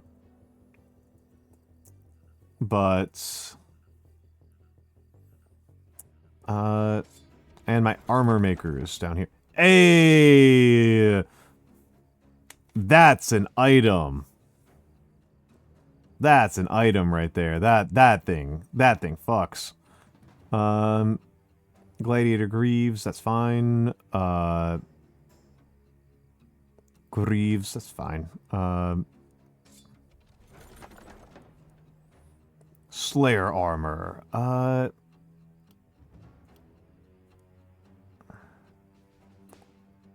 me take a look at Anna. Anna's kind of all over the place right now. Anna's the big one that is like kind of all over the place, and I'm tempted to change her to Orb.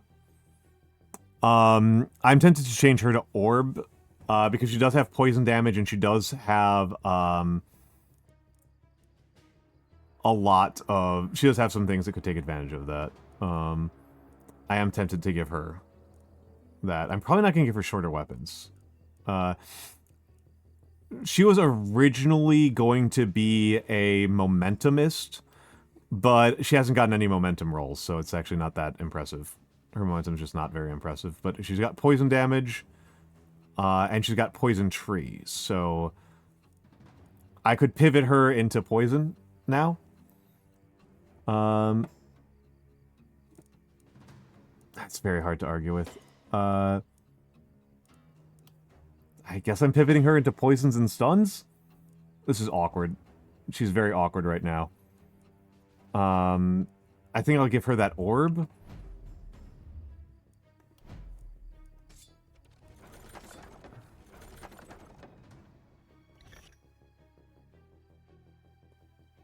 But what over what?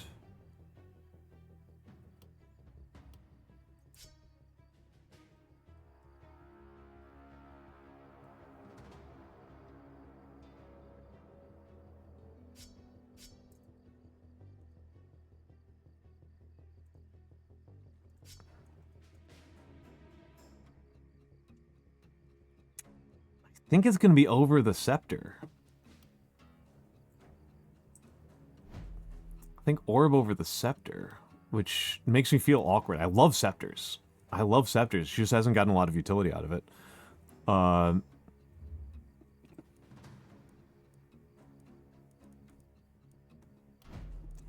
let's take a look around here. So, the resistance reduction is actually kind of good.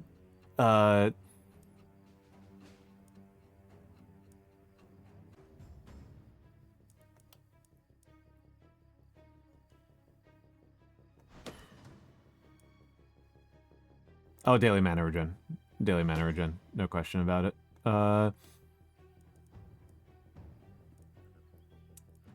I was gonna give him specialist, but I don't think I want to now. I think I want to do big game hunter.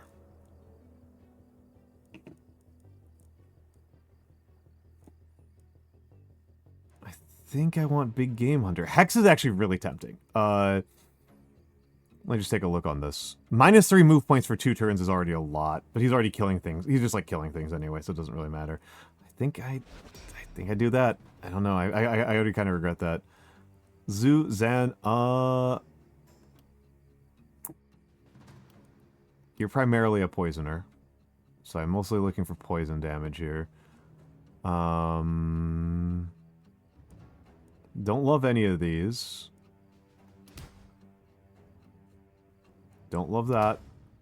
I guess health. Fuck.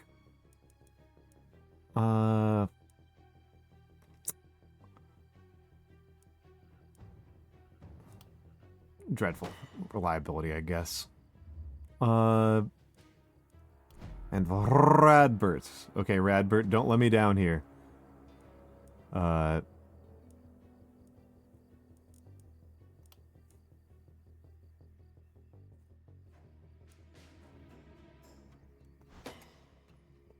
Yeah, you're not a crit fisher. None of those matter. I'll do physical. Maybe I should have done mana regen. Okay, and now it's a question between crit well, okay, he's not crit fisher. I literally just said that. Inertia. Inertia's really strong. I love inertia. I love inertia. Oh, he's going to do an adrenaline rush after this. He's doing an adrenaline rush. He's doing an adrenaline rush. Not much of a question. Oh, I need to make sure that I mark that. No. Adrenaline rush. I don't know that he's going to get all this done, but it's worth thinking about. So that's all the leveling.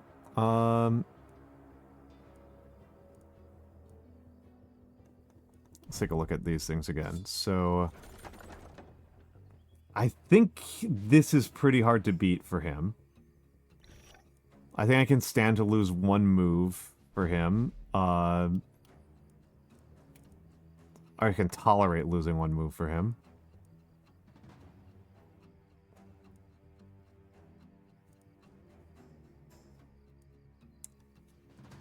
Don't actually love losing that much.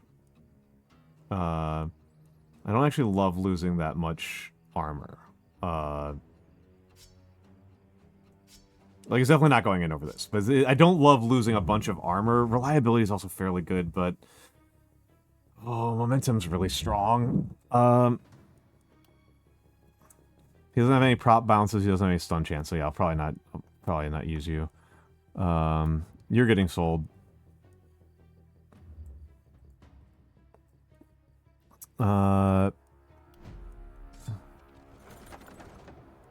Yeah, everything here rocked. Everything here rocked. This is the one I'm most tempted by. That's definitely the one I'm the most tempted by. Silk Tunic isn't bad. 9 accuracy. This is crazy. This thing is nuts. Oh, this thing is incredibly strong on like half of the people here. It has to be the armored boots. This helmet is really good, but these armored boots are crazy.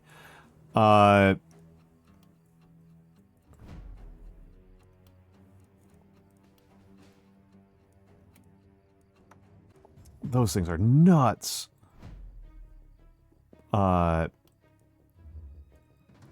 And what's the armor maker? some amount of armor. Let me just double check on Rolando. Okay, his dodge is. I think if I think if I trend Rolando away from dodge, that's fine. I think that's fine.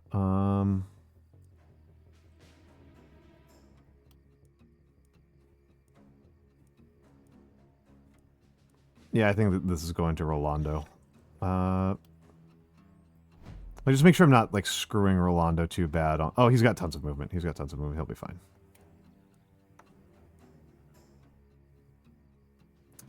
This thing is pretty good. But I think this might be more for Zuzana. No, not for Zuzana. For Anna. Where's Anna? Oh, no, never mind. Resistance reduction is going to probably be the strongest on Edward. Even though it's a bunch of physical damage, but... let's check the Bowyer, and... Really tempting to take the pistol for,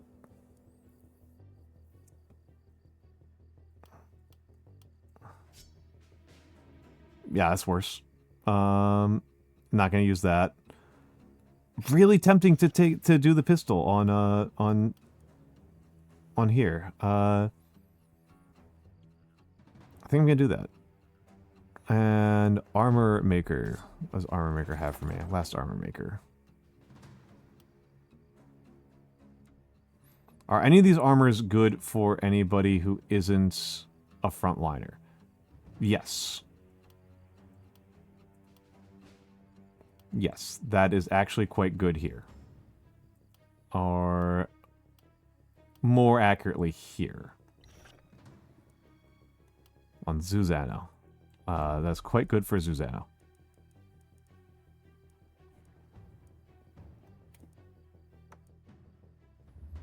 And what's even in the shop? What's even in the shops? Should have thought about that before I did that. I've already bought some of the stuff I want. Interesting. Almost no difference.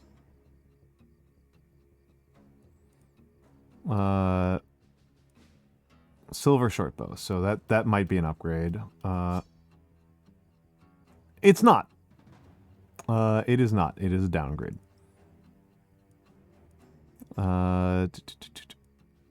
Not a lot of things I want to buy here. Let's sell some of this crap I know I don't want. Actively stings to give up a scepter. I like scepters a lot. We are going to commercials in a moment, folks.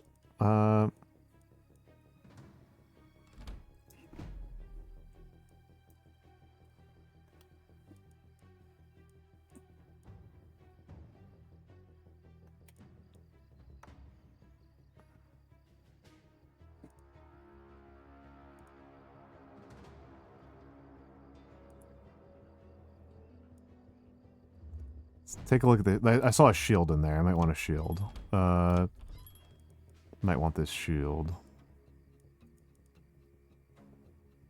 Man,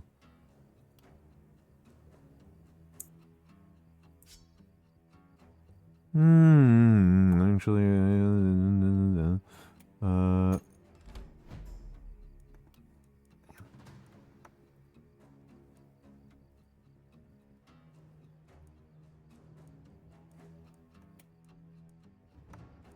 28% resistance is pretty good. 28% resistance on 152 armor is not bad. Not a lot to be done about building structures. Okay, we are going to the commercials. I'll be back in a minute. I'll be back in a minute.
And yes, you are correct. It is almost Pride. It is almost Pride. All right, Sharkrate, have a good night. Have a good night.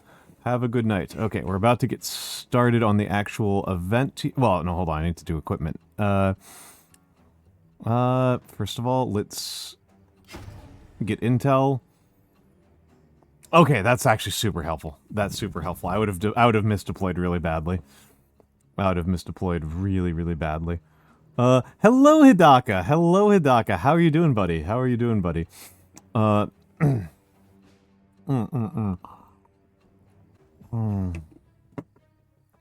would have misdeployed so badly.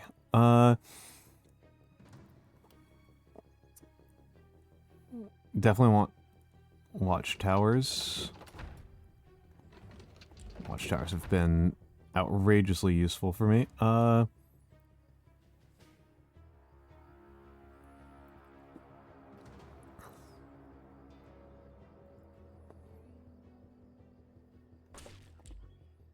Let's repair everything. Oh, I shouldn't have repaired everything. I should have just repaired the walls. I don't actually care about repairing those barricades. The barricades are going to get popped in like 2 seconds anyway. Okay, so we know where they're coming in. Let's think about this. The pile of dastardly wizards. So far only one. So far only the one. But yes, dastardly vile wizards.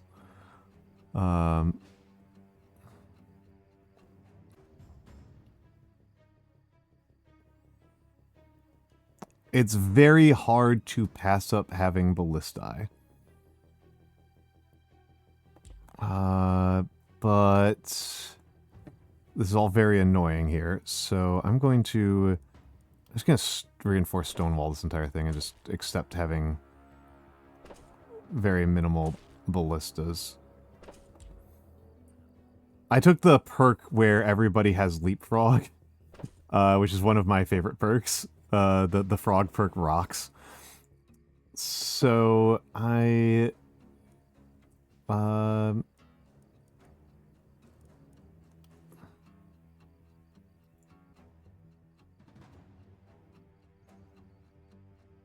Okay.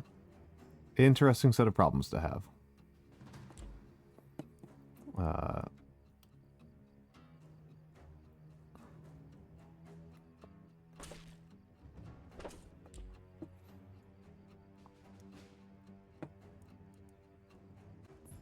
Okay, I think I'll get one ballista there. I think I might actually spend most of my remainder here on just putting a bunch of shitty barricades all over in random places.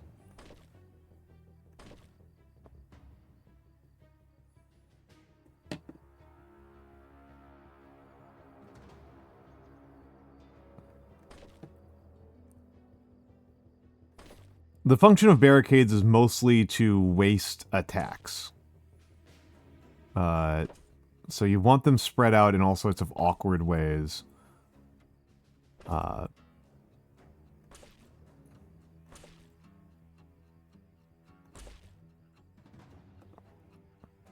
haven't spent that. I've barely spent them at all. I've barely spent them at all. I'm not entirely sure what to do with them at the moment. I do think I'm going to upgrade you guys. But yeah, I barely know what to do with them at this point. I've got 11 left. I'm tempted to push back fog. Yeah, I think so. These guys are starting super close. Yeah, I think push back fog. Interesting. That did kind of screw me. That did kind of screw me.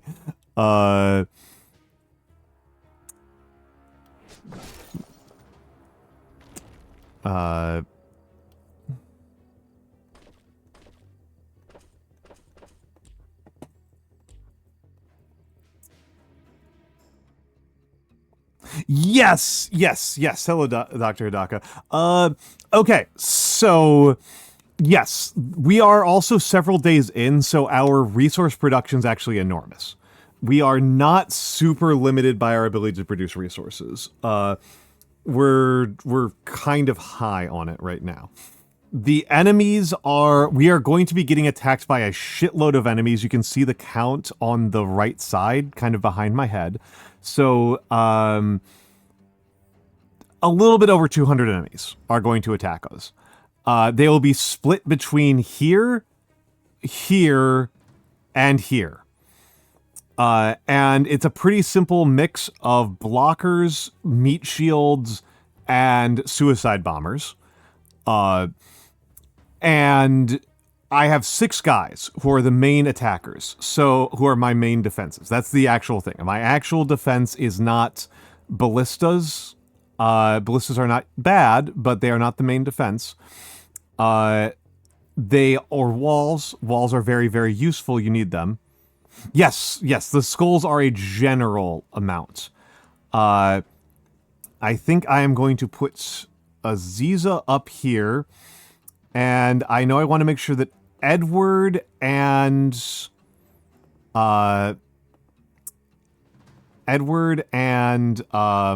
Rolando are on the same side. And they might be able to handle an entire flank to themselves.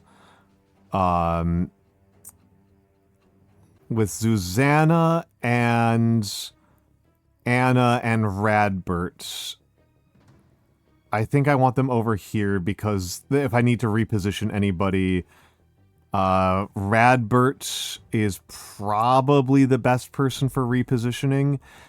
Let's